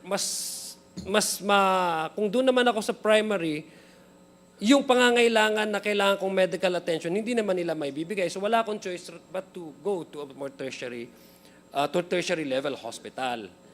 So gusto ko lang po malaman, what determines, for example, PhilHealth to decide on having a flat rate case? Kasi ang sa akin, naiisip ko, maybe we can rationalize it depending on the level of hospitals and the capacity of health facilities so that hindi masyadong malaki. Halimbawa, kung pupunta ako ng isang tertiary hospitals, di ba? Para maramdaman na yung mga ating mga members, yung pinibigay talaga na serbisyo ng PhilHealth para ma-cover nila. Kasi kung ang sakit ko requires me to avail of a more advanced medical, say for example, assistance, kung kailangan ko ng mga oxygen, halimbawa, etc. Dahil wala naman, hindi naman yan available sa primary, sa infirmary, sa secondary. Natural, doon ako pupunta. Pero flat rate yung kanyang pagbabayad sa mga hospital, regardless whether you're primary, secondary, tertiary. So, kumbaga, have you ever decided maybe rationalizing the case, the expenses and the subsidies and the packages that you are shouldering for these patients according to the capacity of medical facilities? Actually, Mr. Chair, that's an excellent question. Dr. Ish heads our health finance policy sector. He's in charge of all of these case packages. Now, Doc Ish, can you address the query? Yes, Mr. Chair. Yes, Representative Adyong. Our case rates po right now, as we rationalize, review, and expand, ang main dependency po natin would be the standard protocol and the standard treatment for any illness. Like what we did, for example, with the pneumonia, when we rationalized the rates for high-risk pneumonia, nakabase po siya doon po sa standard treatment and treatment protocols, kung ano po yung mga gamot na kinakailangan, kung ano yung mga laboratories na kinakailangan, at yun po yung kinost natin, and the costing came from the hospitals. Kung kaya't yun pong ating high-risk pneumonia right now is increased from 32,000 to 90,100. So what you're telling me is, Doc, what you're telling me is that yung pag-subsidize nyo, pagbigay ng mga packages nito para sa mga pasyente, ay hindi siya flat rate? Flat rate po siya, but ang basis po natin in coming out the rate but that's the is point, the treatment guidelines. Yes, but that's the point that I'm trying to drive at. And kasi medyo mahal nga yung ibabayad na ating mga pasyente kung mag-avail sila ng services. Sino ba naman ang may sakit ng ayaw na mas magandang serbisyo, hindi ba? Kaya ka nga kaya ka nga pupunta kasi some patients have no choice but to avail of the services offered by the tertiary level hospitals simply because infirmary and first level I cannot afford that. They don't have the necessary equipments and the medicines na kinakailangan ng pasyente. So that's why they have no choice but to avail of the services in tertiary hospitals. If it's flat rate, then go back to the question of out-of-pocket expenses. Mas mahal ang binabayad na ating mga pasyente. Hindi yun yung ma-rationalize na lang yun to also include possibly yung consideration ng mga capability ng mga health facilities natin para naman maibsan yung out-of-pocket expenses ng ating mga pasyente. Maybe you can, this is a recommendation. Maybe you can decide on that. Is that a fair assessment? Or is that a bad suggestion? Mr. Chair, it's not a bad suggestion. However, one of the principles under the social health insurance is, of course, the equity.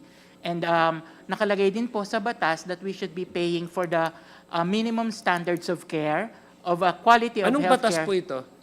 Nasa atin pong UHC po. Okay, which specific provisions in the end so that we can review?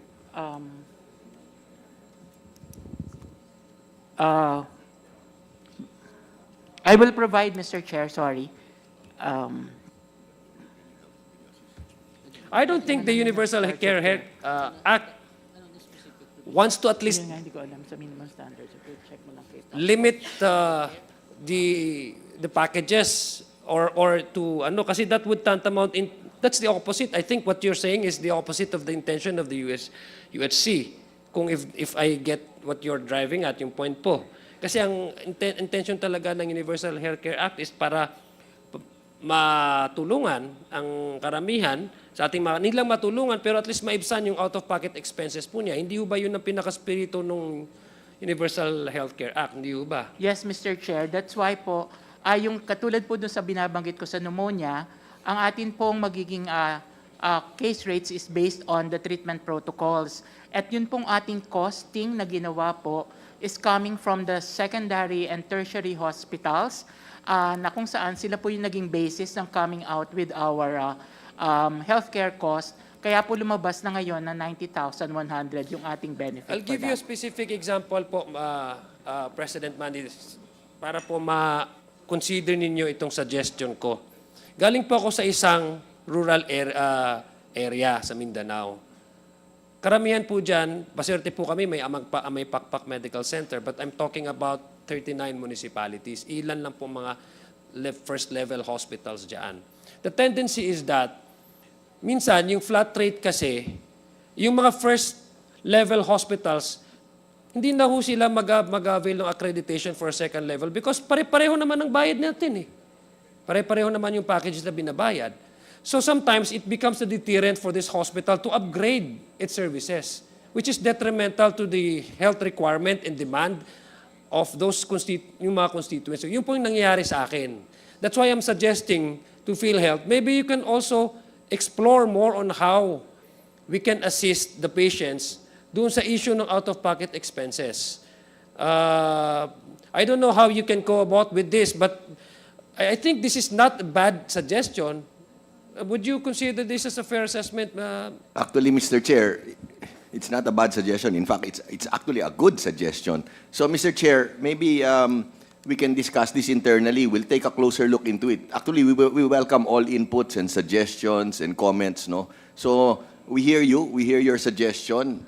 It sounds, to me personally, it sounds like a good suggestion. So maybe we will discuss it with the team and look into it and see how we can move forward with your suggestion, Mr. Chair. Thank you very much, President Mandy.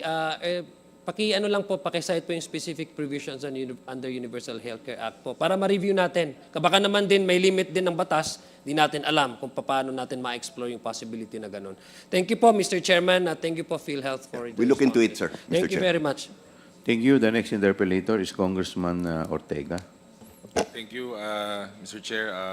Magandang hapon po sa ating lahat.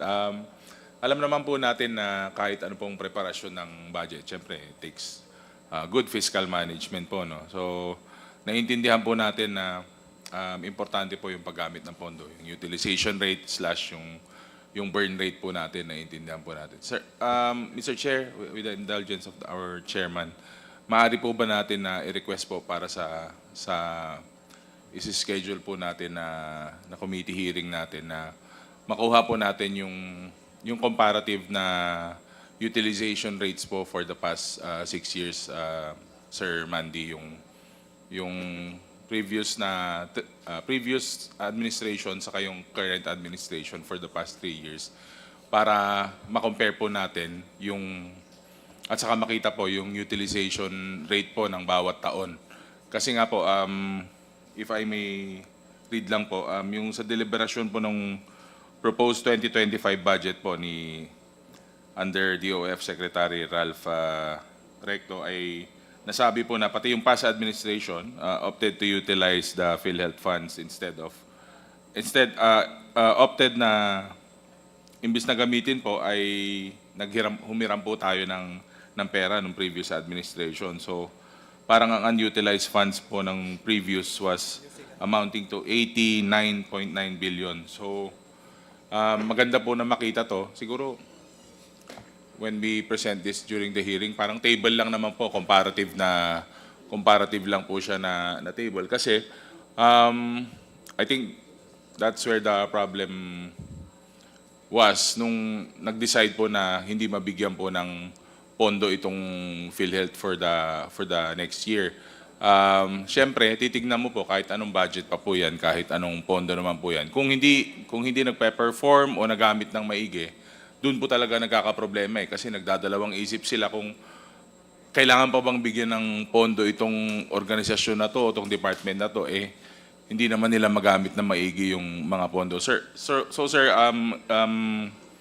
hindi ko na po dadagdagan yung mga questions ko kasi some were already taken up kanina. But again, may I request po sa COMSEC na rin na ma-prepare po yung documents na yun so that we can see parang may matrix po para mas madali pong ma-appreciate yung susunod po na hearing natin. Yeah. Mr. Chair? Yes. Yeah. Thank you, Mr. Chair. President Ledesma. Yes, we will be prepared to present it in the next committee hearing. And also in line with that, Mr. Chair, we can submit already to the this honorable committee. For the next hearing po, submit na namin. So basically, just to clarify, Mr. Chair, it's 6 years utilization rate, no? So during the 4 years of PRRD and then the 2 years of PBBM, no? We will comply, Mr. Chair. Thank you, Mr. Chair. Yes, sir. Thank you, Mr. Chair. That's all. Thank you. The next interpolator is the Honorable Rodriguez. Gutierrez, sorry. Thank you, Chair. Honorable Gutierrez. If I had the charisma of the good congressman from CDO, okay na rin po sana. But good afternoon po, PCO Ledesma and of course our SVPs together with our COO. Just a few questions lang po. No? I was hoping to ask our COA representatives because of course we're going throughout although this is not budget review anymore, but it was stemmed from the removal of the subsidy po. No? So we really wanted to get into the finances. But unfortunately, wala pa tayong representative COA. So I'll just make this very brief. Just a few points lang po siguro. First and foremost, coming from where Kong Adyong was coming from, I'd just like to ask, from the options, you've selected only 3 areas po. And I'm sure they're very competitive. You wouldn't settle for anything less. These are all tax-free po ba?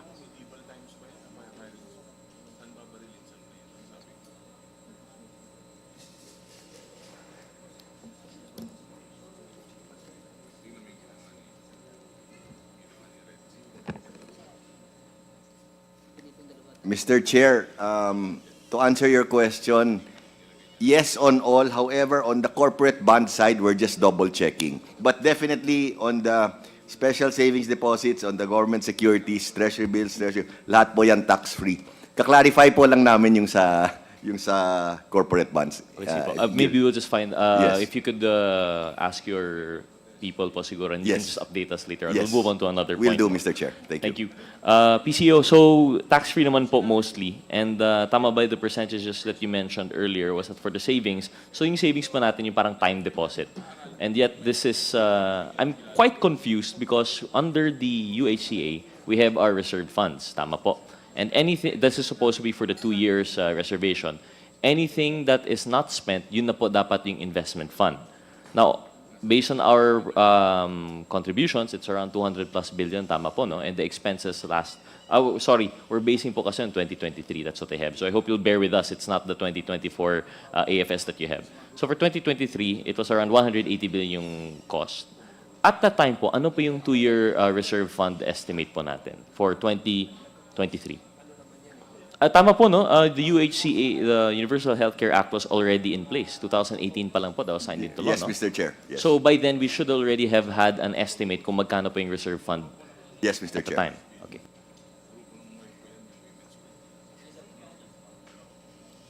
Mr. Chair, our reserve fund actually December 31, 2023, we are using the provision of Section 11 sa UHC that the reserve fund is based on projection, 2 years projection. 2024, 2025. Tama po. If this is 2023, 2024, 2025. Correct.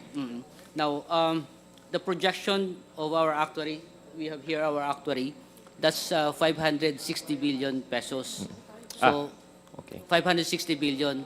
So, our reserve fund na naka-reflect sa FS ay 464.3 billion pesos, Mr. Chair, Kong Representative Gutierrez. Apo. So 560 yung actuarial estimate nyo na 2 years. Yung reserve fund is 464? Yes po. Shouldn't it be equal to yung 2-year estimate po ninyo? Hindi pa I mean, po kami- although without granting that we agree with the 560 billion, kasi I remember very vehement reactions na mali po yung estimate po natin. We shouldn't treat this as life insurance. This is a pay and go, if I understand the terms last time correctly. So without assuming yet na correct yung actuarial, if 560 po yung estimate natin, the reserve fund should also be 560 po, no? Yes po, kulang pa ho kami, hindi pa kami umabot sa 560 Di kayo umabot. billion. So, your premium collections did not exceed the reserve fund. So, hanggang 464 lang yung... the reserve fund would come from premium collections only, or this also includes from investment... Premium income and investment income minus the benefit payout, benefit expense, admin expense, ay ang sobra natira, that would be go to our reserve po. so you deduct po muna before pegging kung magkano po yung reserve fund? Yes po. But yung ceiling would have been 560 billion if Yes the po. actuarial was considered accurate. Yes po. So at the time po, for 2023, for 464, this was already premiums plus investment. May we know po magkano yung premiums na pumasok and magkano po yung investment? How do you call them? Profit po ba or return? Mr. Chair, for year 2023, our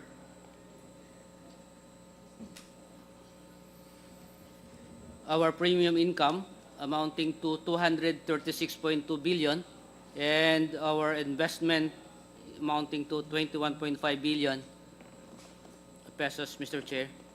And at the time po in 2023, were you also adopting a, how do we call it, conservative approach? This was all, what did you call it? The first savings? You had a term for that, no? It's out of the three po. no? This one, Mr. Chair, because this is income statement, we are adopting the accrual basis of accounting, Mr. Chair. I mean, the at the term, sorry, Mr. Chair, the term is special savings. Special. deposit. There we go. Thank you. Thank you, PCO. You understood exactly what I was going for.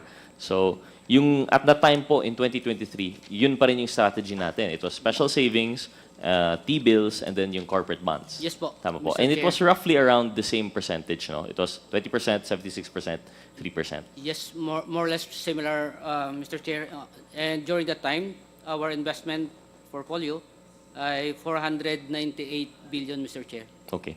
So, this has been the strategy of the administration of PCEO Ledesma, which I personally appreciate.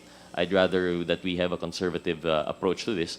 But, and you see for the foreseeable future, for as long as during your tenure, you think we will be adopting a conservative approach? Most definitely, Mr. Chair. Okay. So with that conservative approach, at this rate, 21 billion yung nakuha po natin for investment, plus yung premiums of 236. am I missing an income there? Because 236 billion premium contribution and 21 billion investment is only 277. Mr. Chair, the net income ng 2023 is amounting to 174 billion. This 174 billion, because we have the adjustment in our benefit expense due to the IBNR calculation ng PhilHealth. So supposed to be our benefit expense amounting to 116 billion, but due to the calculation and adjustment in the year 2024, batay rin sa calculation of our external actuary, we recorded the benefit expense of 74 billion, Mr. Chair. That's the reason why net income natin ay 174. This 174, pumasok po siya as part of our reserve fund, Mr. Chair. So you mean to tell me the reserve fund is ongoing? Yes, Kapag po, meron na continuing po. pumasok na reserve fund for this year, next year may ibang calculation for reserve fund, you will add them together? Yes po, this would be accumulated, Mr. Chair, Honorable Representative Gutierrez. Ano po siya, nag-accumulate po siya, depende on the results of the operation of the corporation. Perhaps I was mistaken. We'd have to review the intent of the legislation. But my understanding was if you have the 2-year actuarial for this year, that would be just a ceiling po, no? Then whatever you don't spend will be used in investment. I assumed it would be short-term investments, which come the next year would now be applied to the fund that you already have. Hindi na siya reservation. You have to apply under the ceiling ulit. That isn't what we're doing.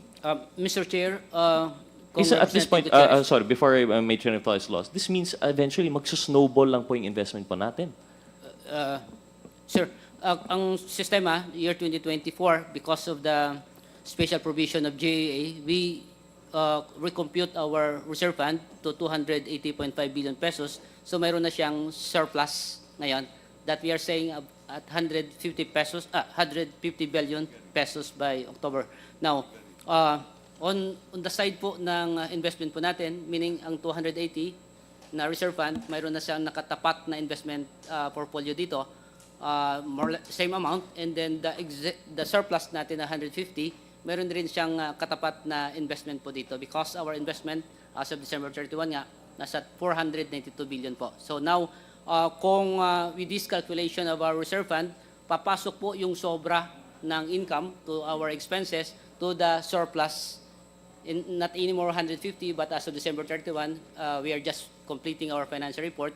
Doon po siya papasok ngayon. And the surplus beyond the reserve fund is supposedly what would be used to either reduce contributions or expand Increase. our packages, which, Yes. to be fair with this administration, is what you're doing. Yes po. This year, I heard you have expanded packages as Yes early po. as this month pa lang po, no? Yes po. Or January.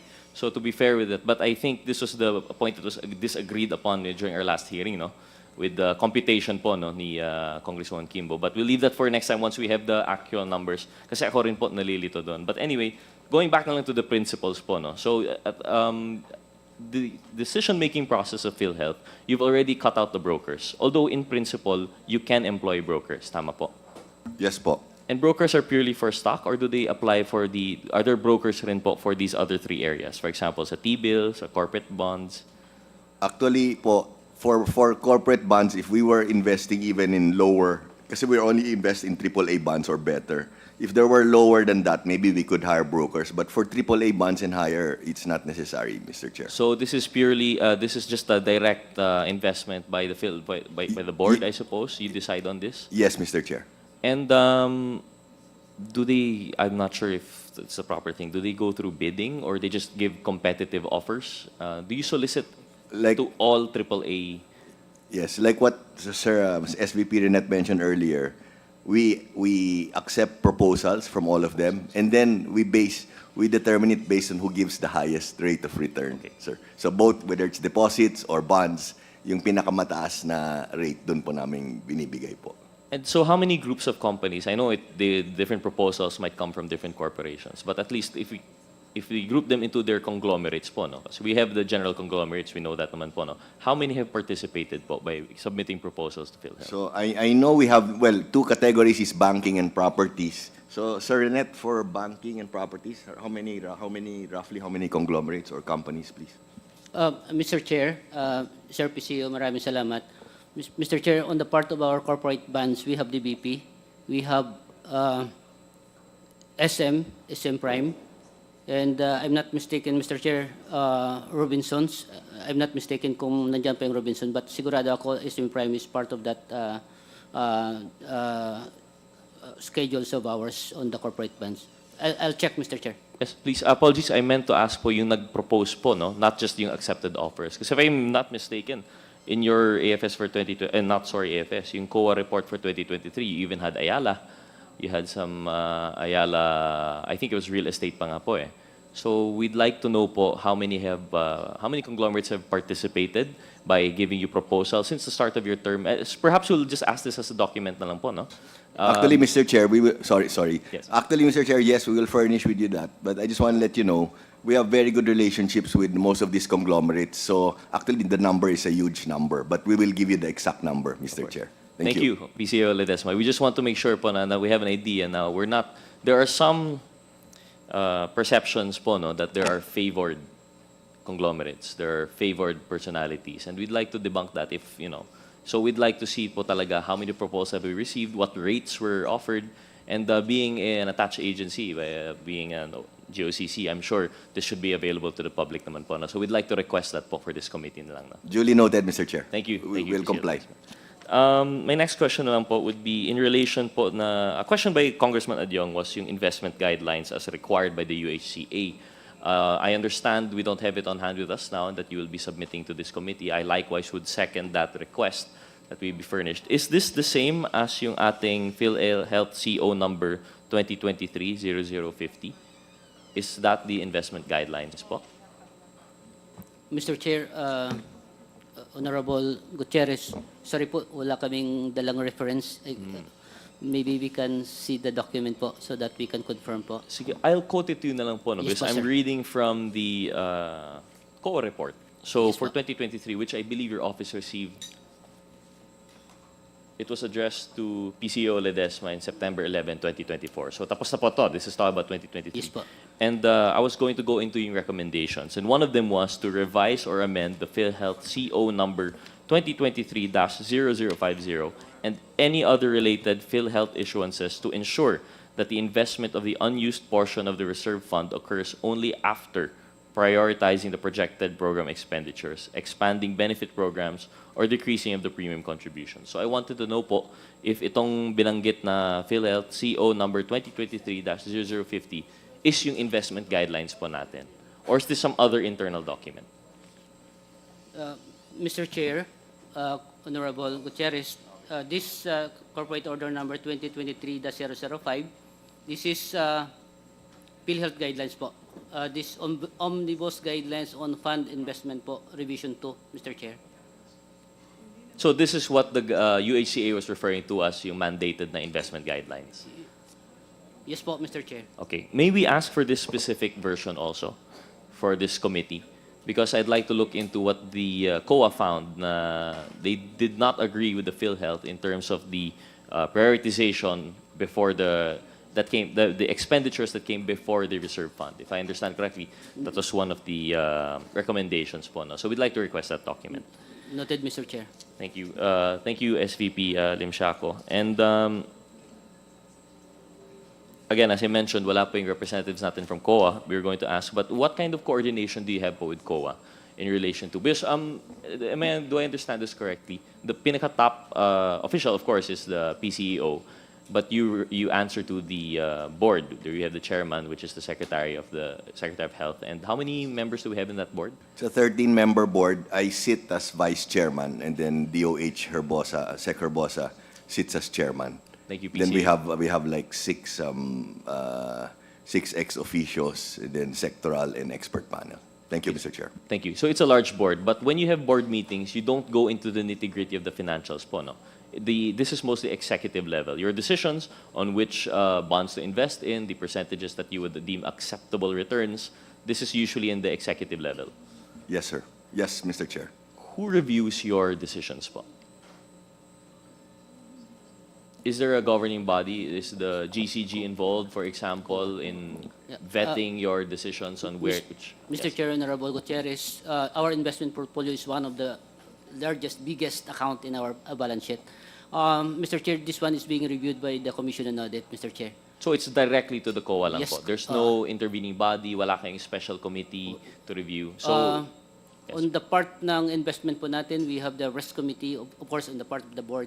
But on the part ng implementation po, we have the Treasury Department, the fund management sector, reviewing our investment document every day. May mapasok po tayo na place natin, particularly for the SSD po, Special Savings Deposit po. I see. So despite being GOCC, you're still answerable ultimately to the COA. There's Yes, no intervening body. And your coordination with COA, is this only yung yearly report po natin, or do you have quarterly meetings or quarterly reportorial requirements? Mr. Chair, Honorable Gutierrez, I am happy to inform the body, Mr. Chair, that with PCO Ledesma, we have the strong relationship with the Commission on Audit po. Set up parati po yung meeting para po ma-trace out yung mga accounts po natin, maayos po yung ang preparation, including the system audit findings of COA, ay in-address po ng corporation. And we have the sharing of information, Mr. Chair, particularly yung mga bagong palisiya na in-implementar ng corporation so that we have the same level of understanding on the part of the Commission on Audit that conducting the verification, the audit of PhilHealth accounts, Mr. Chair, not only at the central level, but including, Mr. Chair, at the regional level, Mr. Chair, Honorable Gutierrez po. Thank you, SVP. While I do appreciate yung real-time coordination po ninyo with COA, I'm just curious about yung effects of that supposed coordination. Because I'm sure you're well aware in 2023 COA report, there were some recommendations. I just wanted to highlight 3. If you could please update this committee on your actions po, no? So the first is to prioritize the projected program expenditures for the next 2 years before investing the unused portion of the reserve fund pursuant to Section 11 of the UHC. Number 2, revise or amend, this is what I read earlier, revise or amend PhilHealth CO number 2023-0050 and any other related PhilHealth issuances to ensure that the investment of the unused portion of the reserve fund occurs only after prioritizing the projected program expenditures, expanding benefit programs, or decreasing the premium contributions. And the third is directs the Actuarial Services and Risk Management Sector, ASRMS, to coordinate properly with the Treasury Department by regularly providing a report which includes the actuarially estimated 2-year program expenditures to ensure that PhilHealth's investment transactions strictly adhere to the UHC. I would assume that there was some result of this because binago niya nga po ninyo yung original 500 plus billion na reserve fund, you've lowered it now to 260 plus, no? So maybe just have an update on these findings. Yes, Mr. Chair. Of course, we are following the Commission on Audit and our Treasury Department doing the compliance of this one, Mr. Chair, so that it can be addressed by the corporation. Of course, we are prioritizing, Mr. Chair, yung mga pangangailangan ng korporasyon para sa kanyang benefit payment, Mr. Chair. That's the reason why our money, we put 20% of our money to the special savings deposit because any time of the day na pangangailangan natin pambayad ay readily available po siya, Mr. Chair. And of course, on the coordination with the risk management, the actuarial office, Mr. Chair, we are closely coordinating with the Office of Mabneri on the risk management, Mr. Chair, so that maayos po ang ating pagtrabaho in terms of putting the money na ma-secured po siya as this is the direction of the board, direction of the PCO Ledesma, Mr. Chair. Thank you. Thank you, SVP Lim Siaco. While I do appreciate that, not just sentiment po, no, but I'm sure those have concrete actions. I don't think they answer po, no, point per point, the recommendations of the COA. We'd just like to ask po na lang a submission of a report siguro from from PCO, please, to the committee, yung point by point. Kasi I think this is especially, it's a special area of special concern po sa amin, yung reserve fund, because this is really goes into the meat of the Universal Healthcare Act and how do we interpret it. I understand, of course, to an extent, PhilHealth would prefer a larger reserve fund Not naman to say that you would prefer higher investments, but I'm sure you'd like more safety po, no? But on the other hand, sa amin po as representatives of our different constituencies, we would prefer a lower reserve fund kasi po hindi po nararamdaman yung benepisyo. We'd like either better packages or we put into act po, no, Section 11 of the UHC to really either expand benefit coverages or to lower yung premiums po natin para at least maramdaman po ng taong bayan yung mga ginagawa po ninyo sa PhilHealth. But in addition to that, just as a last point na lang po, no? We will comply, Mr. Chair. With Thank your you, request. PCO. Just the last point po, no? Just reading yung letter to PCO Ledesma from the Commission Audit. This is by Attorney Hanaban. One of the things po that's troubling, at least for this representation, is yung constant finding. Although it does not, it still is a qualified opinion. Pero yung palaging yung inaccuracy daw po ng data na nakikita. There are many paragraphs here that consistently say that that put into doubt the completeness and accuracy of the contributions in premium receivables, that they doubt the faithful representation of premium contributions, cannot be ascertained due to different deficiencies. They also made mention here of the premium receivable from direct contributors were overstated. And I think we've had an example earlier today when si Congresswoman Luistro pointed out po, no, the table that you presented us on how you came up with the previous report of 56.8 billion po ba? 59.8 billion po ba yun? Na, 0.6 na RTH plus denied, when in fact, when we took a look at the table that you presented to us today, even if we try to match it, there was a difference of 400 million or so. And that 400 million, I'm sorry, I know you didn't mean it, SVP Lim Siaco, but we can't just attribute this to just minor differences. Kasi po, that's 400 million of services that we're talking about. 400 million in medicine, 400 million in other aid that we could afford to our contributors, both direct and indirect. So, although it might seem small when you compare it to your investments, buhay ng tao po yung pinag-uusapan dito. So I hope we can present a more accurate picture of what is going on in PhilHealth po, no? So with that, Mr. Chair, I'd like to yield to the next interpolator. Thank you very much po, PCO and the PhilHealth family. Thank you, Mr. Chair. Thank you. The next interpolator is the Honorable Janet Garin. Thank you, Mr. Chair. I believe the essence of this hearing is actually the briefing on the zero subsidy in the 2025 national budget. May I inquire, Mr. Chair, to PhilHealth, in the previous years, let's say if we backtrack the past 15 years, nagkaroon po ba, di po ba ang subsidy na binibigay ng national government is for the payment of premium ng mga members na hindi nakakabayad? Tama po ba? Yes, Mr. Chair. And this will cover sino-sino po, Mr. Chair?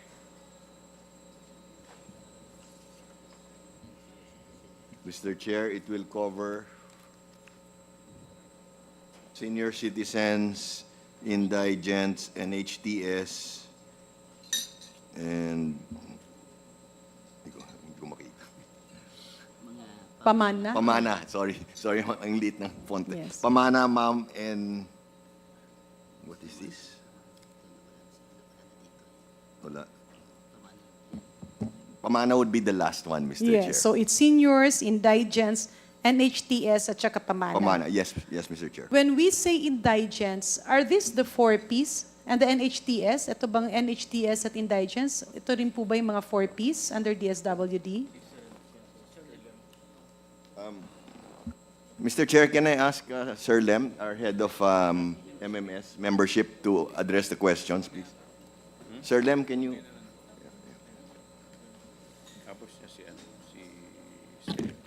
Mr. Chair, Madam. Yes po. Please state your name. I'm Lemon Untalan. I'm the Vice President for the Member Management Group. So ako po yung charge sa enrollment sa Okay. National Health Insurance Program. Okay, Mr. Untalan, you are recognized. Thank you very much po. Yes po.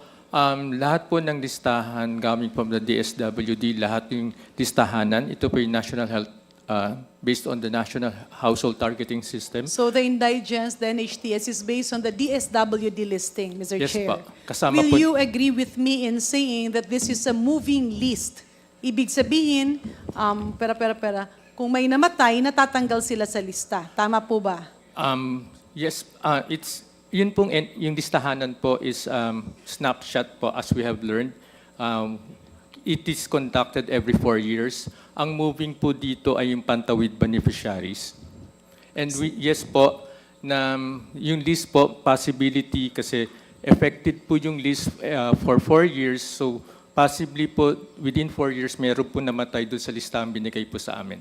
So, ibig sabihin, Mr. Chair, kapag merong namatay at hindi na siya, syempre, tatanggalin siya dun sa 4Ps. Ibig sabihin din, yung premium nung taong yon, ang kasama yung kanyang pamilya, ay natatanggal din, supposedly, sa lista ng PhilHealth. Tama po kayo. Okay. Kapag naman pantawid ka, at ikaw ay nakatawid na, I believe there's like a certain number of years where you are allocated the monthly subsidy. Yung iba naman pag may anak na nag-aaral, kapag na-graduate na yung anak or nalagpasan mo na ito, di po ba natatanggal ka rin dun sa lista? Tama po ba? Honorable Chair, tama po. Sa pantawid po, because of that conditionalities na hindi na po siya, yung kunyari po, this year, meron po siyang isang pantawid beneficiary, may below 5, pero next year's nag-upgrade na, tumanda na po. So, possible po na mawala na po sa listahan.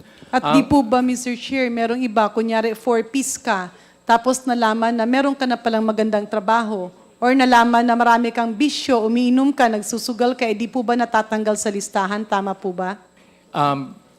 Tama po kayo kasi every year po, nagbibigay po ng Meron panibago. silang evaluation. Opo. So kapag natatanggal sila dun sa list, paano po yung kanilang premium sa PhilHealth?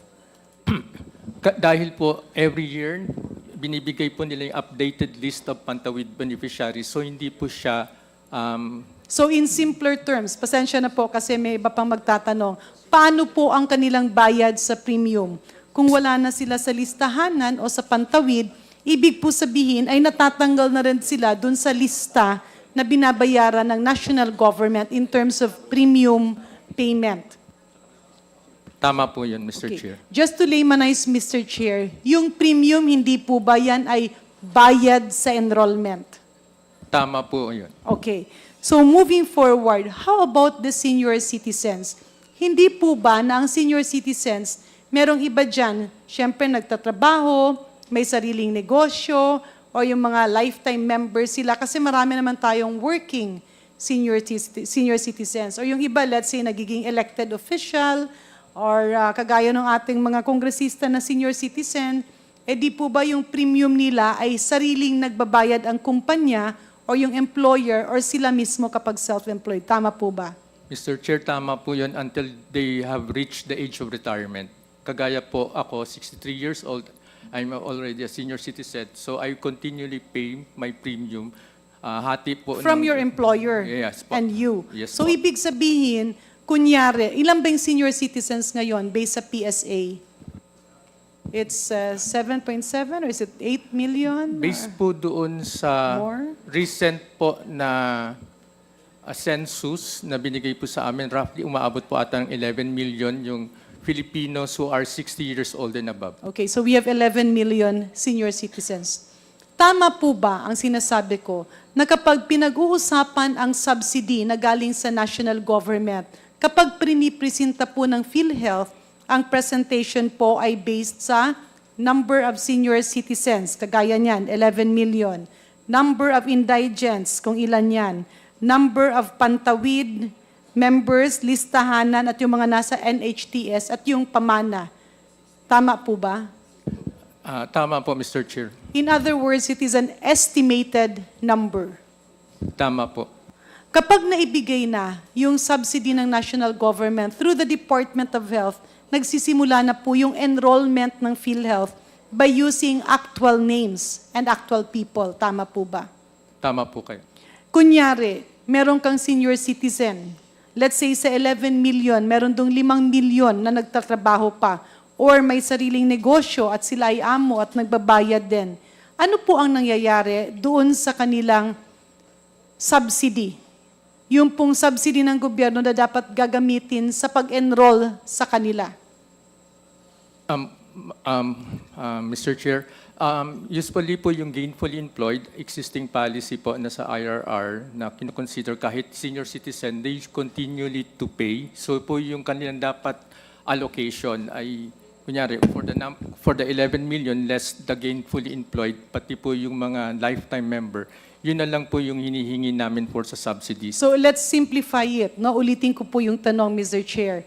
Nagbigay ng subsidy ang national government para sa 11 million na senior citizens. Subalit, meron dong working, meron dong self-employed, meron dong lifetime members. Yung bang subsidy na para sa kanila, ang tanong ko, ibinabayad ba ulit? Yung ginagamit ba yon pag-enroll sa kanila o hindi na? Kasi meron naman silang sariling enrollment. Mr. Chair, hindi na po ginagamit sa kanila because it is a lump sum. Ibig sabihin, eto si Juan, senior siya, pero nagtatrabaho siya. Yung employer niya nagbayad ng PhilHealth premium, pero kabilang siya doon sa sinisingil supposedly ng PhilHealth na enrollment naman na government subsidy kasi senior citizen siya. Hindi po ba nabawal ang double enrollment? Ibig sabihin, isang tao i-enroll 2 times or 3 times?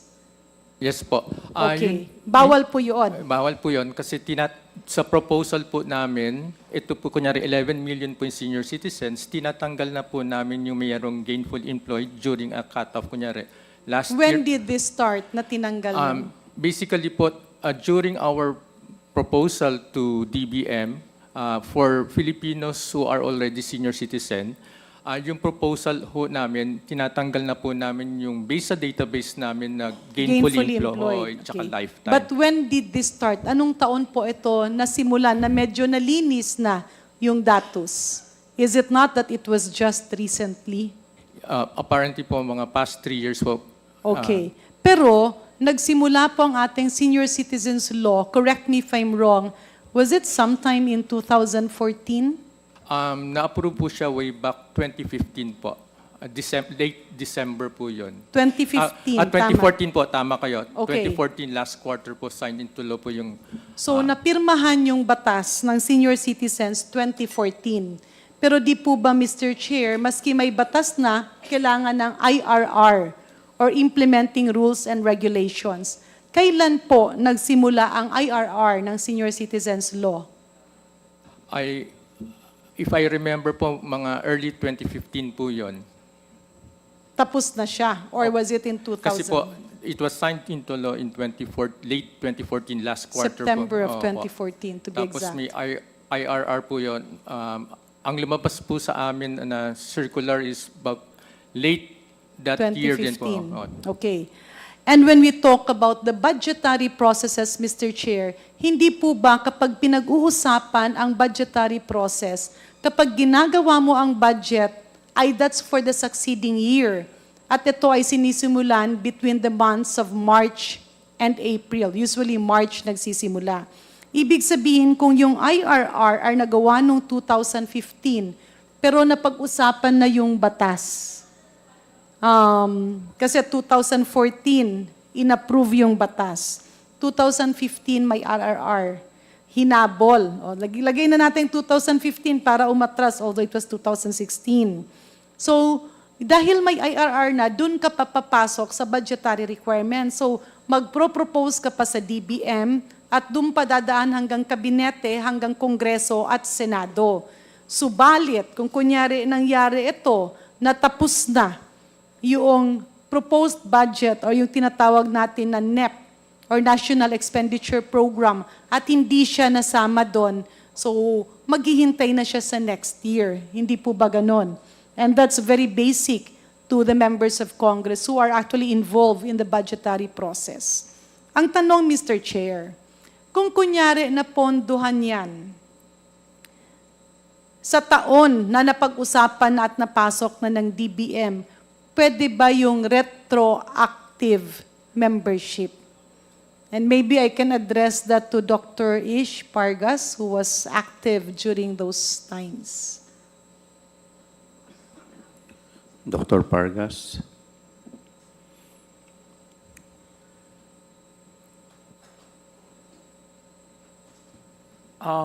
Mr. Chair,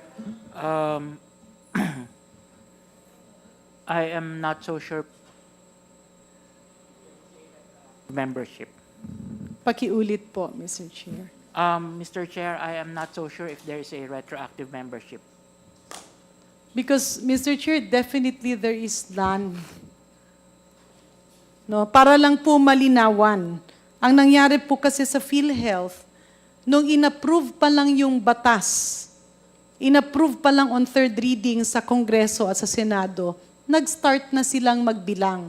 And I'm not referring to the leadership of PhilHealth now, but I'm referring to the officials of PhilHealth who were already there at that time.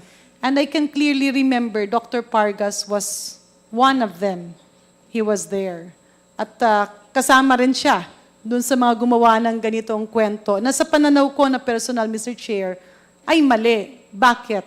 Nagkaroon siya ng subsidy, let's say 2016. I believe that was 2015 or 2016. Pero ang ginawa nila, parang ni-retroactive. Chinarge ng retroactive yung 2014 kasi ang point of reckoning nila na-approved na daw sa Kongreso. So ang tanong ko, Mr. Chair, para ang nangyari niyan, ito si Juan na senior citizen. Ang budget na pinag-uusapan ay 2016. So ini-enroll siya. Pero ang ginawa ng mga PhilHealth na ibang opisyal doon, chinarge pa sa 2016 yung enrollment niya raw ng 2015 at 2014. So my question, Mr. Chair, is that legal or is that illegal? Pwede ka bang i-enroll 3 times sa same year?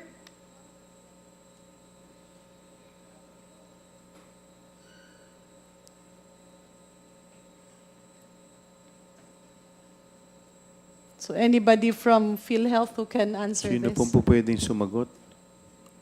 Maybe our COO? They were already there at the time, or maybe Dr. Pargas himself. Kasi ando doon na rin siya noon. Kaya Mr. Chair, tinatanong ko ito. Dahil nung ipinaglalaban ko nga ito, not that I don't want the senior citizens to be members. Pero ang nangyayari kasi, medyo parang naging daya on the side of the government. Kasi pinapabayaran mo yung 3 taon na membership na alam mo naman, 1 year lang yung maa-avail. And yung pondo na yan ay ginagawa ng PhilHealth na collectible. Kaya nga pinapalinis ko yung record na yun. In other words, hindi tama yung sinasabi nilang utang ng national government sa PhilHealth. Mr. Chair. Yes, President Ledesma. Thank you, Mr. Chair. We understand the comments and the query, Mr. Chair. Maybe if I can suggest, Mr. Chair, we will, well, number one, it's been, 10 years ago or a little less. So we will try to see all the relevant documents related to this. And number two, Mr. Chair, maybe we can conduct an inquiry, an internal inquiry into this, and then we will keep you posted. We'll keep this honorable committee posted, Mr. Chair, if that's okay. Yes, that will be very fine with me, Mr. Chair. And the reason why I am asking this, kasi pumupunta ako nga, tutumbukin natin yung tinatawag na zero subsidy in 2025. Kasi tila naunahan ng mga maling impormasyon na magko-collapse ang PhilHealth kasi wala na yung subsidy. What am I pointing at, Mr. Chair? The fact that I am referring to was that in 2015, nung nagkaroon ng subsidy for the payment of senior citizens and indigents, sobra-sobra po yung pera. Kasi hindi actual people. Parang kumbaga, nagkaroon ng double or triple enrollment per person, not all, but quite a substantial number. At hindi mo naman pwedeng gawin yun. Medyo technical lang, Mr. Chair. Pero that's why I'm explaining this. Kasi over the years, patuloy pa rin itong sinisingil. Kung makatiming na lenient ang DBM, nagre-release sila. Pero kung makatiming naman, naalala ng DBM, yung napag-usapan nga nung chine-check namin at tino-audit ng PhilHealth, hindi nare-release. But if you check over the years, and this was, I believe, also the basis of the 90 billion, medyo nagkaroon lang ng a little confusion on the fund source. Hindi naman ibig sabihin na dapat yung gagamitin ay yung pera na in-enroll na sa PhilHealth. Kasi PhilHealth money na yan, members money na yan. But we are talking about yung pera binigay ng national government para gamitin i-enroll yung mga kababayan natin na NHTS, senior at pamana. At kasama sa NHTS at indigent, yung pantawid, 4Ps at listahanan. Now, kung wala doon yung tao, let's say may iba dyan, may namatay na, or nagkasakit, or nag-abroad, or nagkatrabaho, supposedly, hindi na yon binabayaran ng PhilHealth. Can Mr. Untalan confirm this, Mr. Chair? It's a yes or a no? Yes po. Tama. Can the PhilHealth President confirm this, Mr. Chair? Yes, Mr. Chair. In other words, Mr. Chair, and the CSVP for Finance, Mr. Lim Shaco, can he confirm this? Mr. Chair, Yeah. kung Honorable Garin, To reiterate, reiterate po yung yes, sinasabi po. yung subsidy na binigay ng national government para sa senior, pamana, indigent, and HTS, yung nasa listahanan at pantawid, ito yung number of people. Pero kung walang actual na tao na in-enroll, ang ibig ba sabihin nito ay excess money siya? Mr. Chair, ang pera na binigay ng national government sa The atin, subsidy of the national government the is subsidy. intended to pay for the premium or enrollment ng mga hindi na magbabayad. Tama pag po hindi- ba? Tama po. Kunyari, namatay na siya, pero nasa senior siya. Nagkatrabaho siya, nasa senior siya. Nasa atin pa rin yung pera. Listahanan siya. Yes. So the money is still lodged in PhilHealth, but no actual person enrolled. Tama po ba? Tama po. In other words, yung pinag-usapan na zero subsidy in the 2025 national budget, Mr. Chair, is not meant to crush or make or collapse PhilHealth. It is meant to use that unutilized fund na ilang taon na dina-download ng DBM pero wala ka nang in-enroll kasi namatay na, nagkatrabaho na, or meron ng ibang nangyari. Tama po ba? Yes, Mr. Chair. Okay. Let's say, let me dig deeper. Yung isang taon ay 12 months. Let's say natin si Juan de la Cruz ay namatay nung taong March. How do you reconcile that? Do you enroll them commensurate to the 3 months that that person was living, or kailangan buong taon yung babayaran? Mr. Chair. Yes, ang Yes, Mr. application po namin for the annual premium po. So hindi po siya, kunyari namatay po siya ng March, because kasama po siya sa listahan, hindi naman po So, yung 3/4 na patay na yung tao, covered pa rin siya. Yes po. And meron ho kasi yung possibility din, kahit yung senior citizen ay namatay, pero siguro meron po siyang mga anak o asawa na buhay. Yung So, dependents. Yes po. Okay, so at least that's clarified. But will you agree with me in saying na usually yung subsidy na binibigay, may computed na tao, merong mga hindi na na-i-enroll at hindi na na-trace, at yan ay nagiging parang standby fund. Para siyang savings. And part of those funds ay ini-invest nyo. Tama po ba?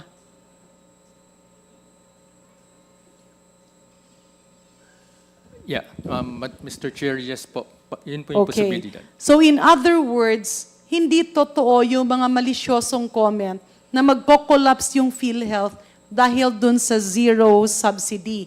Inaayos lang siya dahil marami ang advance payment pero walang na-enroll.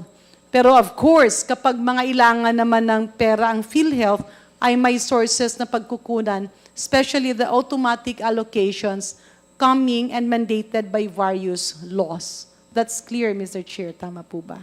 Yes, Mr. Chair. Okay. So moving forward, Mr. Chair, just last one concern. Ito kasi hindi na pag-uusapan. Just for the record, Mr. Chair, I was actually the proponent and the author of the Medical Assistance Program. We started that, I believe, in 2014.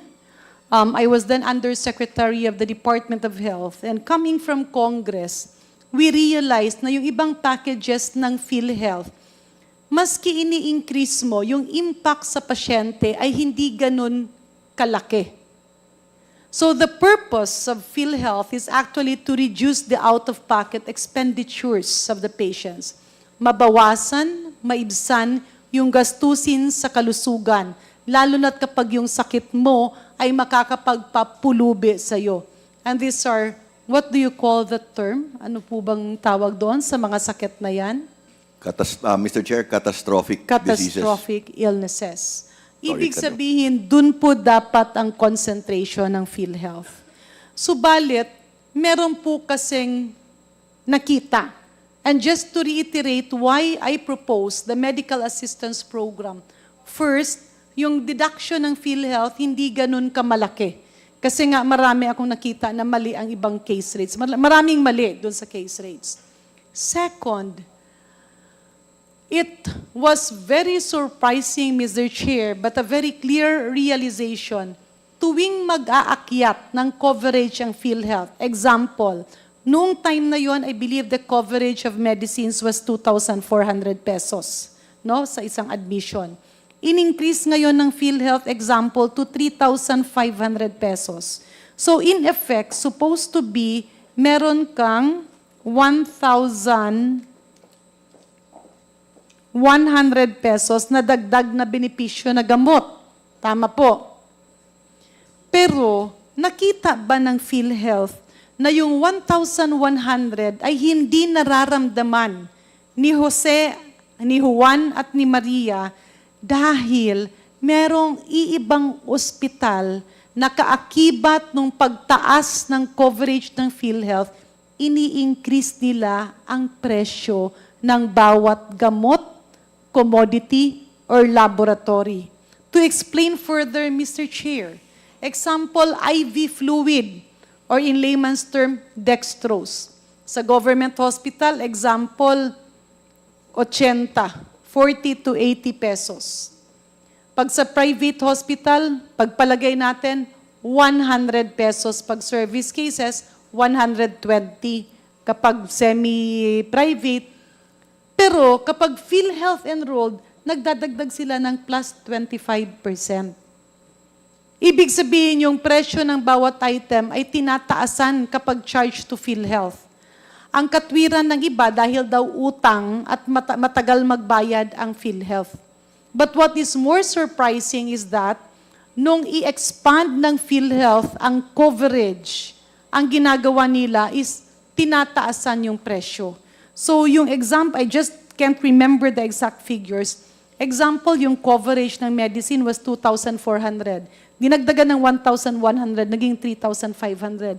Ang ginawa naman, hindi naman lahat, but it's a very rampant practice. Ang ginawa ng ibang mga hospital, tinaasan nila yung presyo ng bawat gamot. So much so na yung epekto sa pasyente ay wala din.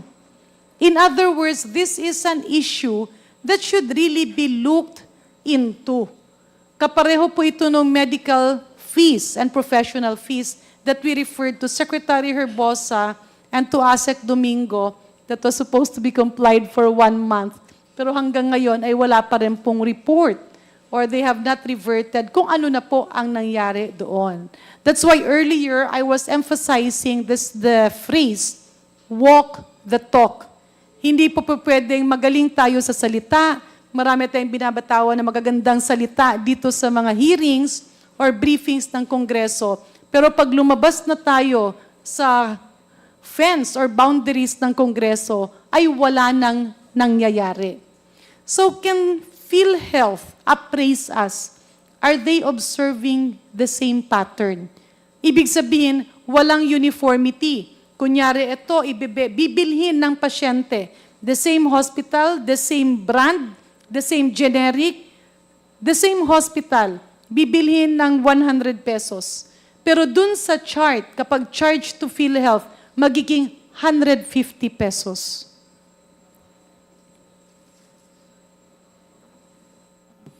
Mr. Chair. Dr. Pargas. Yes, Mr. Chair. Yes, Honorable Garin, we have heard those mga kwento po that the hospitals are actually increasing their prices as we also increase our coverage or expand our coverage. So, what did PhilHealth do about this? Ano po ang ginawa natin? And even DOH, since the Secretary of Health sits as the chairman, ano po ang naging reaksyon natin dito? Mr. Chair, yes, Congresswoman Garin. One is we actually have implemented the no co-payment rule, especially for those who would opt to be admitted in a ward or basic accommodation. And right now, we are also doing a staff work on how we can actually come out with a policy on co-payment. And this one is... I'm sorry ha, Mr. Chair. Dr. Ish Pargas, when you say co-payment, ito ay binabayaran ng pasyente. Tama? Yes po. Okay. Pero ang nangyayari kasi, binibigyan sila ng mga reseta at sinasabihan sila, bumili kayo sa labas dahil cut off na dito sa hospital.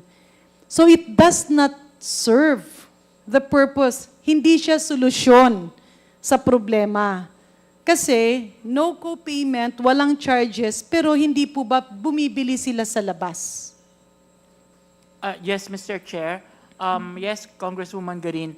That's why also our regional investigators are doing the monitoring on this because, again, especially for those facilities which are requiring the members to, one, buy medicines outside, or two... So can you cite a specific example na meron kayong kasong na-file, meron kayong findings, or meron kayong na-apprehend?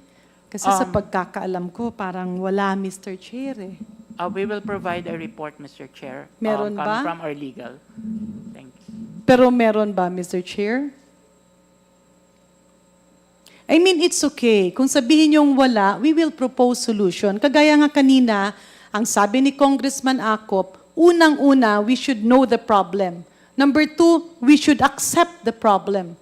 And then, we can find solutions. Kasi kung pagtatakpan natin ang problema, hindi talaga natin mabibigyan ng solusyon ang problema.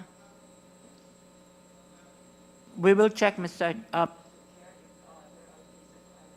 Especially on this issue, Madam Chair. In other words, Mr. Chair, ang isang problema, I believe, meron ngang problema sa efficiencies ng PhilHealth na inaayos niya. Pero ang problema ay yung cap. And this is starting to happen also in the medical assistance program. Kapag ang pasyente, ang expenses ay charged sa MAIP, wala pong ceiling. What DOH can actually do is to come up with a ceiling for government hospitals and another ceiling for private hospitals commensurate to the room accommodation. Ward ba yan? Semi-private ba yan? Private ba yan? Or suite room ba yan? Bakit? Yung 50,000 na tulong ng gobyerno, ang ibig sabihin nun, hanggang saan makakarating? Because even if we say that government is helping a patient with catastrophic illness in a tune of 100,000, the value of assistance with that 100,000 will be curtailed if the government agency, specifically DOH, handling this is not doing its oversight functions. Madali naman pong computein kasi nasa inyo ang FDA. Makikita nyo magkano ang landed cost, magkano ang logistical cost, magkano di po ba ang profits ng government hospital sa kanilang mga gamot at mga laboratories is pegged at 30%. So sabihin mo na maging 100% yung private hospital, kapag service pwede siyang gawing 50%. In other words, matagal na siyang problema. Ang kailangan natin ay solusyon na gawa at hindi salita. So with that, Mr. Chair, may I therefore move that the DOH and PhilHealth be mandated, number 1, to cleanse the names of enrollees so that in the succeeding years, wala nang zero PhilHealth subsidy. Ibig po sabihin, alam na natin. Kung may namamatay, tanggal. Kung may madadagdag, updated. Para kung yung perang binigay ng national government ay swak dun sa i-enroll nyo. Further, Mr. Chair, PhilHealth should provide DBM and even Congress and Senate the number of people actually enrolled using the government subsidy.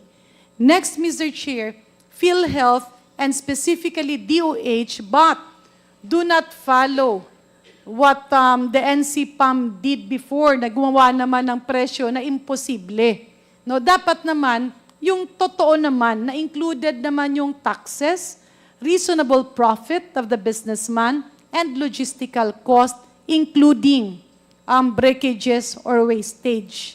In other words, maglagay kayo ng matrix. As what has been actually mandated by law, implied, no? Na dapat alam natin kung ano yung coverage. Example, specific antibiotic, specific chemotherapeutic drug, may brand, meron yang generic, magkano siya dapat pag-charge ng private hospital?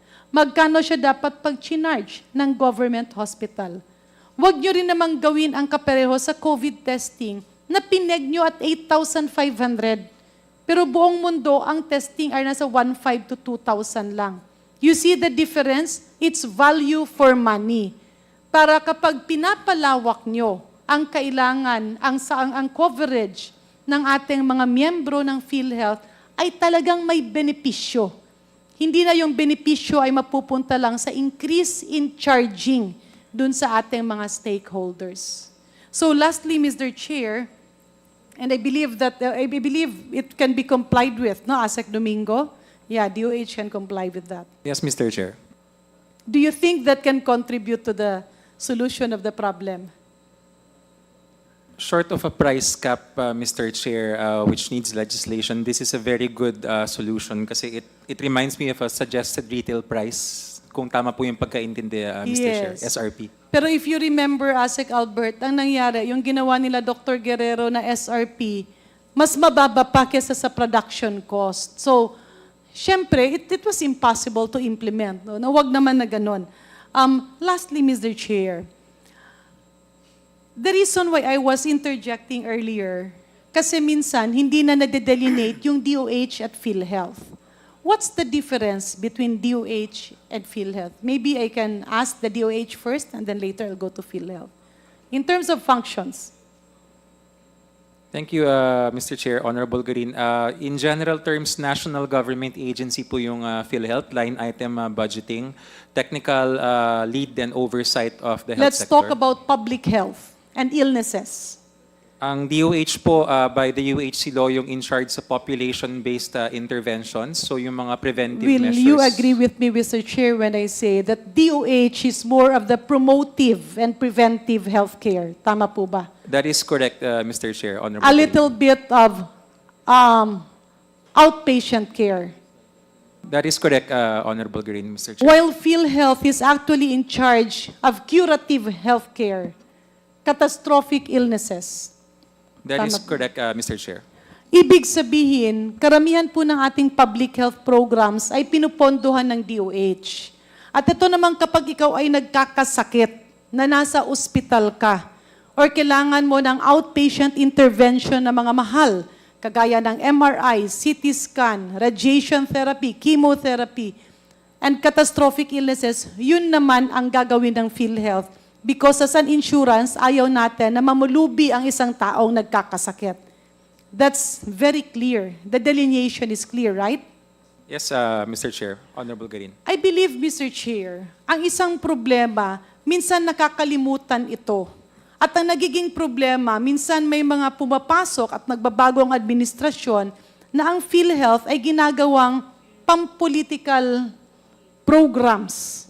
Just like I was observing before when the former Secretary Obial, ordered PhilHealth to conduct like an executive check-up assessment with medicines, I believe, to 20 million Filipinos. Pero ang gagamitin na pondo ay yung pondo ng mga enrolled members. In other words, ito kasing preventive and promotive healthcare ay pinagkakagastusan ng DOH. Ang DOH ay bumibili din ng mga gamot, bumibili ng mga wheelchairs, nagbibigay ng mga laboratory equipments, nagbibigay ng subsidy. In other words, dito pumapasok para yung PhilHealth mas ma-enhance nyo na kagaya meron ka diyang kailangan magpa-bypass, dapat halos walang bayad yan. Yung magpapatransplant, halos walang bayad yan. Yung cabbage, yung mga major operations, that should be the delineation.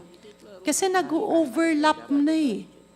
In other words, hindi kaya ng PhilHealth na lahat ng problema sa kalusugan ay siya ang sumalo. Hindi rin naman kaya ng DOH na yung mga gastusin sa loob ng ospital ay sa DOH.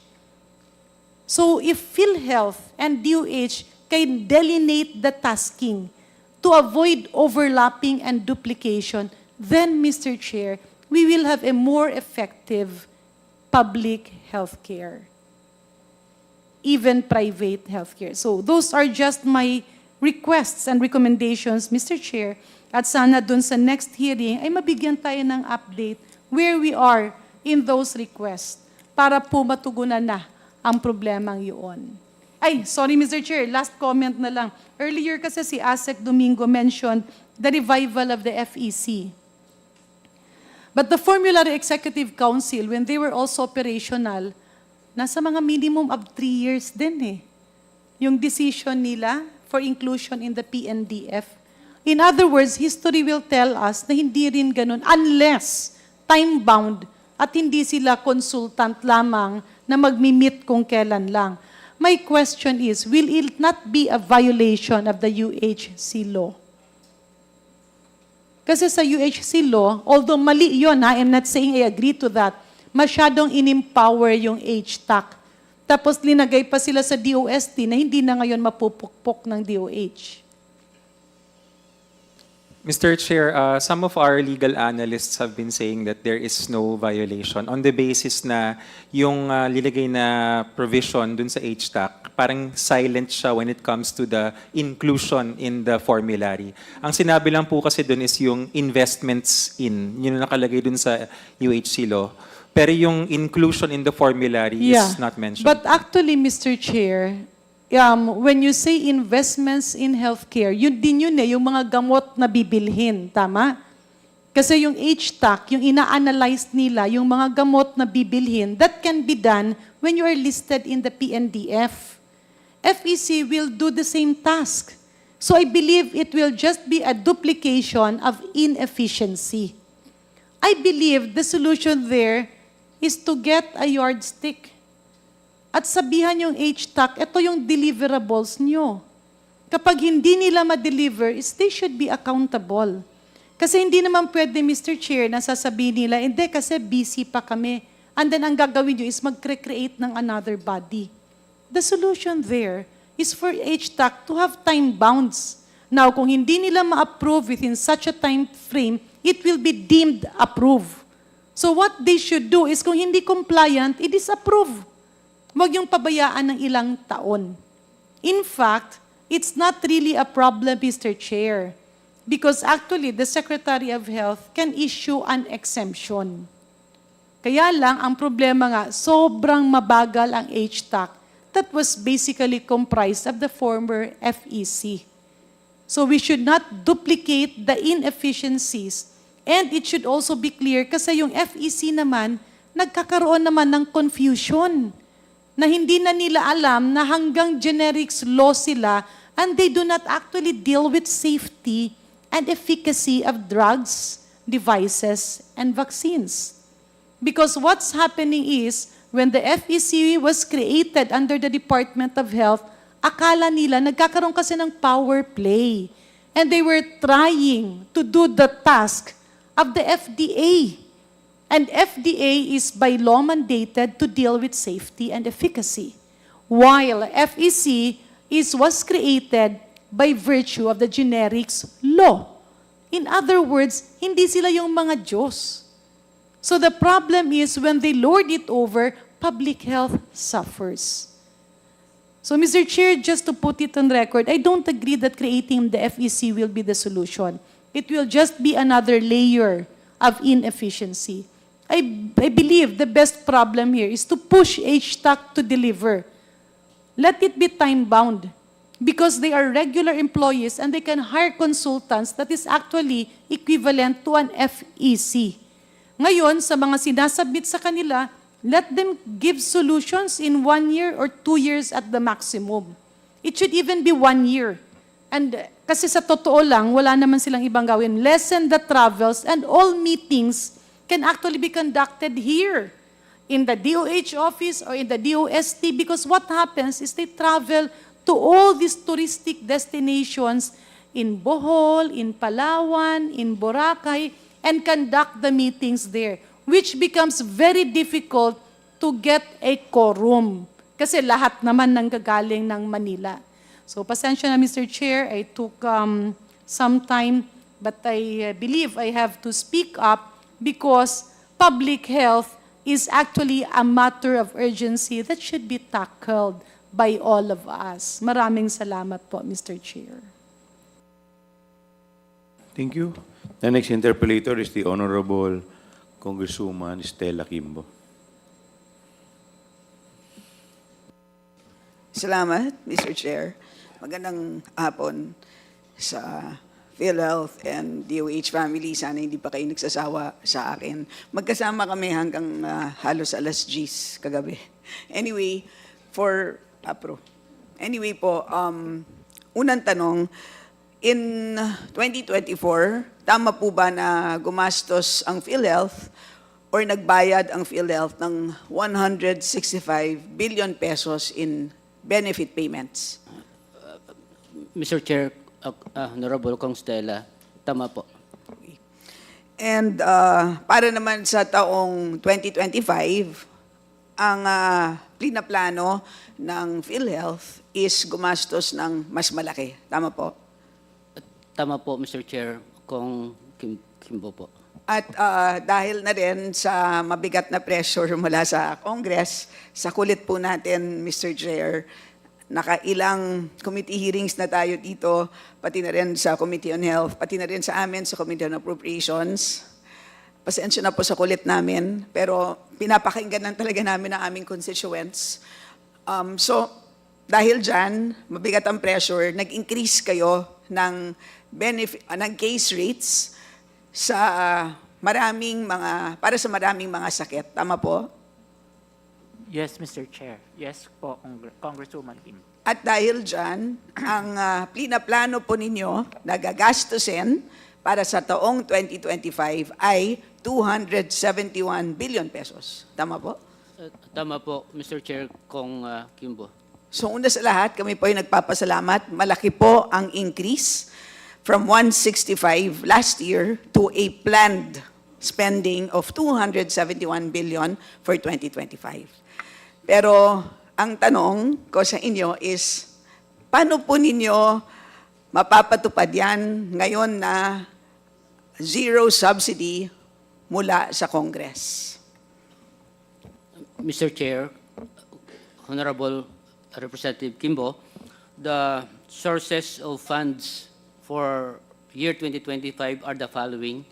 Number one, from the direct contributors of 203 billion pesos, investment of 20 billion pesos, and the surplus 150 billion pesos. This is a total of 373 billion pesos, Mr. Chair, Honorable Representative Kimbo. Now, if we're gonna compare this one to the total approved corporate operating budget of PhilHealth of 284 billion pesos, still PhilHealth has an available funds of 89 billion pesos, Mr. Chair. This is, hindi po kasama po dito ang ating na siniseparate na pondo, the reserve fund of 280.5 or 281 billion pesos, Mr. Chair, Honorable Representative Kimbo. Ma'am. Okay, so ibig sabihin, kahit na po walang subsidy, ngayon taon ay kayang-kaya. Hindi lang po kayang-kaya, kayang-kaya na kayang-kaya. Kasi may matitirang 89 plus 280 sa inyong bank account by the end of the year.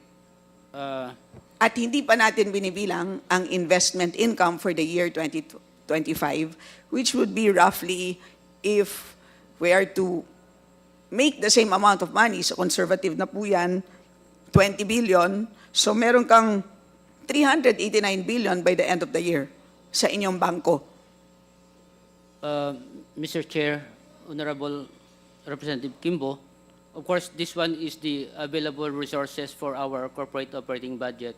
When on the part of our assets, again, we have 492 investment portfolio available Yes or na no siya ng lang, December. simpleng tanong, di ba? Sabi mo, may available na 373 billion pang gastos. Ang gagastusin natin next year is 84. 84. So may matitirang 89. Pero labas pa po dyan yung 280 billion na reserves. So that is 369 billion. Di ba? Pero, tama. Yes po. Yes, okay, correct. Pero hindi pa natin binibilang dyan yung kinikita natin sa investments. Buong taon yun eh. So, more or less, sabihin na natin, very conservative. 20 billion, conservative po. Meron po kayong 389 billion at the least. Mr. Chair, Honorable Congressman Kimbo, the investment income is already form part of the sources of funds that I mentioned kanina. Hindi ba yan yung source of funds mo for 2025? Ibig sabihin, kinita mo na yan noong 2024. Hindi po. Ito po ay projected po. O saan mo Kasama sa direct Okay, din po. saan niyo po projected nilagay yung kinita po ninyo noong 2024? Ang 2024 po na kinita na po natin will be form part po ng surplus, po natin po. Okay, o sige. So 369 billion. Malaki pa rin. Opo. Malaki pa rin, 370 no? billion. Opo. Pwede bang pakilakasan? Yes po. Okay. 370 billion. More or less. More or less po. 370 billion. Opo. So linawin ko lang this is despite not getting a subsidy from the Philippine government in 2025. This is despite almost doubling your benefit spending in 2025. May matitira pa pong 370 billion sa inyo, sa ating accounting.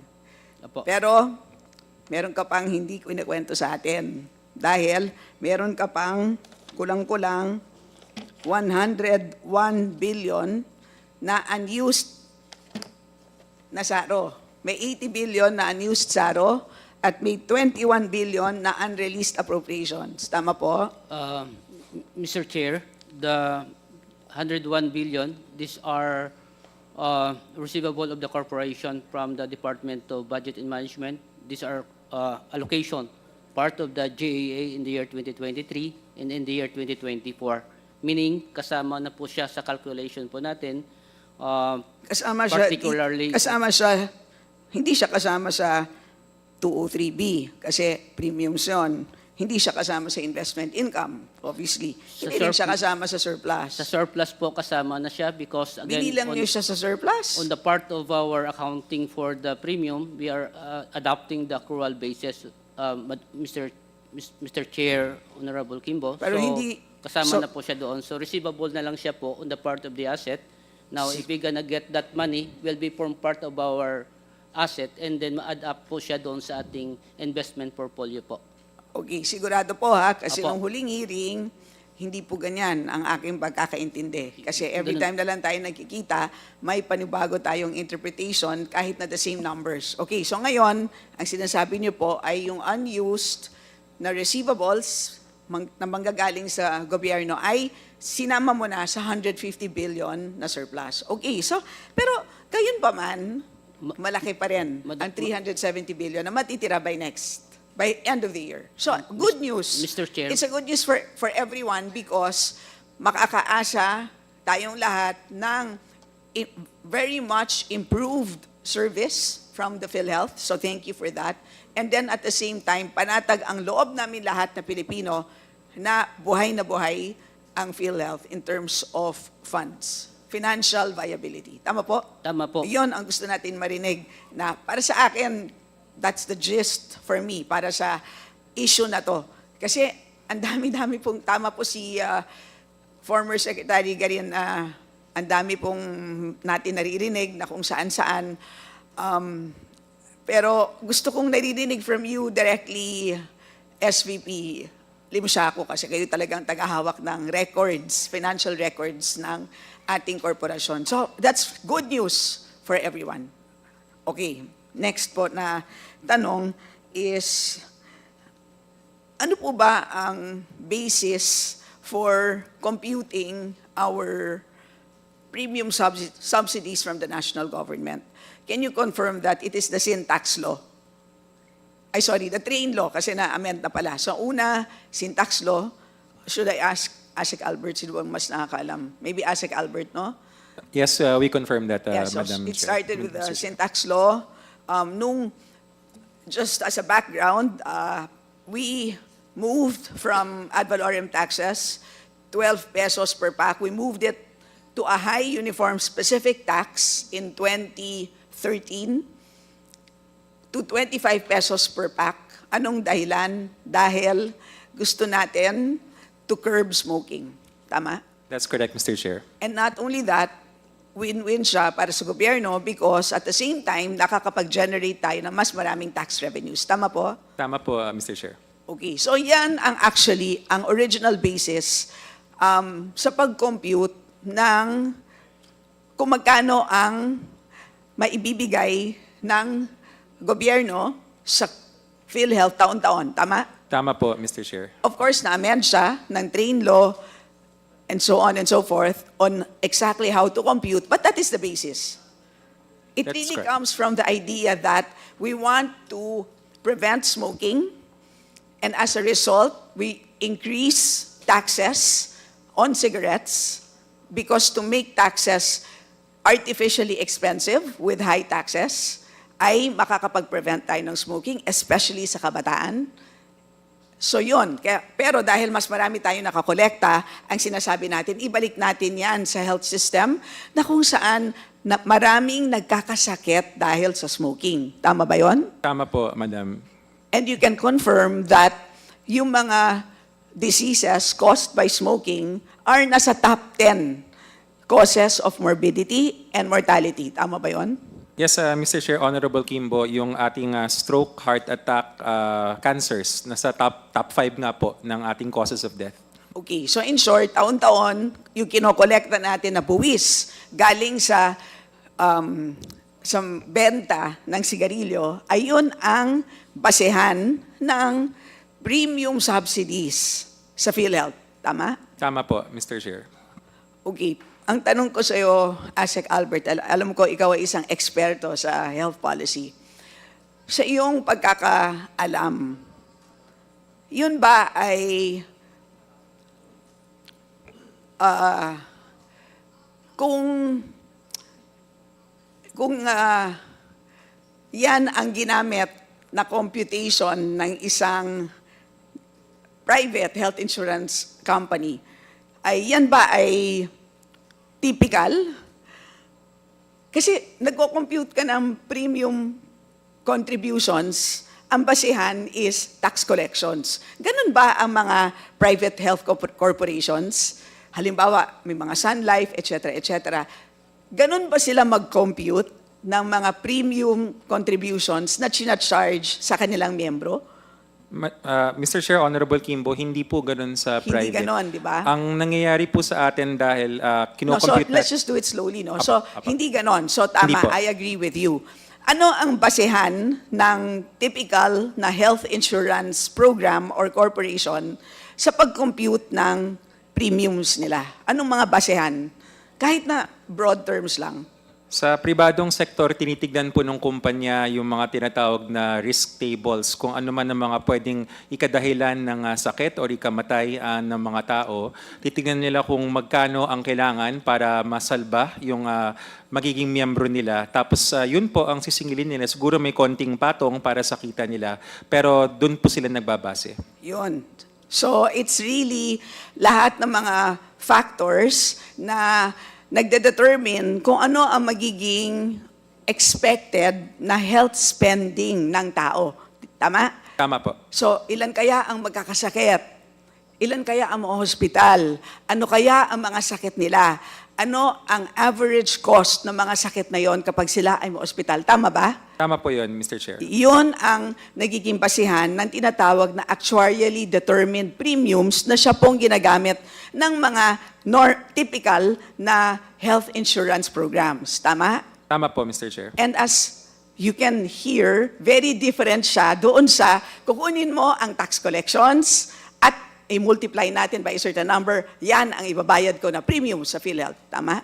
Ibang-iba po kasi dun sa PhilHealth, kung ano yung nakikita nilang makukuha na source, yun yung nagiging basihan nung kokolektahin. So may sitwasyon na ang dami-daming smokers. Tapos ang taas ng tax rates. Kaya tuloy, on the basis of the sin tax law, nako, ang dami-daming ireremit sa PhilHealth. Pero sa totoo lang, ang pangangailangan ng PhilHealth on the basis of yung pangangailangan ng ating mga kababayan in terms of hospitalization, health needs, etc., ay actually mas mababa.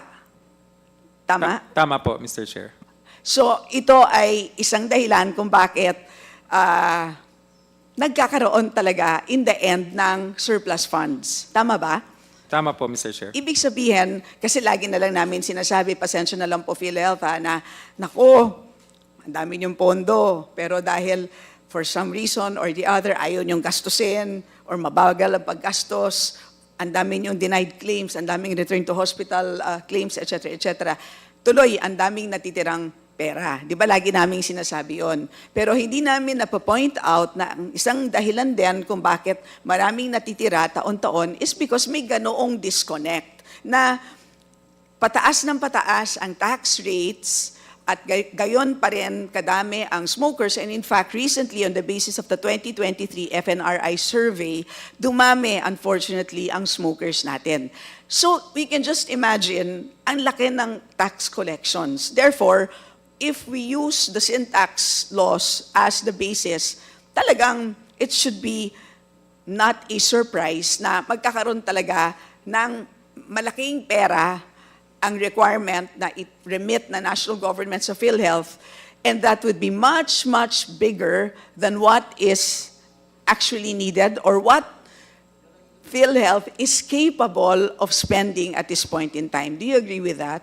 Tama po yun. That's correct, Your Honor. Yung actual performance nila sa ngayon, which can be improved. Yes. So, do you agree na siguro magandang panahon ngayon dahil ang dami-daming debates and it's good that we have debates, di ba? Okay lang naman yon.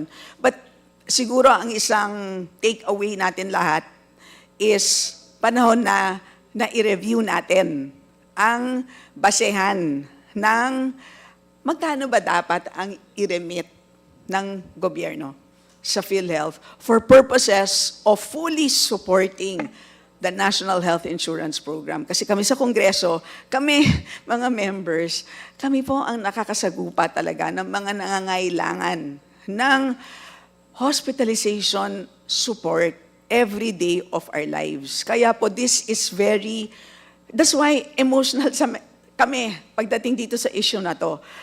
Yun ang dahilan po, pasensya na lang. But do you agree that yan ang kailangan natin gawin sa ngayon? Tama po yun, Mr. Chair, Honorable Kimbo, yung patutunguhan yung language sana na kailangan baguhin. Kasi merong version, kung di po nagkakamali yung 2013 na syntax, mas flexible. Pwedeng pupunta sa PhilHealth, yung pong individual-based services, pwedeng pupunta sa DOH, or even Kung di po nagkakamali sila, Honorable Garin yung naglagay nun yung HFEP, nakasulat po yun sa original. And then dun sa more recent versions kasi, naging para bang masyadong atado na para lang doon supposedly, pero hindi nga kayang gastusin. Alam ba natin, siguro itatanong ko kay Dr. Ish, alam ba natin, kasi Dr. Ish, ikaw yata ang namamahala ng benefit packages, alam ba natin kung magkano ang actually na ginagastos ng PhilHealth para sa mga smoking-related diseases? Like halimbawa for 2024? Mr. Chair, I'm sorry, Honorable Kimbo. We can provide the data po, but I don't have any right But now. would you confirm na I know kasi top 10 is, number 1 is dialysis, ganun ba yun? Sa procedures po natin, number 1 is dialysis. Sa medical illnesses naman po, it's bronchopneumonia. So, can you just submit to us, yun nga po, ano Smoking-related ang diseases, estimate po ninyo ng lahat ng ginastos po ninyo in Smoking-related the last diseases. 5 years na matitease out yun naman yun sa sobrang complicated ng case rates, di ba, na smoking-related, para malaman natin. Kasi we really need to know, kasi that's the intent of the sin tax law. So, yun po, that's, and sa Yes, next Mr. point Chair. ko naman po, ano po ang ulit ang corporate budget natin? It's 284 billion, tama po? Yes po, Mr. Chair. And then if we subtract, kasi 270, magkano po ang para sa benefits dyan? 271, Mr. Chair. And so magkano po matitira for admin? 12.5 more or less, Mr. So Chair. 12.5 billion is, in short, admin expense budget. Ito, bale, ang panueldo ninyo. Tama? Tama po, pang sweldo at saka pang operation, maintenance operating expenses po. Okay, ilan porsyento dito ang para sa sweldo and benefits of employees? 5.8 po ang PS cost po natin dito. 5.8 billion pesos. Okay.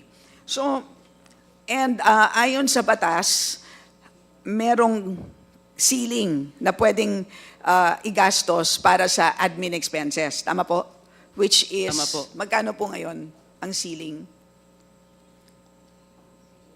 Nasa 14 billion, 14 Mr. bill Chair. Opo. ang ceiling for this year. At paano po, anong basis can you, based on the law, batay sa batas po, the ceiling is computed actual premium collection of year 2024 and multiplied by 7.5%, Mr. Chair. that's the maximum na allowed. Yes Tama po? Yes po. And pag sinabing premium collection, this is from direct contributors, meaning mga sweldado na kinakaltasan, tama po? Including Plus? indirect po. Plus, which means including yung government subsidy. Opo. Tama po? Opo. So, kung malaki ang subsidy, 100 billion, halimbawa, kasama yan dito sa basihan sa inyong admin expense. Tama po? Opo.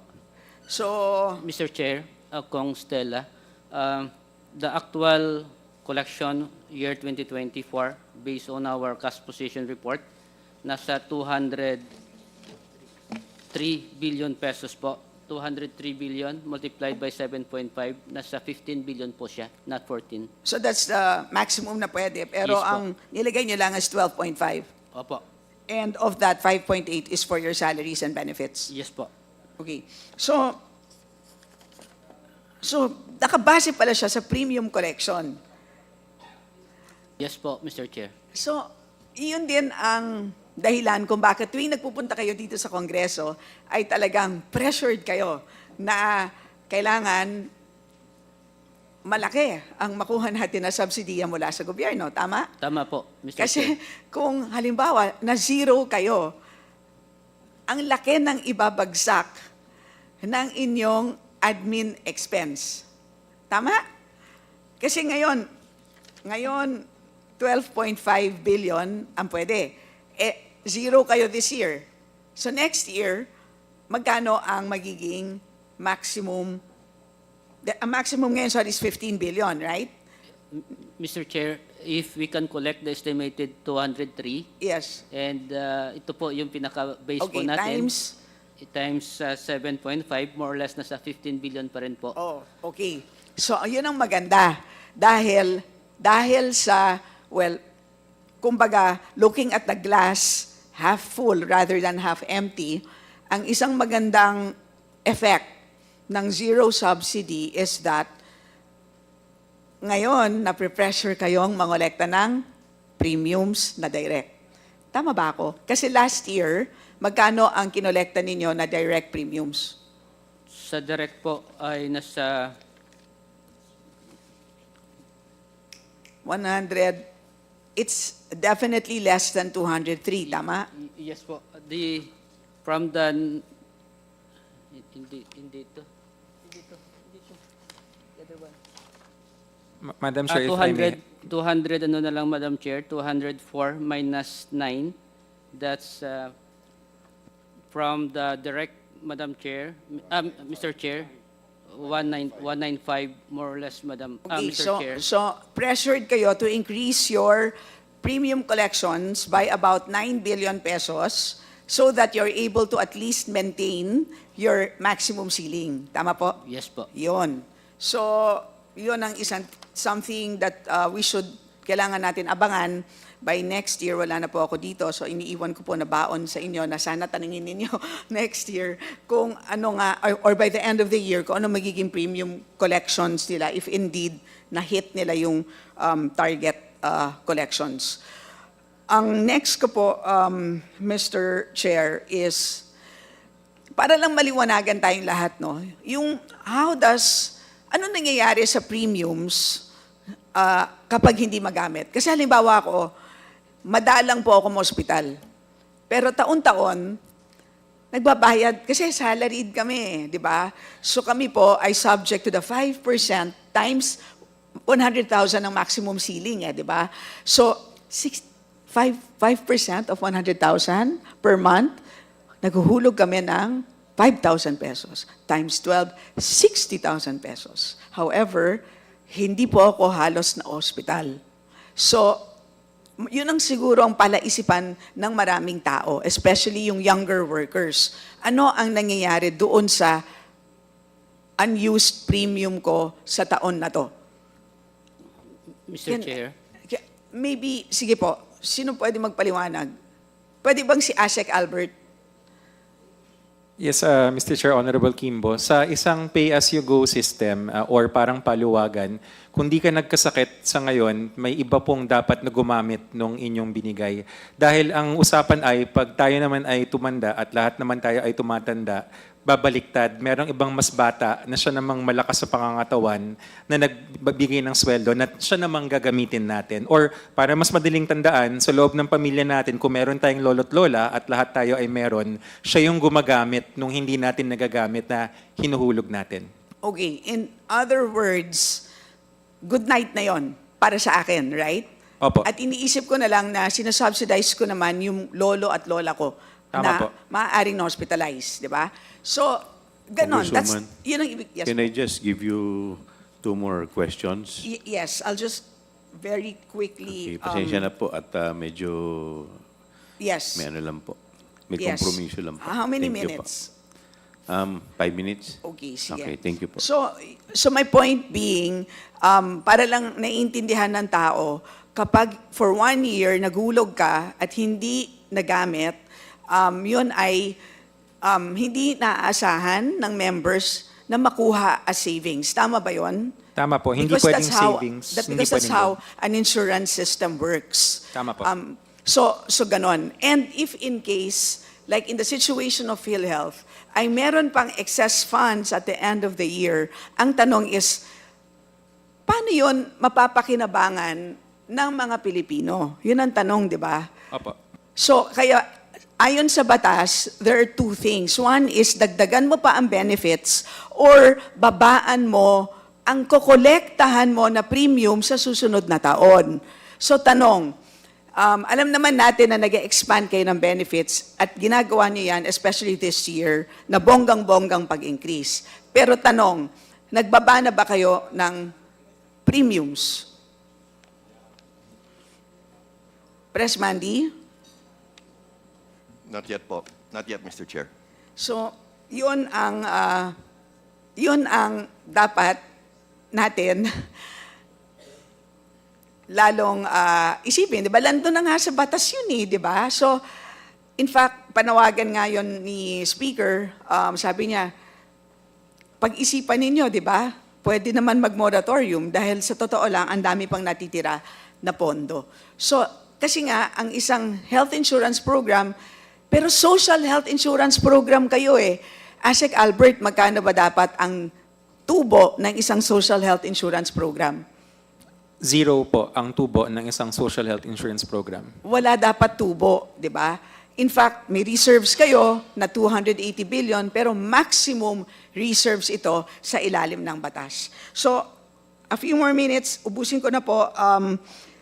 Ano po ang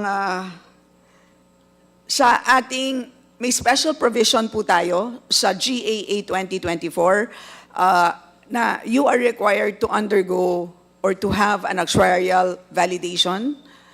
Ito po ba ay ginawa natin? Mr. Chair, may I? Yes, please, please identify yourself. Okay, Nerissa Santiago Melissa po. Santiago. Yes. Okay, please. Okay, thank you, Mr. Chair. Thank you, Honorable Kimbo. Yun po sa actuarial valuation, we had a consultant in 2024 na gumawa po at nag-review po ng aming valuation for 2024. So, Ano ang kanyang findings? So far po, even prior to that, meron po kami mga reviews. May mga improvement po in terms of how we will be conducting the valuation, yung mga assumptions. But in totality po, wala naman po major finding. Wala siyang finding. There are some for improvement din po in terms of assumptions. Kasi po, prior to this consultant, we didn't have the personal complement to do the studies to support our assumptions. So they suggested, they recommended the studies that we need to do to support the assumptions that we are using po. So ang tagal-tagal na po natin in existence, kulang ang ating actuarial support. When you say, Mr. Chairman, you say actuarial support, you mean the personal complement po? Yes po. It was only last year that we had additional 5 personal complement, courtesy po of the approval ng GCG in 2021. Pero Mr. Chair, obviously, ito ay isang dahilan kung bakit tayo nasa ganitong sitwasyon na ang PhilHealth ay nagiging investment bank na at nakakalimutan ang mandato. Kasama tingin ko yon, kasama ang kakulangan ng actuarial studies at dapat regular yan eh. Kasi siya ang makakaalam kung gaano kababa ang pwedeng ibaba ng premium contributions. Kasi sa ngayon, ayon sa batas, kahit wala tayong ginagawa, pataas ng pataas ng pataas. Every year, merong automatic increases. Buti na lang hanggang 2025 na lang. But that's how it is. Pero clearly, hindi naman yan based on actuarial factors, di ba? So, sana sa susunod na hearing, bigyan nyo kami ng mas konkretong steps na gagawin ng ating management para masigurado or ma-assure kami na magkakaroon ng mas proper na actuarial management ang ating napakalaking pondo na baka umabot na ng 800 billion by the end of by the end of this year. So finally, just to wrap up, isang tanong na lang siguro kay Asek Albert, kung meron kang gripo na may tumutulong tubig at meron kang timba na sumasalo doon sa tubig at napuno na ang timba dahil nakabukas ang tubig, anong dapat natin gawin? Para hindi humasayang yung tubig, sinasara po yung gripo. Pero siguro, magandang gawin, bago natin isara ang gripo, palakihin ang timba. Yun naman ang gusto ng Kongreso. Kaya paulit-ulit kaming naghihiring, mga kababayan. Hindi po kami nagkulang sa kasasabi po sa PhilHealth na kailangan natin palakihin ang timba. Kung kulang yung timba na yan, bumili ng another timba para makasalo ng tubig na umaapaw. Dahil nga, sige lang ng sige ang pagkolekta ng buwis at pagpasa sa inyo dahil ang basehan ay ang koleksyon ng buwis na kinokolekta sa mga hindi tumitigil na naninigarilyo. Yun ang problema po. Kaya lang, anong gagawin natin despite the fact na ang kulit-kulit na namin, ganun pa rin ang sitwasyon, pansamantala siguro, baka para ma-remind na kailangan na talagang bumili ng mas malaking timba, anong kailangan gawin, Asek Albert? Pansamantala pong isara yung gripo. Si DOH po nagsabi nun, hindi po kami. So, yan po ang, I will end there, Mr. Chair. Marami pa tayong pwedeng tanungin, but next hearing na lang po, Mr. Chair. Maraming salamat po. Thank you po. Yes, Honorable Akop. Thank you, Mr. Chair. Ito, hindi ko na po tatanungin sila sa binasa ko ngayong hapon ito. But I would just like to know whether PhilHealth has submitted all the documents required of them by the members of this committee in the last hearing. Comsec. Yes, sir. PhilHealth has complied with the second and third, particularly on digitalization and collection efforts. For the first one, they submitted it just today, Your Honor. PCO Ledesma po. From the list, there are supposed to be 3. from letter A to M. First one is to provide a detailed breakdown of the ratio of funds allocated to benefit payouts versus investments sourced from the 2023 and 2024 government subsidies. But anyway, Not yet. Not sige, yet. since si Chairman ay may lakad,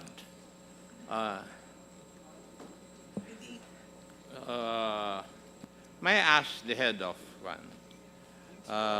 PhilHealth, sinabi po nyo kanina na yung COA ay nakakaistorbo sa inyong mga operations. Would that be correct? Mr. Chair, hindi naman, I think nakakaistorbo is the wrong word. Yung, ano ang appropriate term? Maybe they just have certain guidelines which we at PhilHealth want to strictly adhere to. Hindi ba dapat ganon? Dapat ganon, Mr. Chair. Yes, bakit nyo po, are you not supposed to operate within the guidelines of COA dahil binabantayan po nila yung public funds eh? Hindi po ba? Yes po, ginagawa po namin yan, Mr. Chair. Bakit po kayo nagre-reklamo? At sinasabi nyo pa na yun ang dahilan kung bakit, kung minsan, naantala yung inyong mga operations. Yun po yung i-interject ko kanina sana eh. Hindi ko na nakalimutan, inilista ko rito eh. Kayo po ang nagsabi nun. What I meant, Mr. Chair, can I respond? What I meant, Mr. Chair, kasi yung sa RTH tsaka sa denied claims po, ang sinasabi po namin, very strict rin yung guidelines ng COA that we have to follow. We have to adhere to their guidelines. Kung hindi po, makakahanap sila po ng mga pagkakamali po sa amin po. Yun ang ibig ko sabihin po. Are you trying to tell this committee that we have to relax the guidelines of COA?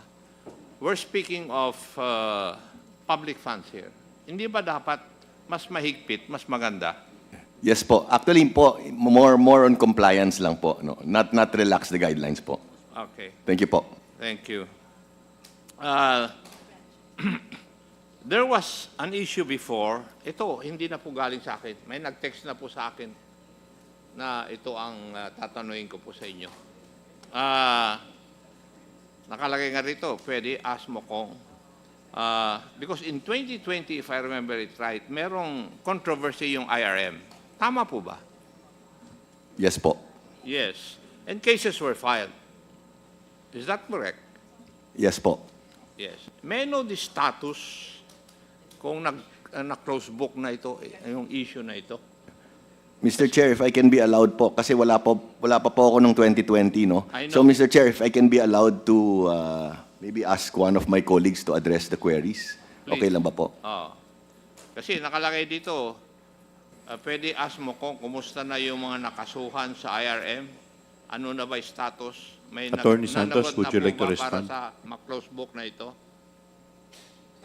Mr. Chairperson, Honorable Representative Acop, for the information of the body, the officers involved during the development of the policy on IRM are present here, Mr. Chairperson. Probably, if proper, we can, so they were also respondents in cases filed.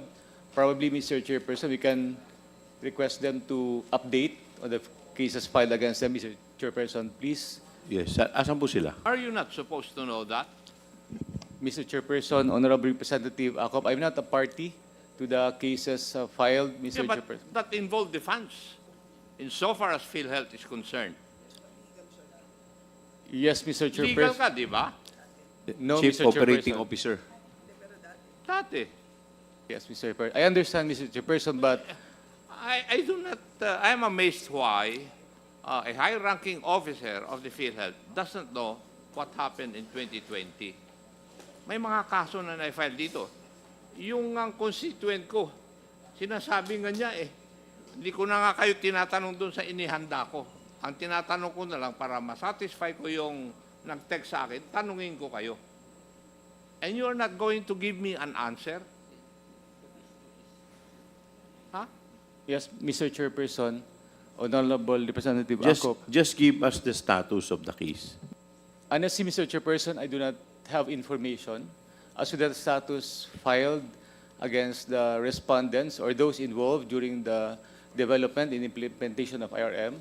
But they are here, Mr. Chairperson, probably individually they can give the Mr. status. Chair, I think you have the urgency for time. So may I just request that PhilHealth submits the current status insofar as this IRM fiasco is concerned? Yes, Mr. Chairperson, Honorable Representative Acop. Thank you. Meron din po silang sinasabi po rito recommendations. Yung mga OFWs, they are direct contributors. Tama po ba? Yes, Mr. Chairperson. Yes, Mr. Chair. Honorable Representative. Yes. Sinusunod nila yung contribution table na sweldo na isang, for example, DH sa Hong Kong, for example, ang sweldo niya 50,000 times 0.05 or 5%. So, ang amount ay 2,500 a month ang babayaran niya na premium. Tama po? Yes, Mr. Chair. Kaso, sabi dito, wala naman po siyang employer Hindi naman natin ma-charge yung employer dahil nasa foreign country, foreign citizen yung amo niya. Wala siyang kahati. Yun ang sinasabi niya. Bakit hindi raw hatiin yung 2,500 at yung kalahati, yun lang ang babayaran nung for OFW natin. Hindi po sa akin to. Nagte-text po sila yung mga Mr. Chair. nanonood Yeah, sorry. Mr. Chair, can we ask Sir Lem, who heads our member management group, to comment, please? Sir Lem. can you Yes, comment? Mr. Chair. And this is, tama po kayo, Honorable Chair. And that is one of those provisions we are proposing for the UHC amendment. Kasi sa UHC po, nakalagay po doon, ang mga migrant workers po are included as direct contributors. So yun po yung namin, one of those proposal po. So, PhilHealth is amenable to half the amount. Yes po, hindi ko po alam kung kailan. Yes po, we recognize po na kailangan pong tulungan. But it needs a law. Yes Yun po. lang po ang gusto niyo sabihin. Yeah, We po. have to amend the law. Yes po. Thank you. The other issue is madaming claims denied since ang dahilan they were filed beyond 60 days. Tama rin po ba ito? Yes, Mr. Chair. Pwede po bang, are you amenable of amending the law na increase yung 60 days to 75 days? Tinatanong po nung nag-text sa akin Hindi naman po akin to. Mr. Chair, we can look into it po. Yeah. We can look into increasing the number of days po. Yeah. The other issue is that there are plenty of plantilla positions that remain vacant, but they also have employees who have been under them for more than a decade. Would this be true?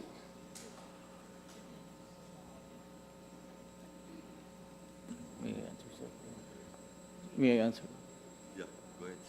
Mr. Chairperson, Honorable Representative Akop, insofar as appointment is concerned, I believe that we are updated in the filling up of vacant position. But as to whether or not there are still vacant positions, we'll submit a report as to the status of our filled in as well as vacant position. Mr. Chairperson, Honorable Representative Akop. Okay. Nandito po yung recommendation niya.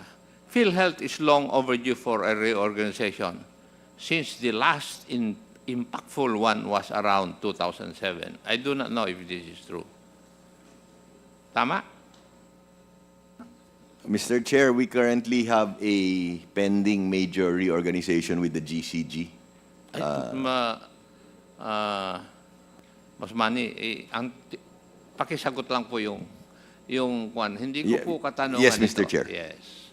Kasi, sabi niya, in light of the UHC Act in 2019 and all these enhancements on its health packages, the likelihood of increased claims is a certainty.